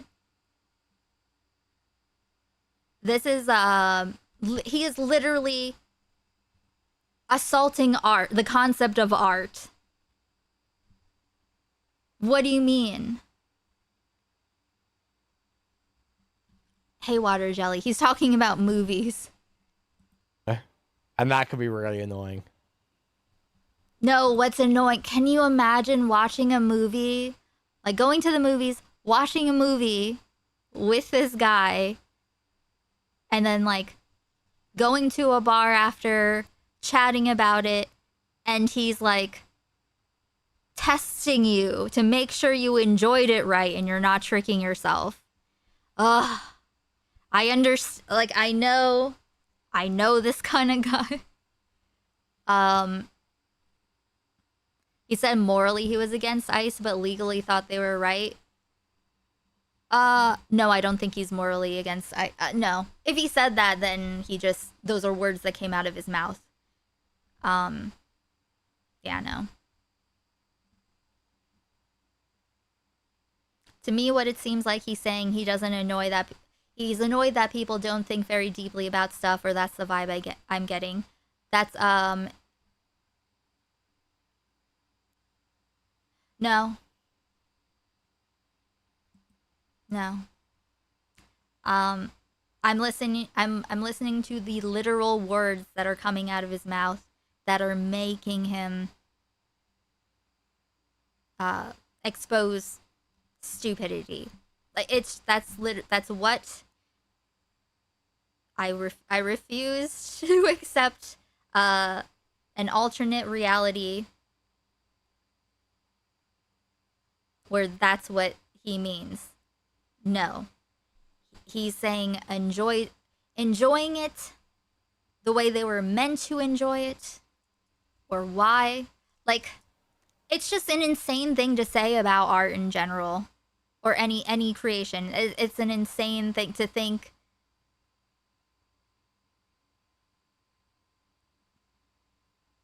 I don't know. It's very depressing.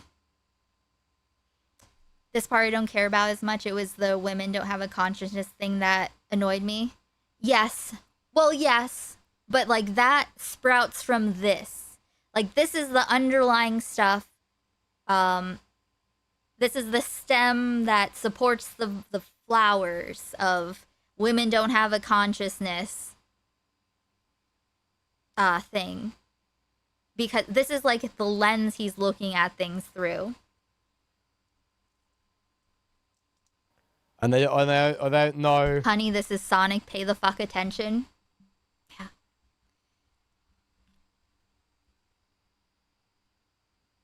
Like, I don't know. I don't know. Or it seems like they're kind of pretending to enjoy it, and almost and tricking themselves and thinking they enjoyed it. And they don't know.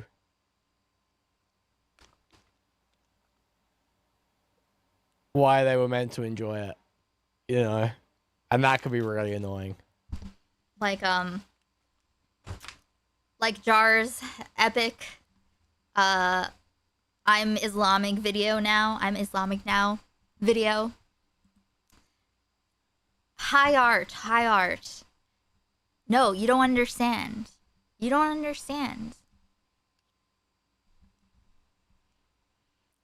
Quit acting like talking isn't his job. He has words for this. We've seen him make very concise arguments. That's true.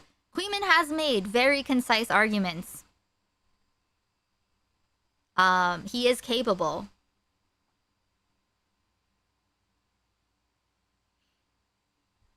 I would love to know what some of his favorite films are, or books. Does he read books?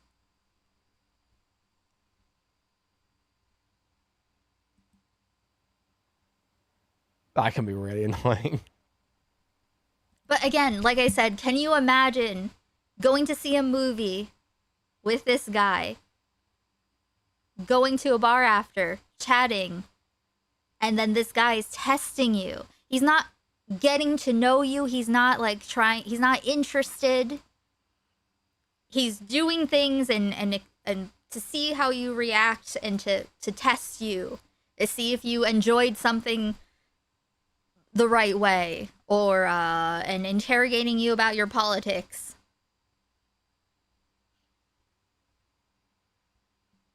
You know what I mean? I feel like I've heard him say that he's debated people on dates before. That is crazy. If you want to find a person, a partner that is intelligent, thoughtful, you know, thinks deeply on things, is considerate, you gotta be worthy. This isn't worthy, let's be honest. Like an intelligent, thoughtful, interesting woman would not be, you know, would not fuck with this. And it's not just the language, it's like I said, I'm focused on this because it's the lens he sees things through. And so having a conversation, going on a date with this kind of person, saying you know, that has this kind of worldview, it is extremely apparent and it is exhausting. But okay. So if you go out on a date, talk to the person, be interested. Try to have a conversation that is open, that you know, where they feel comfortable enough to be themselves and share and stuff and feel like you're there with them, okay? And if they're not interesting and you don't feel like spending another time with them, then you can not see them again. But I don't know why you would waste your time to go on a date and not have that opportunity.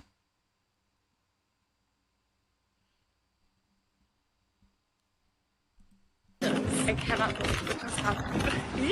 She then proceeds to get into the stranger's car and go on an impromptu date with him before going on another date with him the following day. Because how romantic. You're saying you wouldn't be annoyed if you were discussing a movie you saw together on the date and the guy totally missed the point of why the movie was good or interesting? You wouldn't be annoyed? No. What do you mean, the point of why? Especially if you see something once. Some things it's like you can pick up different things at different points, you know? Upon a first watch. Like, the movie can be good or interesting for literally any reason. What do you mean, come on? Like, you know, like, I like weird stuff. If I needed everyone to appreciate the things that I love for the reasons that I think are the most meaningful, pivotal parts of it, then I would not respect anyone ever.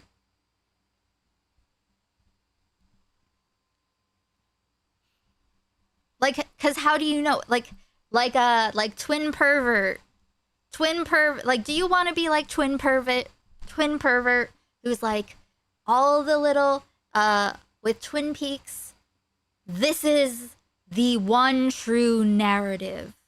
David Lynch, Twin Peaks is only about, like, first and foremost, about TV bad, film good. Anything else branches off of that. That's just little twigs and branches, not the trunk of the tree.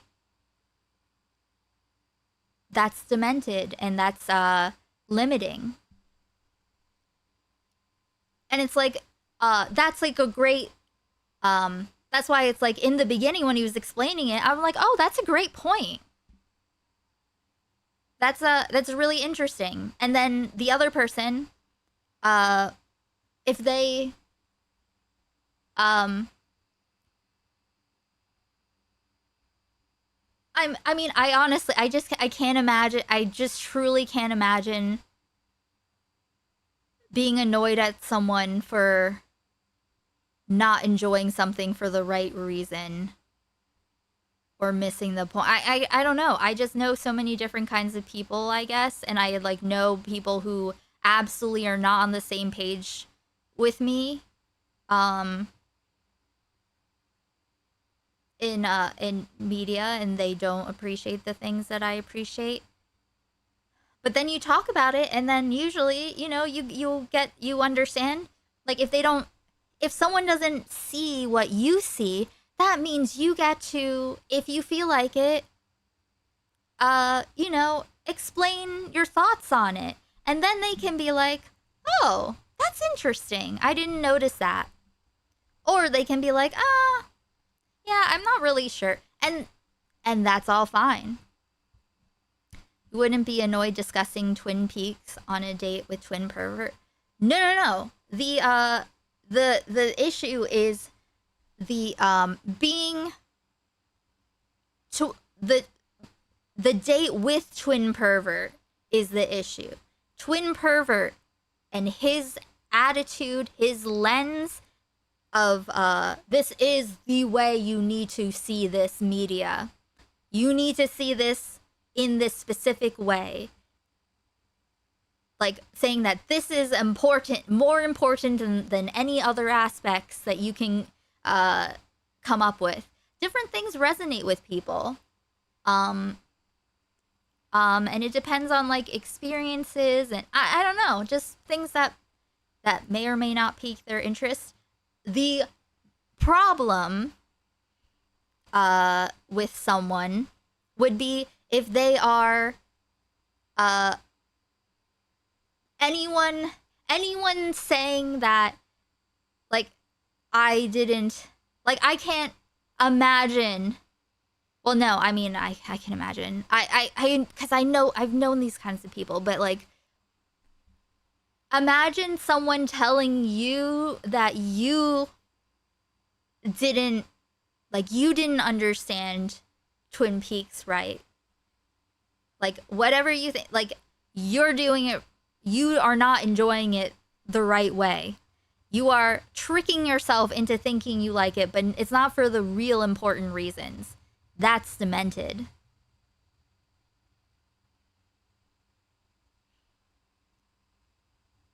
You asked if you showed someone a movie and they didn't get it, would you be annoyed? Yeah, no, I show people a bunch of shit that they don't get. I don't know. It's like, this is like a test, though. The reason this is a test, when they're like, if you're like, oh, like, are they tricking themselves? Do they like it for the right reason or whatever? You are taking this person and putting them into a context of values that are divorcing them from their own autonomy.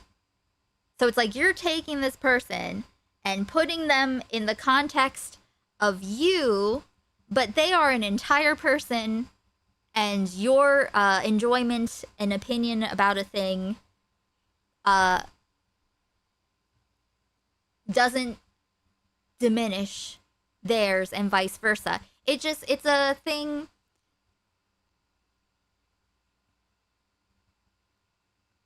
I mean, I guess I don't know why you would need anyone. Like, I can understand being bummed out if you're really excited to show someone something and they're just like, I don't like it.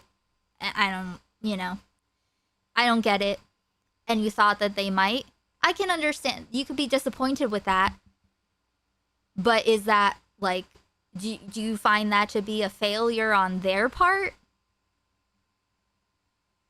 Yes, he's also generalizing it to most women.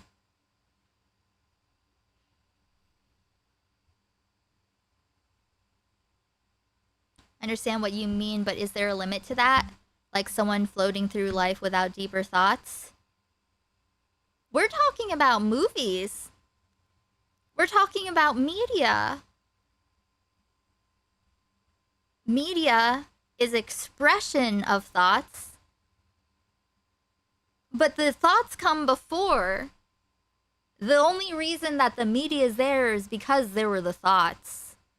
So, like, someone could consume no media and have very deep thoughts.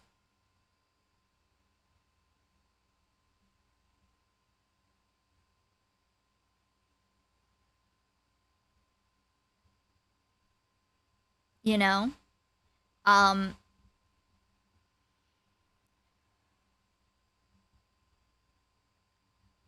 Like, I mean, maybe if you are a person who needs to have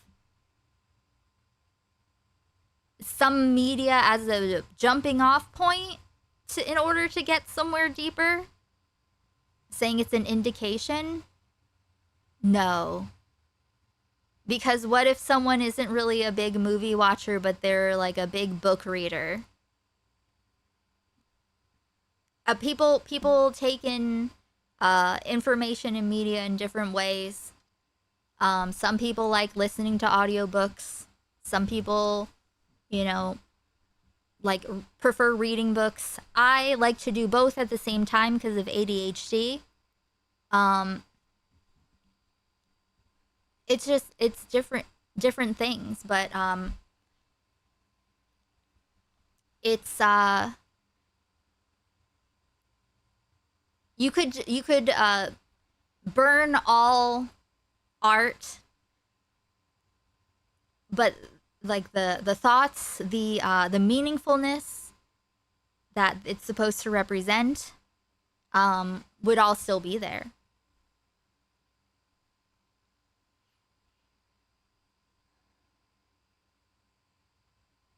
I'm toxic. I find it hard to watch movies with people to begin with, especially subtitled.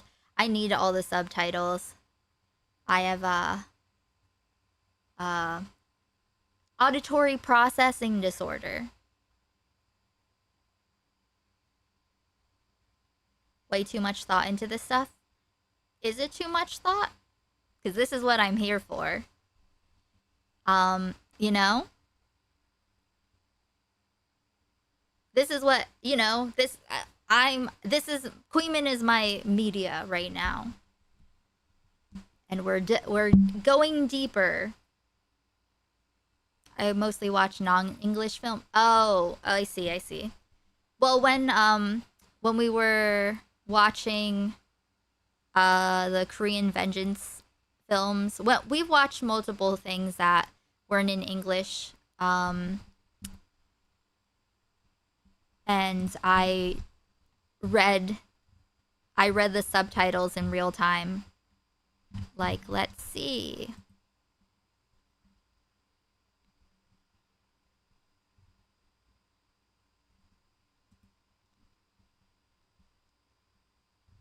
Like, for instance,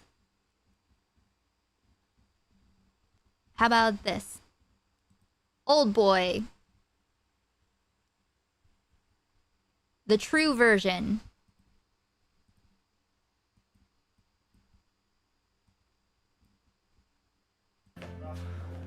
Pretty good. Only Prince Lock. It's alive, right? May I slice it now? You know, for people who aren't able to read, that are just listening. But here. All my Patreon content is at free tier. I appreciate all my paid patrons who make that possible. No other choice. Oh, I think I heard about that. Hold on.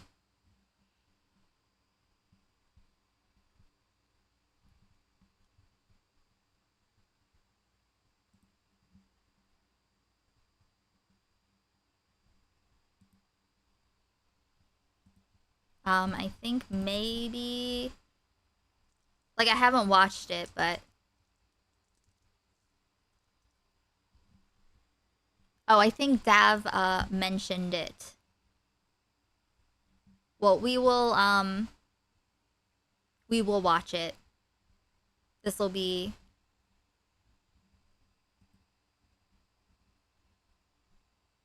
to watch.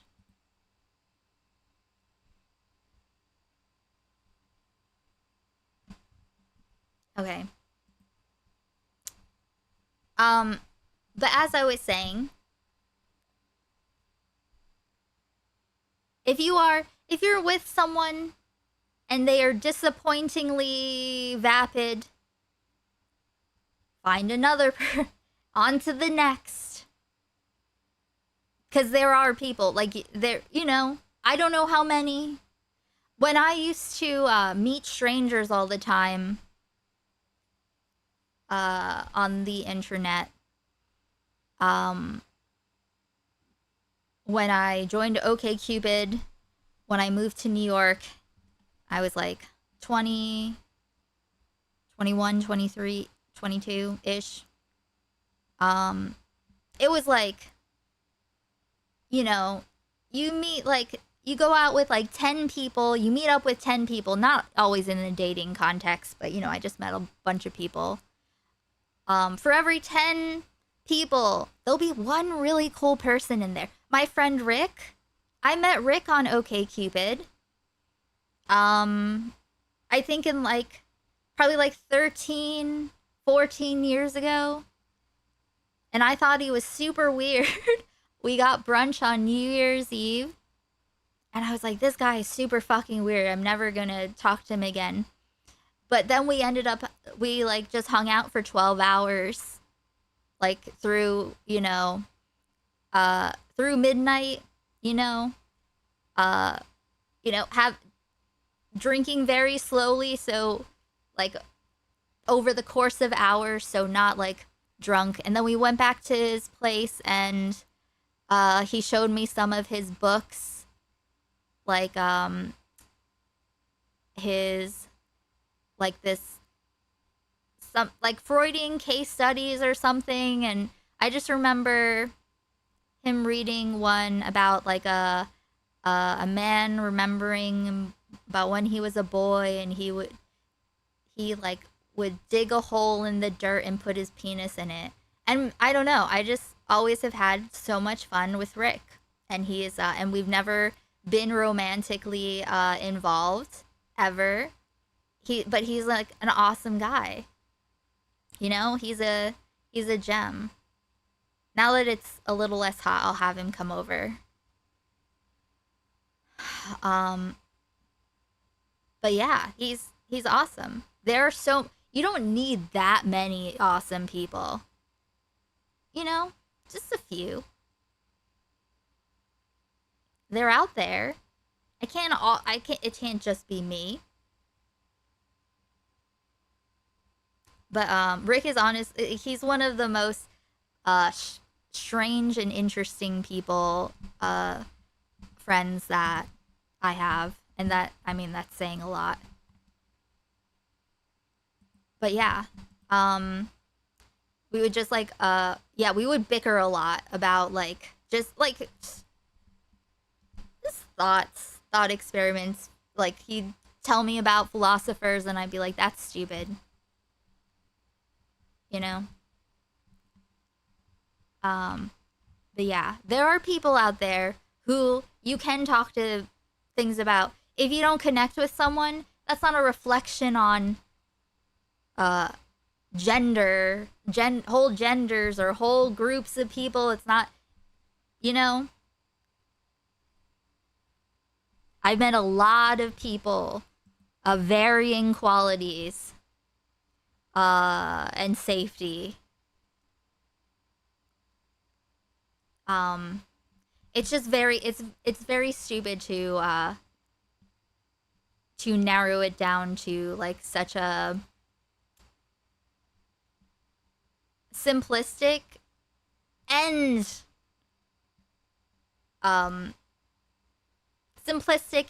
wrong statement. Yeah. No one needs a relationship to be happy. Needs to be said, be secure in yourself, be around people who make you happy, truly happy, don't settle. Yes, well, that, but I'm not getting to that part yet. Like me, it's been like maybe 2.5 years since my partner of 10 years, I found out he was having an affair and my entire world collapsed. But then, like, you know, I had to face everything that I was hiding from, you know. I had to do the work. I'm like almost ready to entertain the idea of not being completely shut off. But during this period, I've been like, I need to make sure that I am solid within myself, that I have a, you know, like I know my boundaries. I know my like I am a validated person within myself. So now that I'm in this place, I'm just making sure that I'm fortified first.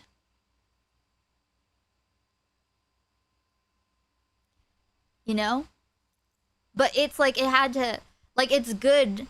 Like, the thing is, like, with my ex, you know, it needed to end. It didn't have to end like that, you know? That's the thing. It didn't have to go the way that it went. And that is an issue. That is a moral, psychological issue. That is something that I can't reach in another person. But yes, but I will not be going out looking to date, that's for sure. I'm just interested in doing things now more. Now I'm like, maybe I would be interested in going to, like, see a band. Maybe I am interested, you know? Now that I can be interested in things again, I'm just so grateful to be interested in things again. And I feel really full of that joy. And I don't need someone, like, I don't even remember before, because I was with my ex for 10 years before that. So I have not been single since 2014. That's a long time. I don't even remember. Like, dating is completely different now. I don't know what the fuck is going on. You know, the demographic that would have been like my peers at that time are not anymore. What are people even like now that I'm gonna be 41? Who knows? All I know is I don't need anything. Listen, I'm excited. There's so much shit to do, and I'm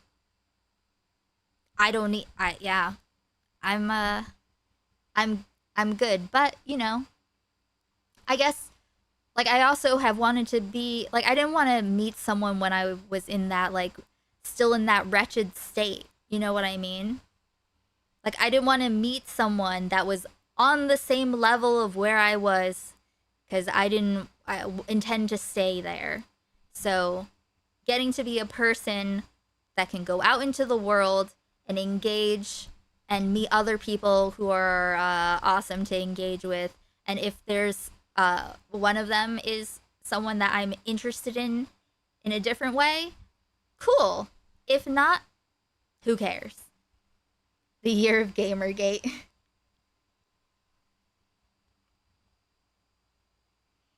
But yes, I am guarding the state of being. I'm trying to enjoy every moment of it and guard it.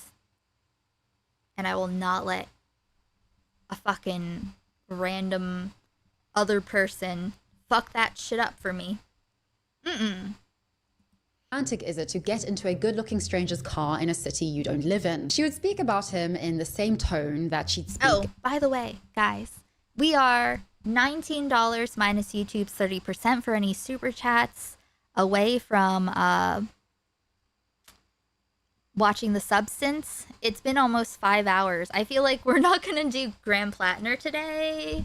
I feel like that was clickbait, actually, completely. I feel like that's was totally clickbait.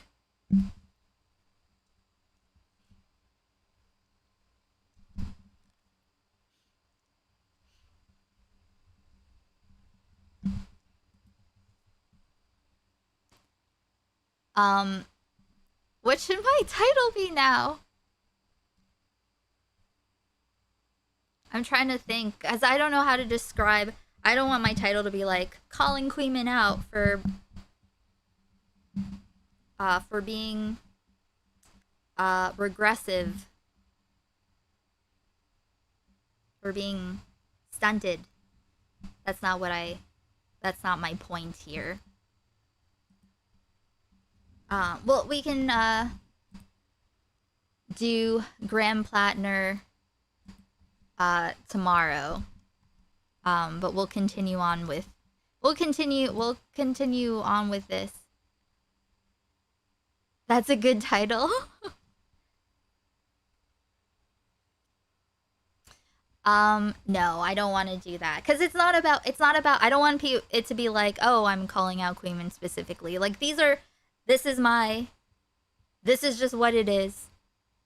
Okay? It's like, stop doing this to yourself. It doesn't have to be this way. Heartbroken Kuihman pines for help. I'm ready to be a yee-ho tonight. About Pilot Guy. He was a perfect gentleman. He was so good looking, etc. He's very sweet. Or even more annoying. They enjoy it and you don't. They enjoy it and you don't.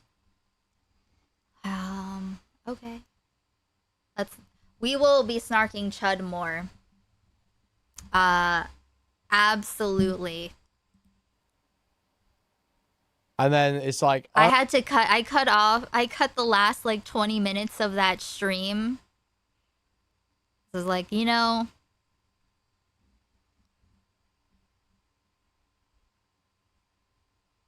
I did word things very specifically, but I don't really want to, but now I'm gonna have more tools, more, like now that we have like we can refer to the karmic wheel of rape.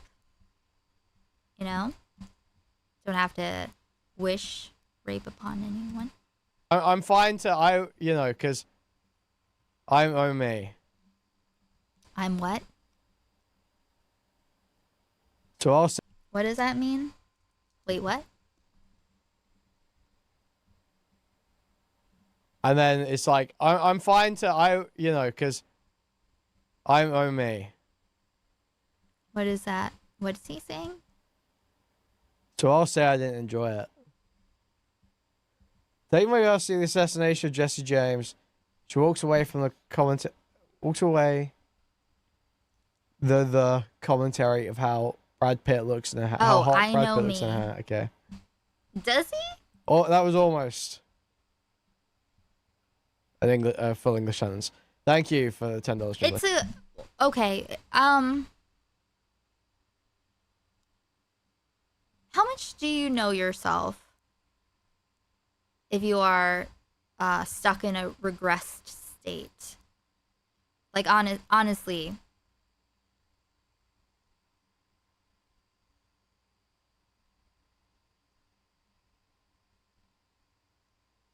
I feel like there's a limit because you can't go beyond where you are. If you are in a regressive state, then you can't become more than you are now. So you can know this, but do you know, like, if you were being like facing your issues and becoming I don't know, growing up, growing in general. She walks away with the commentary of how, okay. Okay.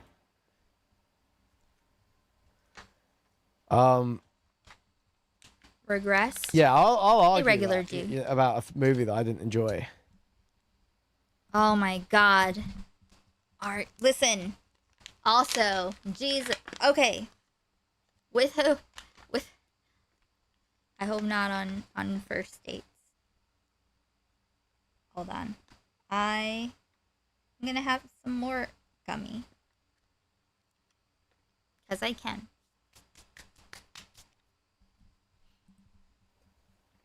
But that's usually like not a good idea. Do you know what I mean? Like, does anyone else remember?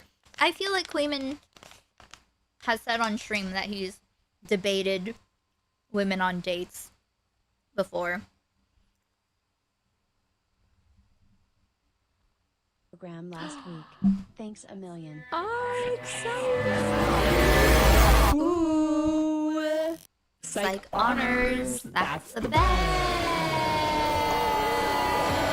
Thank you so much, Ray, for the $20. Yes, the $20 dono alert is now psych ours. Tipped $20. Thank you, thank you. Isn't Kuihman a young dude? He's like 20. Is he 28?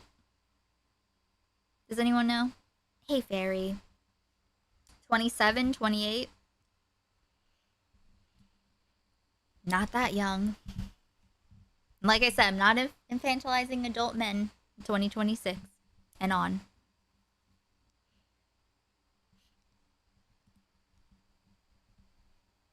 Someone said he's 30. I don't think he's 30. I would say probably 28.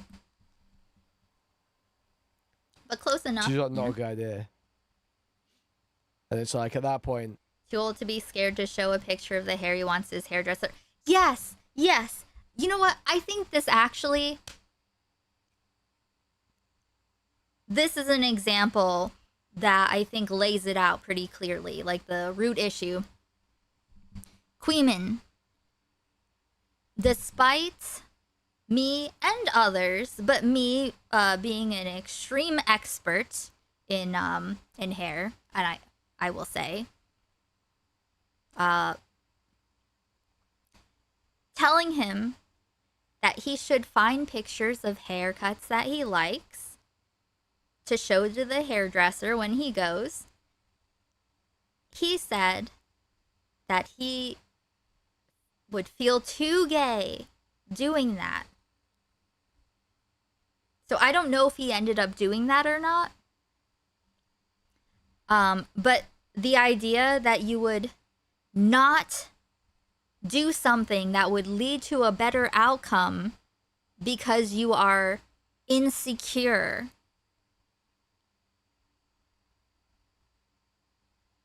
You know what I mean? Like, doesn't that just really spells it out? Like, you can't that level of insecurity does not make it's not a good recipe for dating. You need to deal with that, you know? And I say this in complete no snark,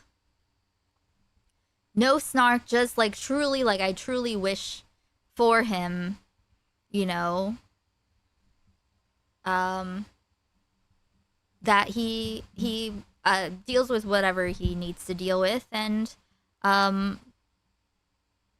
learns that external validation can't make up for like actually being secure in yourself. You know, like if you will make your life harder because you're insecure about how other people perceive you doing something completely normal, yeah, you should really deal with that.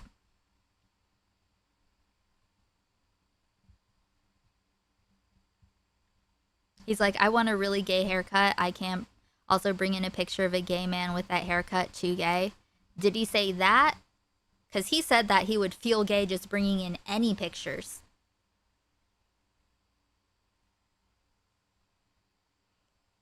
But like I said, that's like very limiting. So that, I guess that kind of summarizes everything. My whole entire point about Kuihman.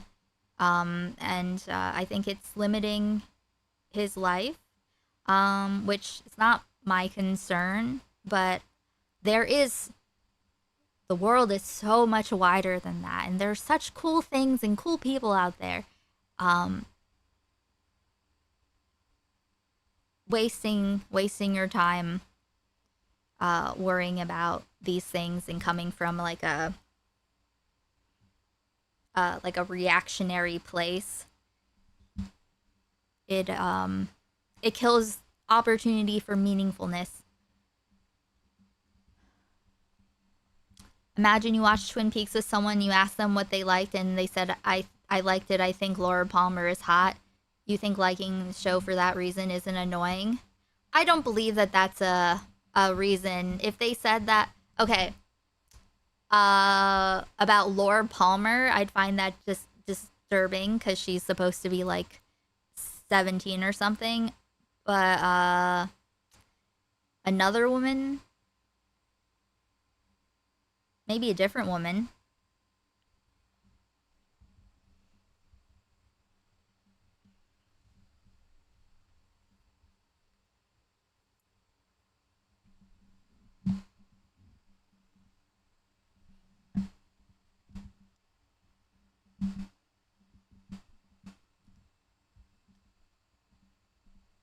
Okay. I've almost set myself up for failure, you know. But that's usually like, yeah, I'll argue that about a movie that I didn't enjoy. You understand what I'm saying?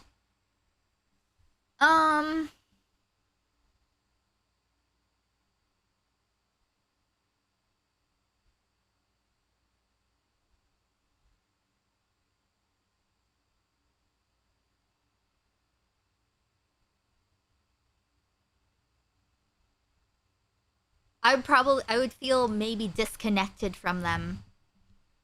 I would feel perhaps like disappointed that we can't connect over this. You know?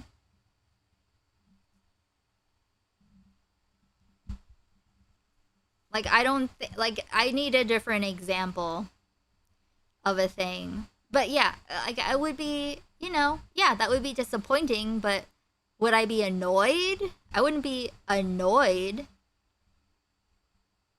I'd be like, well, that sucks that, it would have been cool if they were into it, but that's not really any different than them not liking it at all.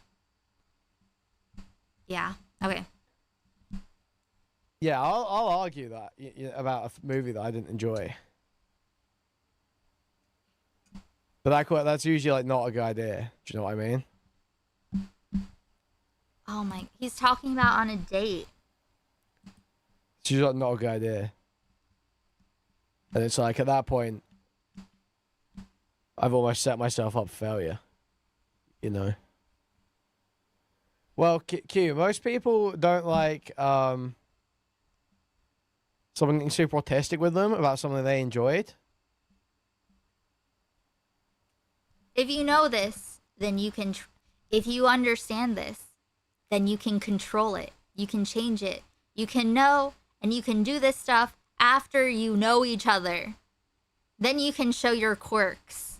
How about show them that you can engage like an actual human being? Because if you're debating someone about it, you're not getting to know them. You're not interested in them. You are putting yourself in an adversarial position. This is like a self-sabotage. Which maybe it is. Maybe he is sabotaging these dates on purpose. Who knows? When the other person didn't? If that's what they enjoyed, indicates they aren't someone I'm going to enjoy talking to much. Yes, but the difference is I think you could be disappointed that you don't have any, like, you might not have anything in common, or like you might not be on the same wavelength, but annoyed as if it's like their fault, like a negative feel. I don't know. I feel like that. I don't know. I feel like that's something else. No. He's talking about like first dates, Peter. He's talking about actually autistically, in his words, arguing about a movie with a date. Arguing about it? That like annoys when the other person didn't?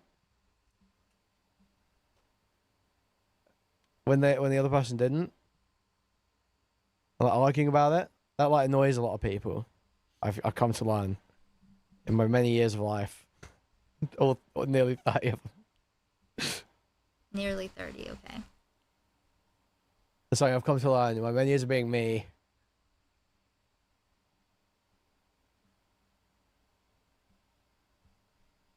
Kuihman leaves the orgy because the girl didn't get taxi driver. Like, instead of that, like, be present with a person. Listen to a person. Ask questions about that person. And if you're not interested, if you don't connect, then whatever.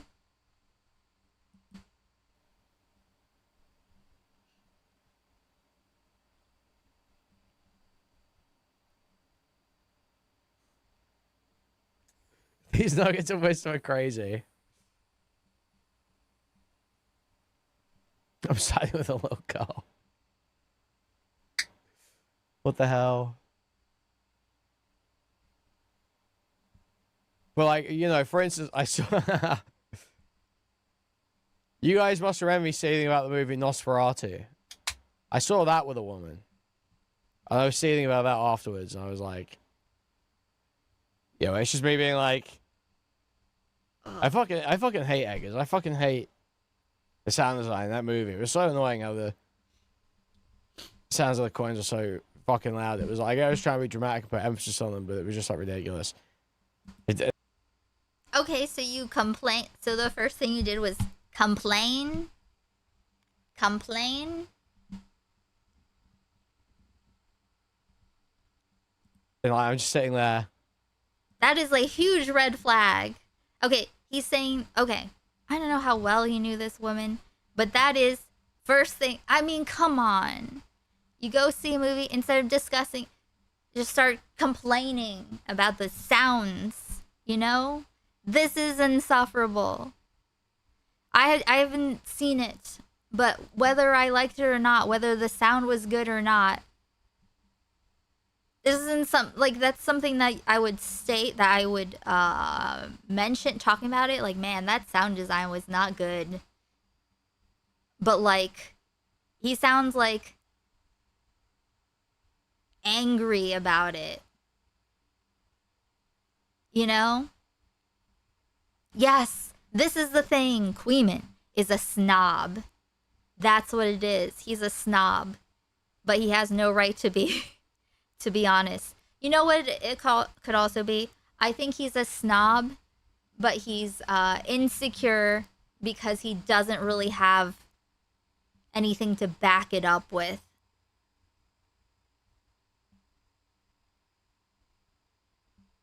You know? Like, these are all... I don't know. This is not unfixable, but it's just the question is like, will you? There's a better... listen. This is... Why stay in the piss-filled kiddie pool? There's a whole ocean over there. You're on Kuihman's... Okay, Peter. Okay, Peter. And that, you know, that didn't even go that bad. That didn't even go that bad. That was fine, you know. That was also a fine example of happening. But that is the sort of thing. What, like she... she tolerated it? Is that what it is? She tolerated the fit.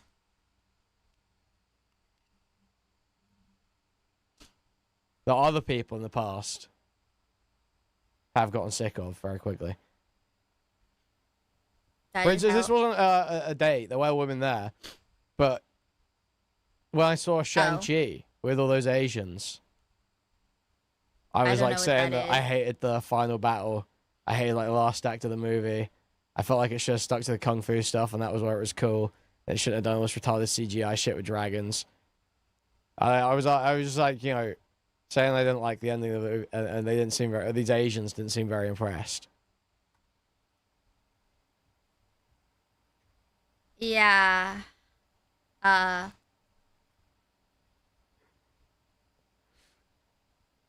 Kuihman's into anime right away. That makes me respect his film I got taste stared less. at him, man, in Chinese hat emoji. That's why I got stared at him. I don't know what that movie is. Deep.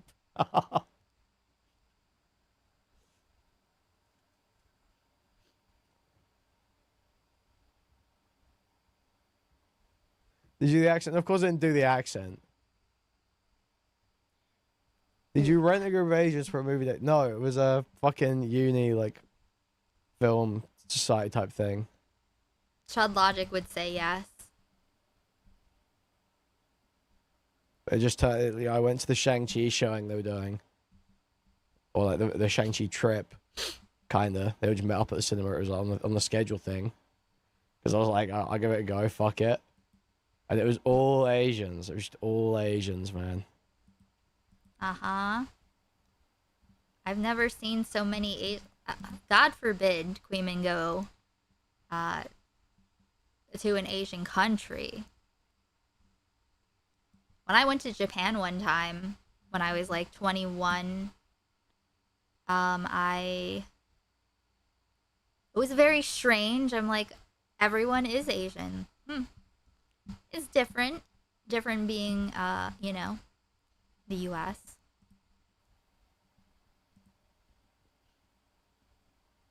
First Asian-led superhero film. Okay. Let me look at what it is.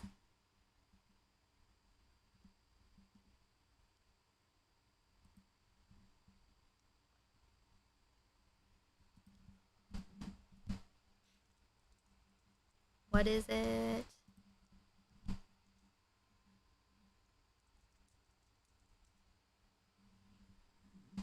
Oh, it's a Marvel film? This motherfucker talking like about women not enjoying films, and he literally is okay. And he's all about Marvel and anime. Listen, it's fine. You can I enjoy Marvel stuff too. There's that what's that show? I think it was on like Disney Plus. It's like this this man who's like unreasonably strong. You cannot be pretentious and also be talking about fucking Marvel movies.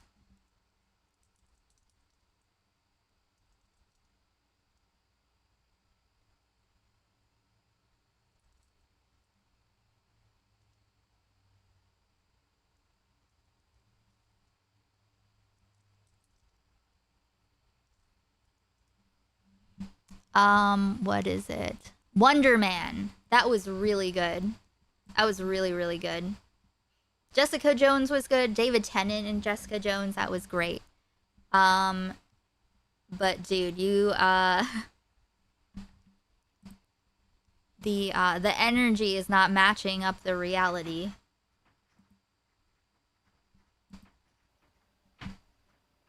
And yeah. It was just all Asians, and I hated the movie. And they loved it. To talk to, very handsome. Cool. He's such a gentleman. I can't. I mean, yeah, people probably, I'm sure that, you know, I don't know if it was a good movie or not. But yeah, Asians get excited about an Asian lead. Sure. Peter's on kick. Yeah. Can't even handle it. My heart is going so fast. I think that Danielle would then give us an update on New York guy post Fashion Week, essentially saying that she doubted she'd see him again because he failed to initiate their final date in the way that she wanted. Here is the long-awaited New York man update. Things were full steam ahead. It felt like a rom-com meeting at a diner, and I'm gonna give this a go. I just went. Confirmed other plans to watch a sports game with his friends, and he said that if Q, Danielle... I don't know how you can negatively judge me based on that story. I just went. I wasn't targeting the Shang-Chi movie showing. That was the next one that was on. I was like, I'm gonna give this a go. Oh, so he wasn't even interested. He just went. I'm Okay. gonna go hang out with people, see what's going on. I don't think it was a date, actually. Now that I'm gonna try and broaden, my circle of it. I went. broaden my circle. A people. Okay, It good. was all Asians. There was like one other white person, I think, maybe one or two other white people. But it was like 8 Asians, 9 Asians. That's way too many. Varying different Asians.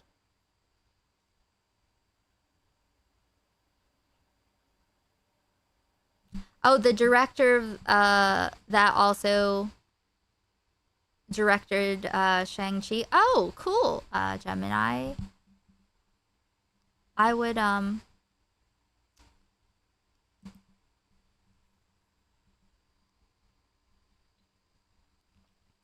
maybe I would look into it. How many years ago? 2021? He's talking about something that happened 5 years ago. Okay. Listen, I wanted to broaden my horizons, but there were too many Asians everywhere. I had to keep it nice and narrow.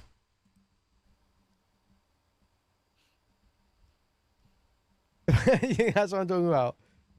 I don't know what part of the story you're indicting me for. But I'm saying, I don't understand how you can have judgment on that story. I just went... I don't see Koala. ...to a showing of Shang-Chi. Unless she's... And felt like the Asians fucked with the movie. Because it was the Asian Marvel movie. They fucked with it? Oh, like they were into it because of... Oh! Is that what he means when they like it? Is that an example of someone liking the movie for the wrong reasons? So if there were like 5 fewer Asians, he would have talked to someone and made new friends? Who knows? Went to a showing of Shang-Chi and felt like the Asians fucked with the movie because it was the Asian Marvel movie. And they felt it was like their Black Panther. That's clearly how they felt about it. I was shitting on it. They didn't seem impressed. You can't... Okay, listen. If you want to broaden your horizons, don't position yourself as something that's inflicted upon people. Okay? Your presence should...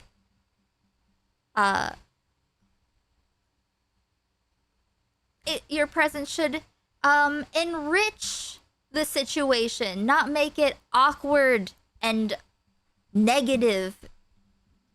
You know what? Like, seriously.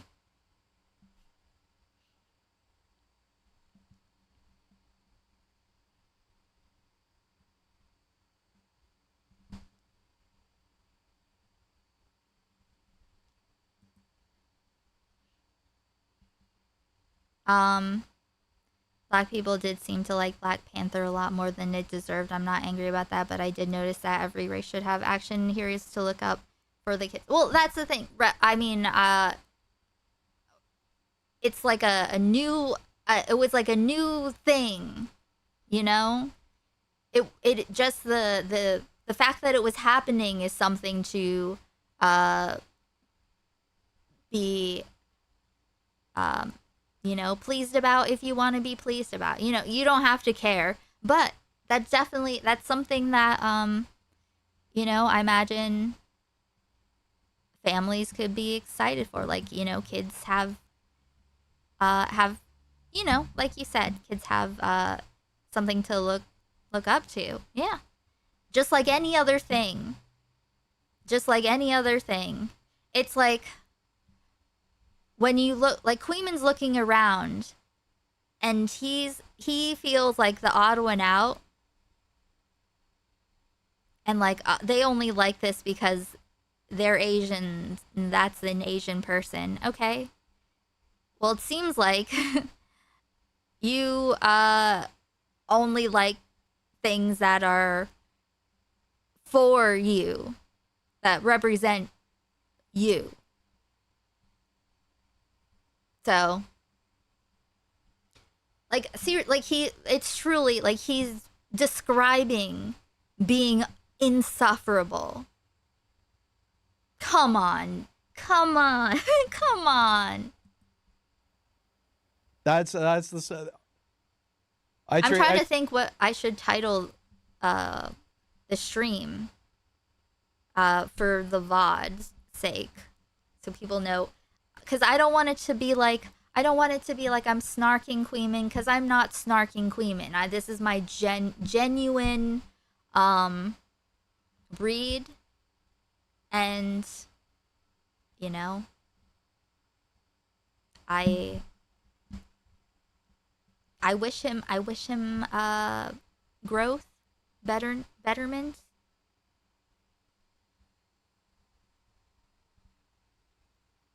Yeah, it's perfectly normal for people to get excited about representation, especially if they've gone without. Yep. He doesn't talk about things he likes in this conversation, just mocks other people for liking things. Yes. He is talking. Okay. He's coming from a reactionary position of pointing out things that he doesn't like.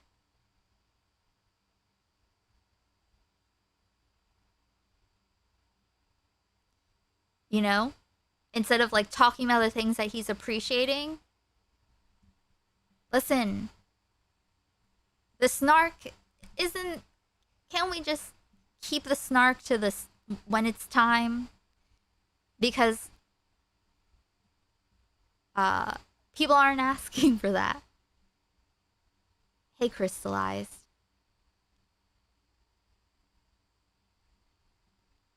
Representation is important. I was depressed that there was a lack of Asian American representation like myself in American films and TV shows. It's a lot better now. Yeah.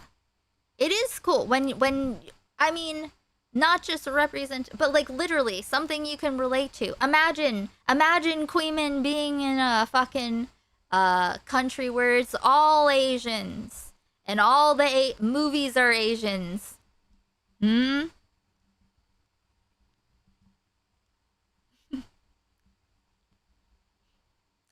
For yeah, a myriad of reasons. Hey, Callie. You'd bring up Speed Racer if you were snarking. I'm like, what kind of title can I have that's like genuinely not, I'm not snarking. It's not like, you know, like Chud Logic snarking, obviously. But, with Kuihman, it's like, he could be better, but it would just, like, he would have to, right now he's in like a reactionary incel-esque egg. And Kuihman could peck at that shell and burst out and grow into a thriving, strong cock. Rooster. He could crow, and the world could hear his crow. Is that what it's called? The edible's kicking in. Kuihman could go from a fetus in an egg to a thriving cock.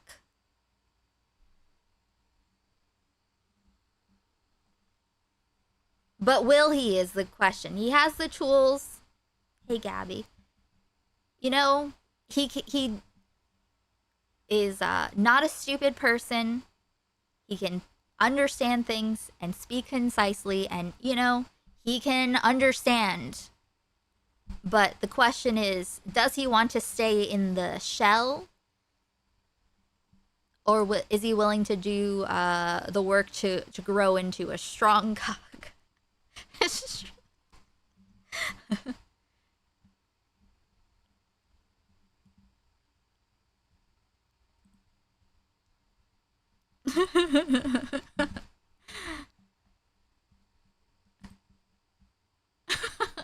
just had a thought about my title. Probably shouldn't write Kuihman and cock in the title. I treated these Asians like I would treat any other person. Nah. With contempt. I think more. I did want to see. It should be more in like the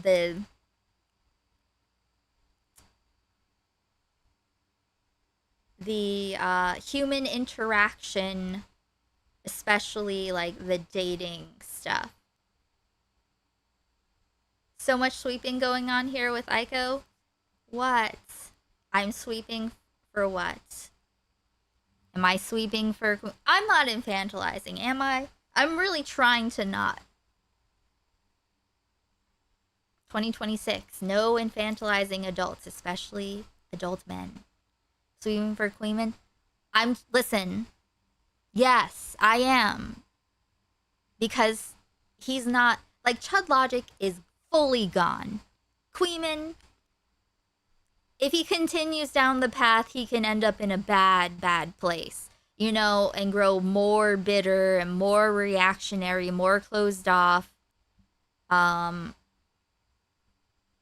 could happen, but I do believe that he could crack out of his egg and, okay, maybe not a strong cock, but like a, you know, an acceptable rooster on a farm somewhere.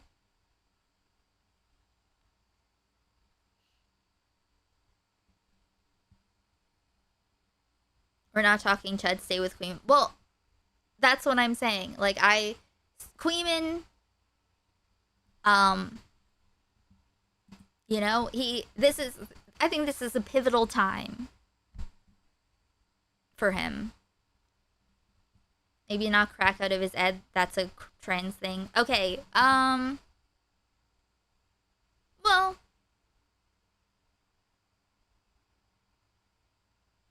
I think it still works.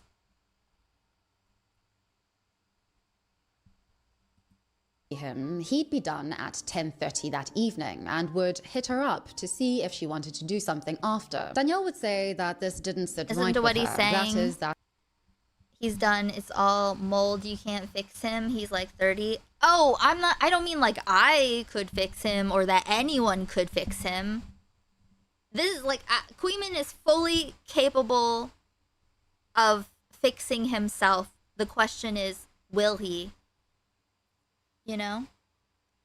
It's in his best interest. Like, so no consequence to me. But if he did, I'd be happy for him. although they'd gone out at 10 p.m. on their previous date, him not finalizing plans with her for this 10:30 p.m. date didn't suit her. Because remember, Danielle likes men who initiate. She likes men who plan, and who, in this situation, romantically drop their plans to see her. I looked up the game that they were supposed to be watching during their boys' time, and it started at 8:15 p.m. which means that he wasn't going to be free until like 10:30. And he said, okay, I'll go, but I would love to see you at some point if that's okay. Like some point that night. Now, our first date was late. We met up at like 10 p.m. for drinks, but that was okay because we met that 10:30. Didn't sit right. He texted me, and I just let him Racist against Asians. to bed early, preparing for a full day of events because I was in New York. I'm not that racist against Asians. I'm like only as racist against Asians as I am anyone else who has an accent, okay? That's another thing. Like, I'm curious. I'm curious as to why Kuihman wouldn't like actually explore it. You know? Because like, do you actually believe the racist things? Like, do you believe that there's truth to the racist things? Because if you do, then that's limiting for him. That's limiting his life. That's just poison. That's like plaque built up in his brain. You know?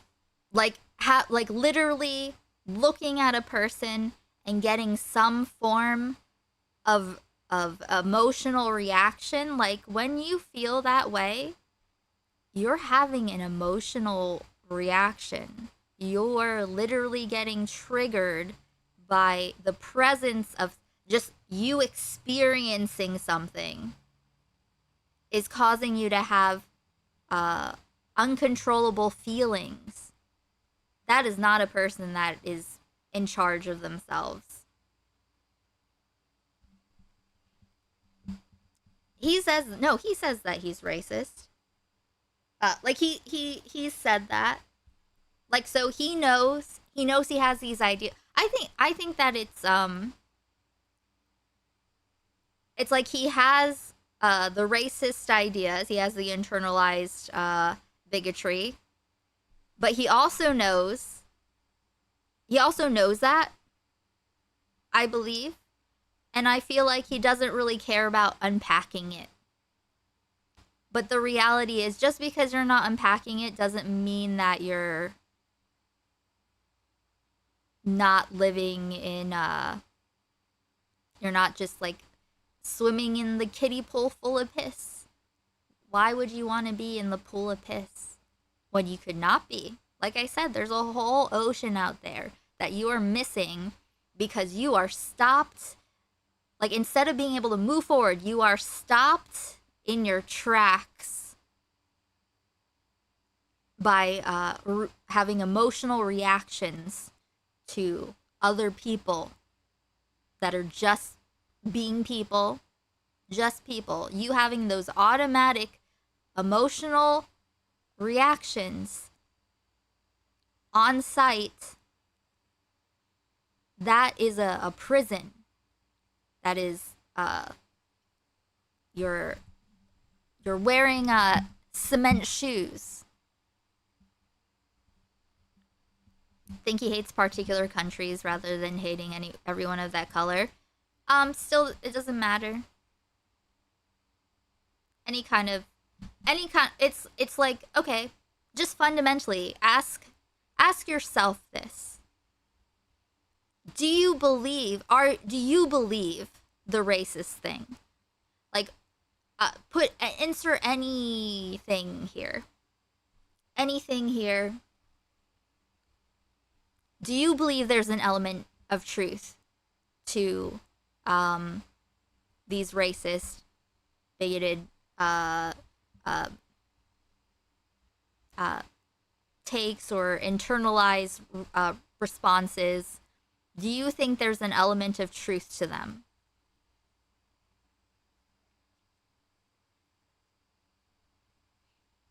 Because if you don't,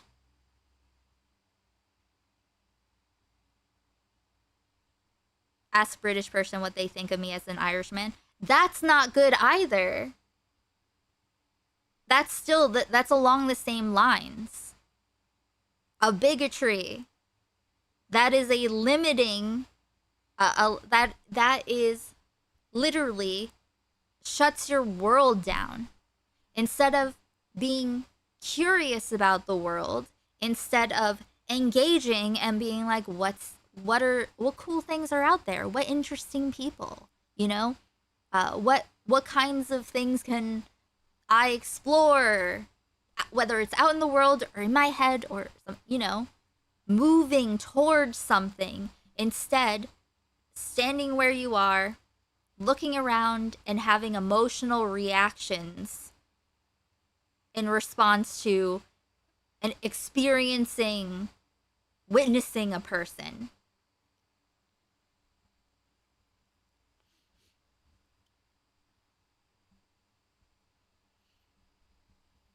You know?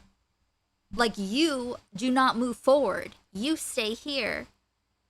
Why are you here? Because why are you projecting these things outwards? Because you are not secure in yourself. There's something, if you have feelings about any group of people in this way, think about it. Like, what is it really about? Like, are they doing anything wrong? Is there anything going? Do you think that certain people are fundamentally lower intelligence and capable of less than other races of people? Do you think that's true? Do you think that's real? If so, then you are racist, because they're facts of the matter. You know?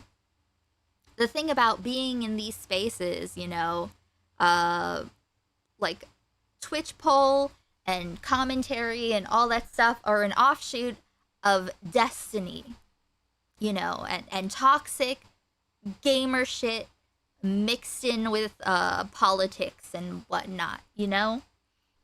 So we've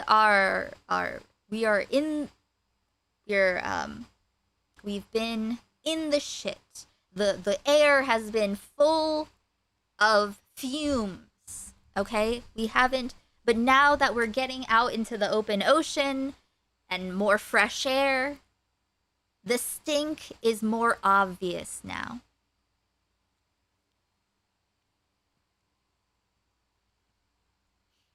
I think this type of thing can happen to individuals when they've had similar treatment from others. People constantly make Jewish jokes about Kuihman. Yeah, because people are doing the same thing.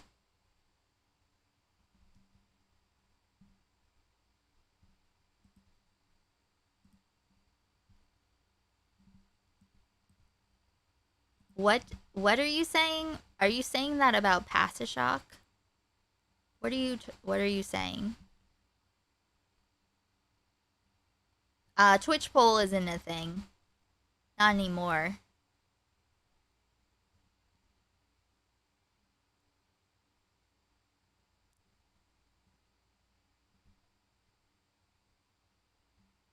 Was that too? I need an explanation.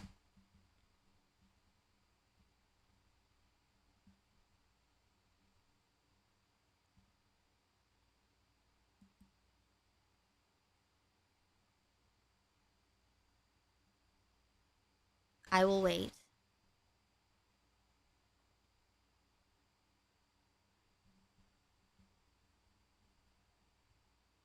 Matthew.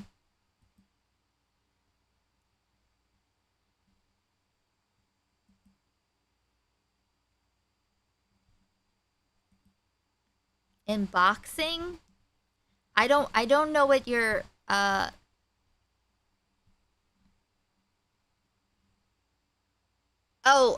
okay.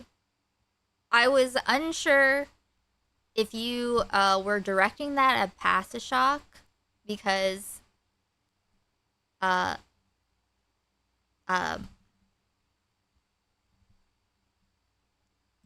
you know. Fuck. The edible has fully kicked in.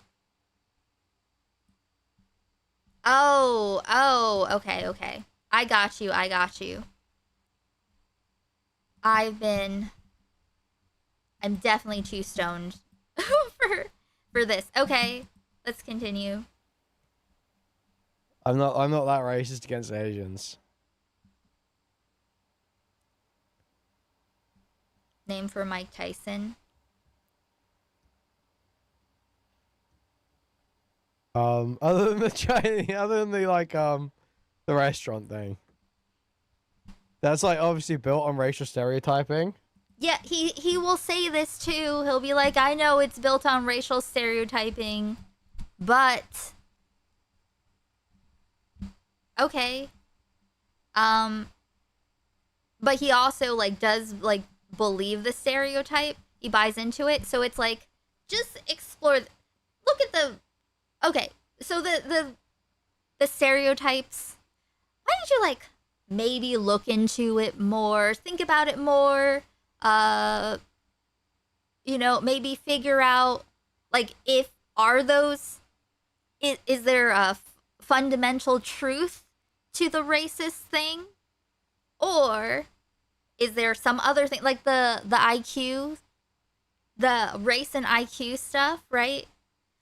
Since Missy said that he said something about someone having a black IQ or whatever, like, does he believe that that's really actually a thing? Does he believe that there's a truth, underlying truth to that? Because he's wrong, and there are reasons. People can talk to him about why he's wrong. But so he's just gonna be like, yeah, I understand that I'm wrong, but I don't care. I just want to wallow in my filth.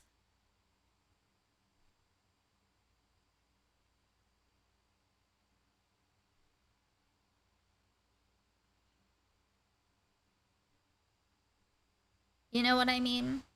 It's like we were saying, you know, Emaru being essayed. Mizkif may not have intended to assault her, but by definition, that's what he did. We don't have to really condemn Kuihman in any particular way. I'm just observing. Not looking to punish or scold. Just, you know.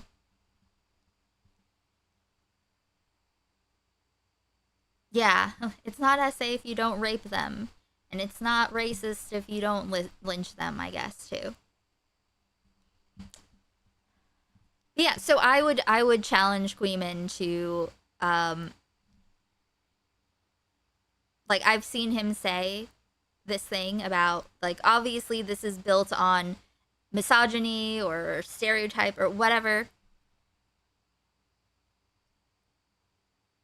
I would challenge him to figure out if he believes, if he genuinely believes that that's a real thing. If he does, then he's wrong and racist. If he knows that there's some, like, if he knows that that's not really a thing, but he doesn't know why, he sees it reflected in the world, he sees whatever he's gonna say about a restaurant or bodegas or corner stores, whatever random stuff he says, he could maybe be like, yeah, these are my experiences, I see these stereotypes, but I know that there's another explanation or whatever. I understand that this isn't like a fundamental thing. You know, just explore that, I think. He might be racist, but not a supremacist. You can't be racist without being a supremacist. That's the whole point of supremacists is that some people are above other people. If anyone is lower than anyone, that's supremacist.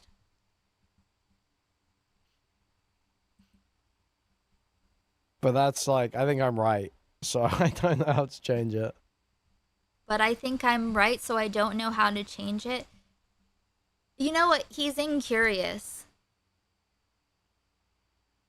Like, he hates all the races and stereotypes, but he doesn't think whites are good either.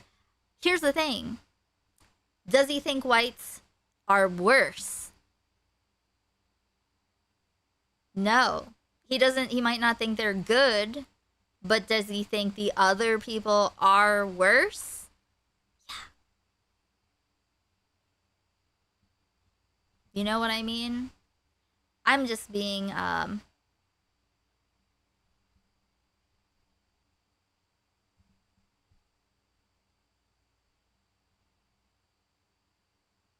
still need to think of a title. Tony, how do you feel about Travelers? I'm just speculating on what he might think.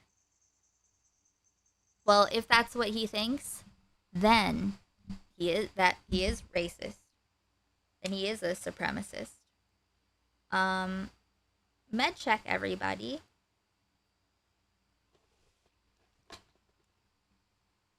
Hmm.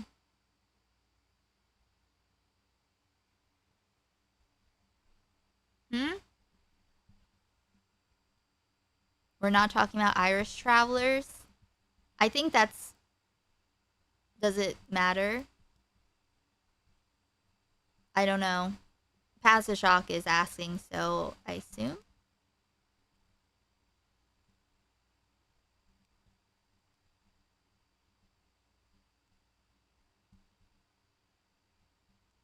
Hmm? Yeah, him hating whites as white is not the same thing as hating non-whites as white. Yeah. I'm not saying he hates. I think that reaction comes from fear. Fear, insecurity, and it's it's lashing out.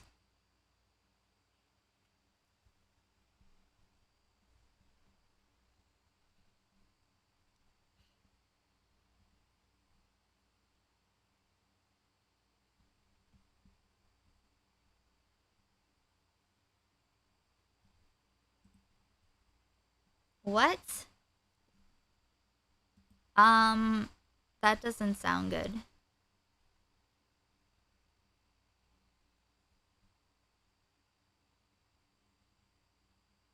I don't really know what that means. It doesn't sound good, but I have no idea what that means.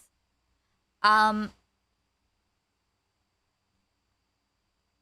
still trying to think of what my title should be.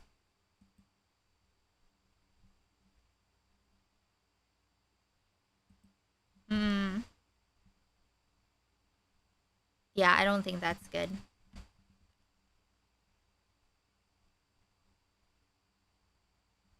Yeah, I don't like it.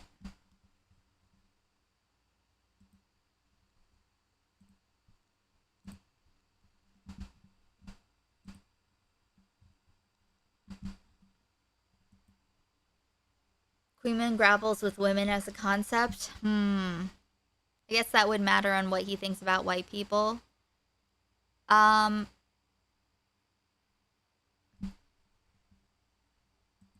White people are the default setting. White people just means normal, and then everything else is something else. No. Full day of events. But so he doesn't him saying he doesn't know how to change it. What he said next. The restaurant thing. Other than the Chinese, other than the restaurant thing. That's like obviously built on racial stereotyping. But that's like, I think I'm right. So I don't know how to change it. That's, yeah. So if you do believe in the racist, the racist, fuck, okay. It's really kicking in.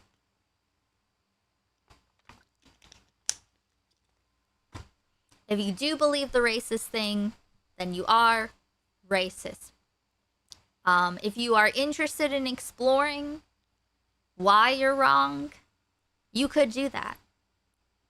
So him saying, I don't know how to change it, you could talk to some people, you could like look around, you could just look in, you could just engage. Maybe be curious. It seems like the sense of like he's acting as if he is helpless. He is not helpless.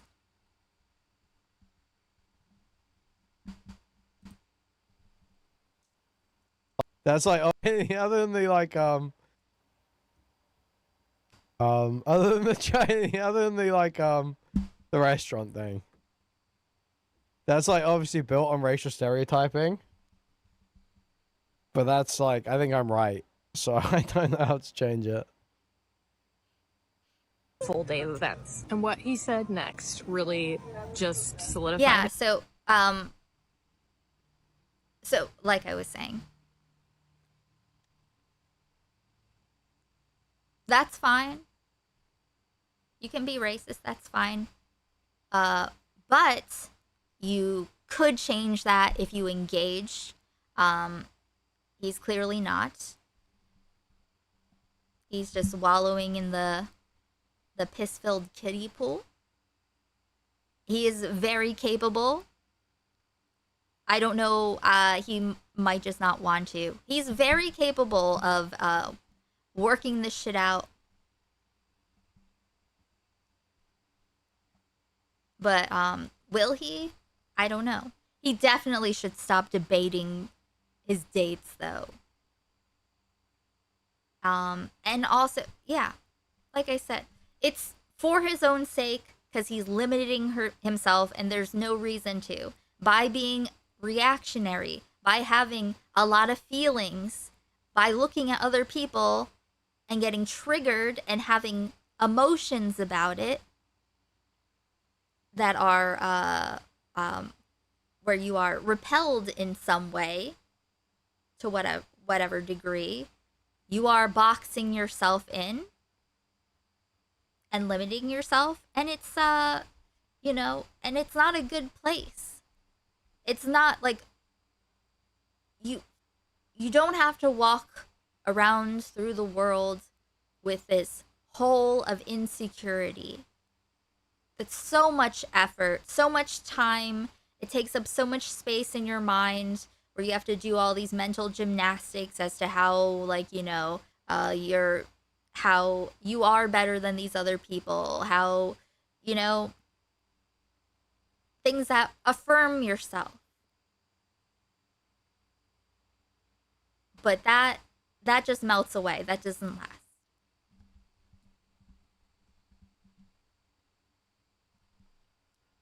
I think he should keep debating his dates till he finds someone that likes to debate. Well, here's the thing.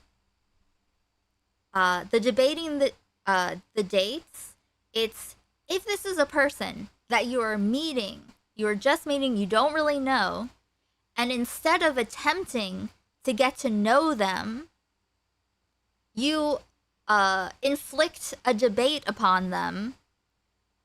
It's not showing any interest. What's supposed to happen here? It's toxic. You can have fun debating later if that works out. But you need to get to know someone.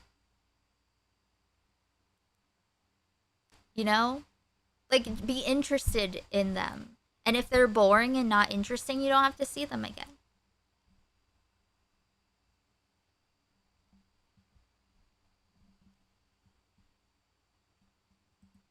For me, he said, I figured you went to sleep, but I felt bad because I really wanted to see you.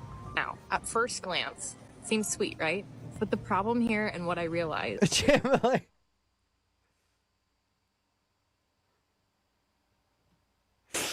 Basically, okay, if there's a super Asian... Okay, oh,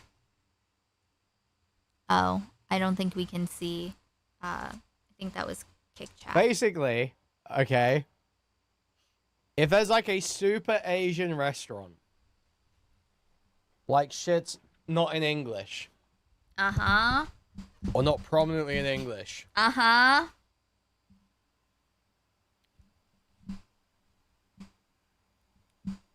I don't feel comfortable going in there without an Asian accompanying me.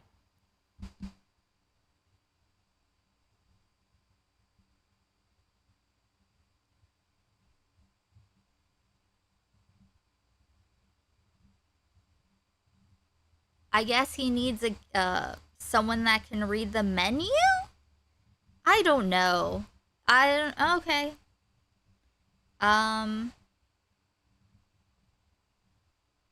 You know what you know what this is?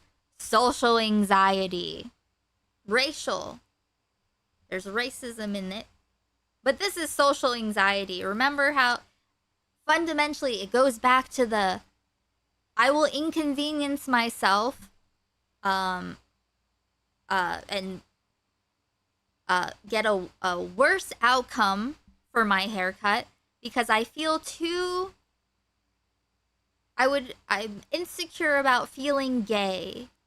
I do not want to look on Pinterest and find some haircuts that I like aspects of so I can consult with my hairstylist, and make the most of our time. So the consultation doesn't take forever. He has more time to actually cut your hair because of the schedule. And I told him how to communicate and all this. He's like, he was resistant to bringing pictures in of haircuts he liked because he felt like it would be too gay. That is inconveniencing himself out of insecurity. So this is yes, it's xenophobic. And I think it really highlights how much of it comes from insecurity. You know what I mean? He's a very fertile soil. So, yeah, you know what? He has all of these... Okay, this makes sense. He has all of these racist, xenophobic stereotypes in his head that he's internalized. And he's too... and he has a lot of anxiety and is very fearful. So he's looking around and racism and stuff is all, part of it is being based in fear, acting out in having a reaction that where you are repelled and sometimes angry or uncomfortable, who knows, having a negative reaction because this is unfamiliar, I don't know what to do with this doesn't seem good.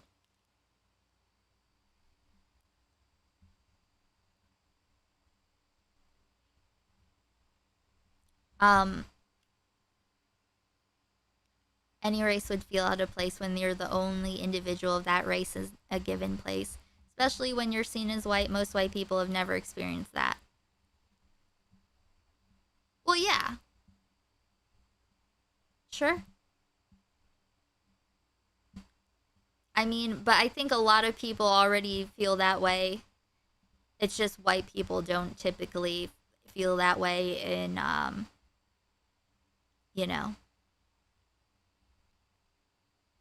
where either of us are, I think.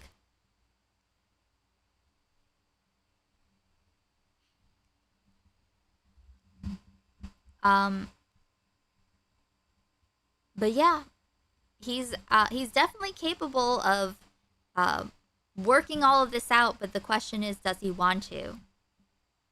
Because it's a lot of work. And basically giving the people there, giving the owners the nod to say, I'm chill.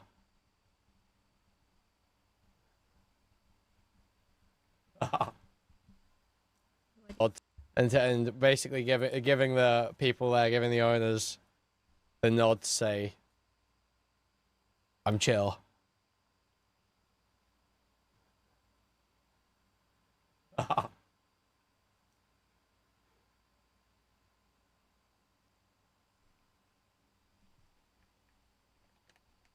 Yeah, I feel like I understand Kuihman a bit more.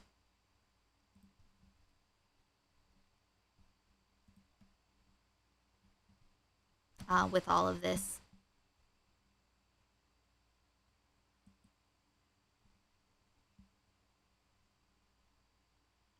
Okay, I need to think of a title for this VOD. It's not a crazy take. That's not a crazy take. It's not a crazy take at all. I feel like, is that all that the Is that all? Squirrels with me.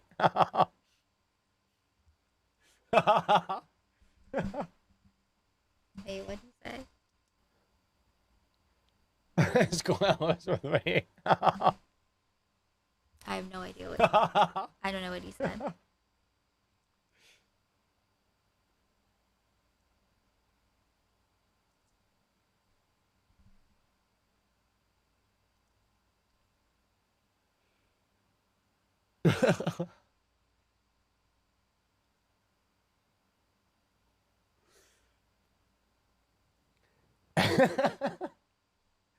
I hear if you put both hands together and bow with your head dropping on your knees and say, oh, very loudly. Don't know you're cool. I'm still trying to think. It's just like, I just feel like they'll look at me like I'm some stupid, you know, white ape. You know? See? Insecurity. Anxiety, social anxiety. Coming in. This is unnecessary baggage. You don't need to live this way. You know. You know, the way you deal with that is addressing the root issues, the anxiety, the insecurity, and then along the way you can figure out what the case is, what's the, why are these racist the racist ideas untrue? You know, because there's the right wing memes, or like they will be based on like twisting something, you know? We saw, you know, we saw those debates forever. What is it? What am I going to make it? Naomi King broke him.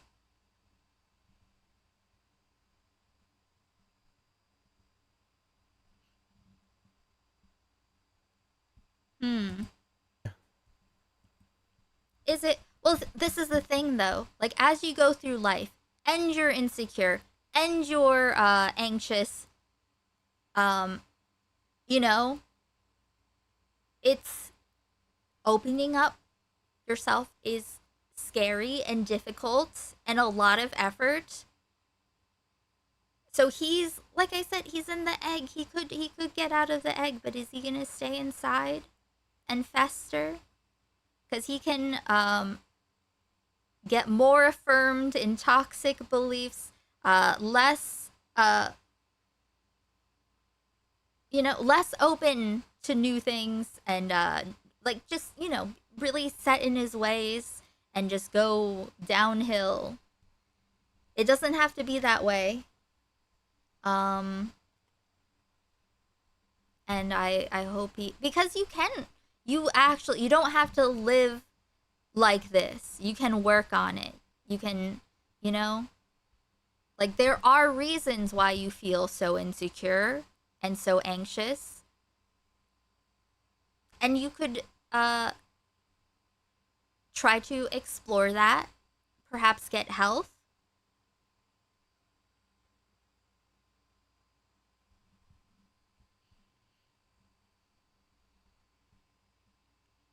You know, this is limiting for him.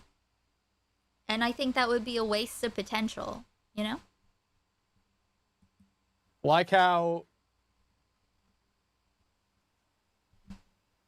some, like, you know, Gammon would see a Muslim. That's how I think the Chinese are looking at me, basically.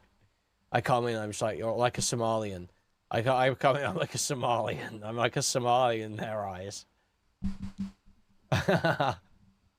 Yeah, white eye beast, stay away. That's how I see it. That's like how I imagine them seeing me.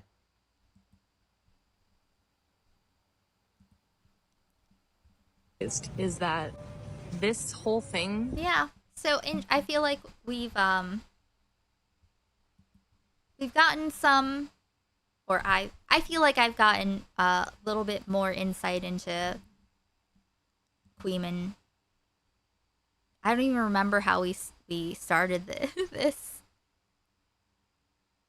Oh, Missy sent it because of his women aren't conscious, don't have consciousness take, something like that. And then we ended up doing this instead of Anna Kasparian and Graham Plattner. But I think it's been enlightening. It's been good discussion here with us together in this chat. And he assumes they're going to have racist feelings about him being there. That's kind of sad. Yes, this is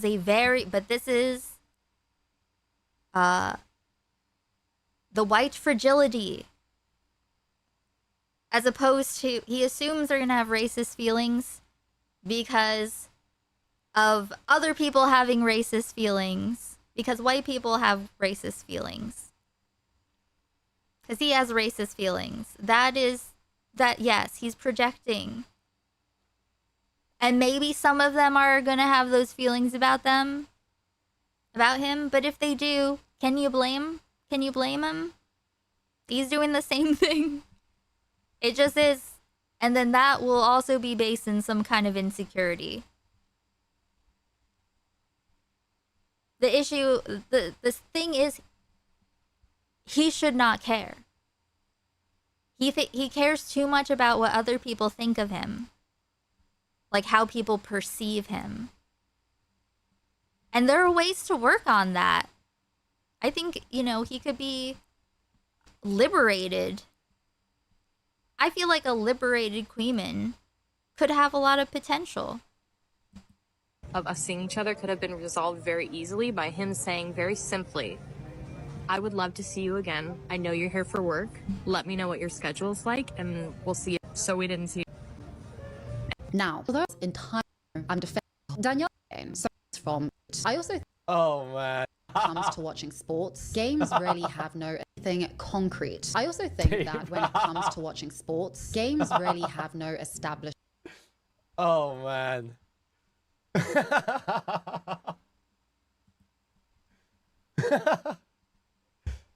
The host looks at you, and then your Asian friend, who gives her a wink that is only perceptible to their kind.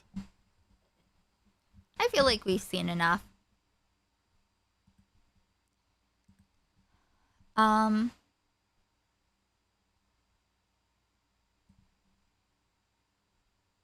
Yes, the ego. Need to let the ego die. That's the, it seems like he's, this is like being a slave to your ego. The reason it's because, of the insecurity. Hey, Vanessa. It's been a lot. I'm still trying to figure out. Let me put on a music. While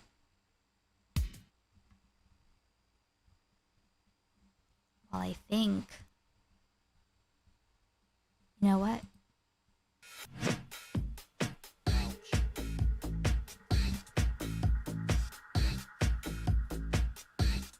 Bang my head on the radiator. I hang my socks on the radiator. I bang my head on the radiator. I bang my head. I bang my head on the radiator. Like, I don't know if you guys have this experience, but I have pedophiles in my family.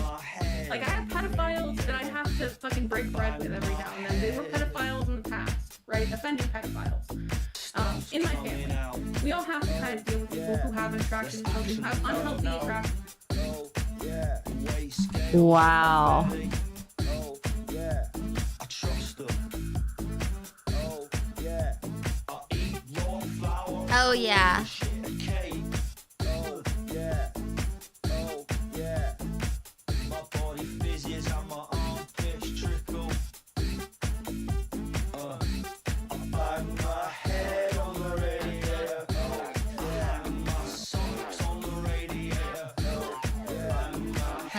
Oh, maybe let's go with the Sentience thing. Thank you, Techno, for the 100 kicks. So bass, so pog.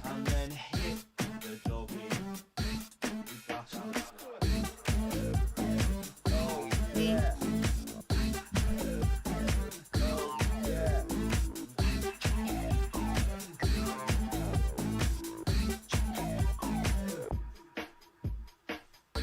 Got 3 words for you. The dice and airblade. One's just a man looking at his hands thinking I'm gonna make these so fucking dry you won't believe it. A lifelong fiddling. Stop twiddling. How about Learning Kuihman does not believe in the sentience of my kind.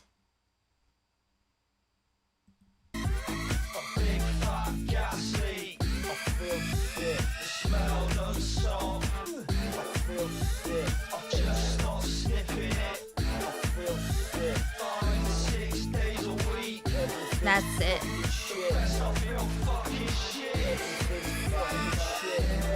I think that works, right? In a variety of ways.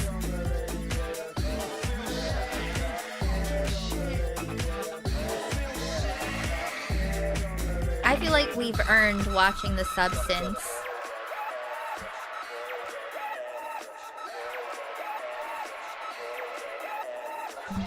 Hashtag we are retarded, and I'm getting more retarded as we go. No, women. Talking about women not having consciousnesses. Not, you know, just saying things. He didn't say the word sentient. I said. I use sentient.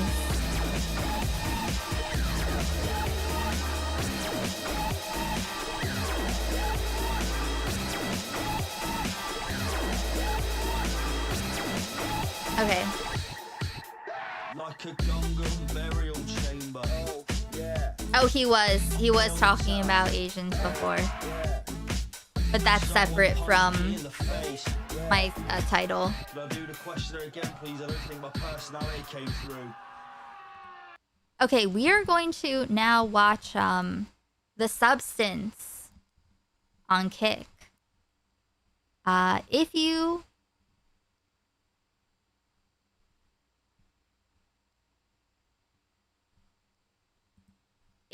are not going to be able to join us, I will be uploading it to my Patreon. And I appreciate my paid patrons so much. They sponsor everything being at free tier on there. So, I have not seen it yet. I'm pretty stoned. Let's see.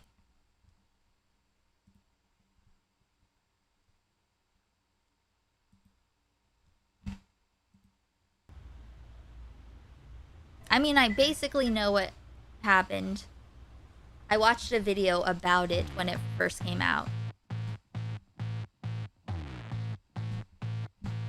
Let's see. Death goes zombie, feed on your mind. He say jump, you ready, fall in line. Death goes zombie, think too hard and you're played. Come and get me, I won't live on my name. I live here, so are you following me? Mr. Master Race, but still no J. Burning in the sun and looking British in the tea. Big chopper, I got your little taste. Cheeky little boy, want him to put you in your place. The shrimp eating scene. Oh God. Thank you for warning me.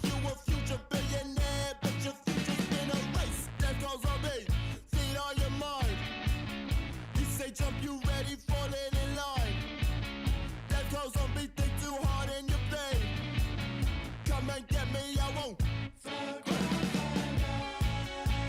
Should I raid?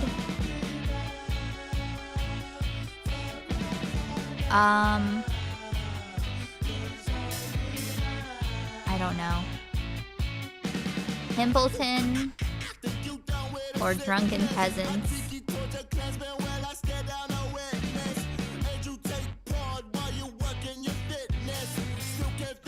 Genesis Owusu. I don't know if I'm saying his name right. Drunken Peasant. Okay. And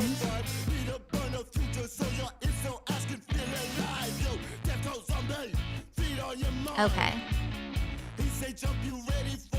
But everyone go to Kick to join us if you can.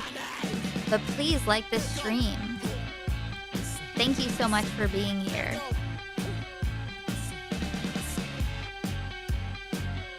Okay. Let me say thank you. Thank you, Gray for the $20 Psych Hars, Will for the $5 super chat, Mobbins for the $5 super chat, Peter for the $25, Tommy C, Kagod for the $3.33 Dickers Diaper Alert, Passashock for the gifted membership, as well as the $10 Tommy C, Dav for the 26 months as a gender person, and let's see, Jessa for the 2 super chats, 149, and Grizzler for the $5 super sticker. Okay, I think I got it all.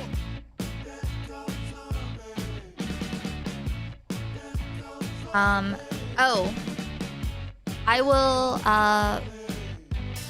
Sleepy asked if I could talk to him if I was streaming at 1 a.m., but we're watching The Substance.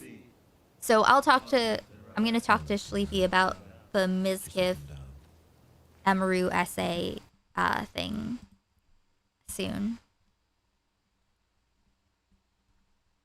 So that's another thing that's happening. That'll be fun. Okay. Just a couple of girlfriends side by side, having some fun, having a good time. Yay!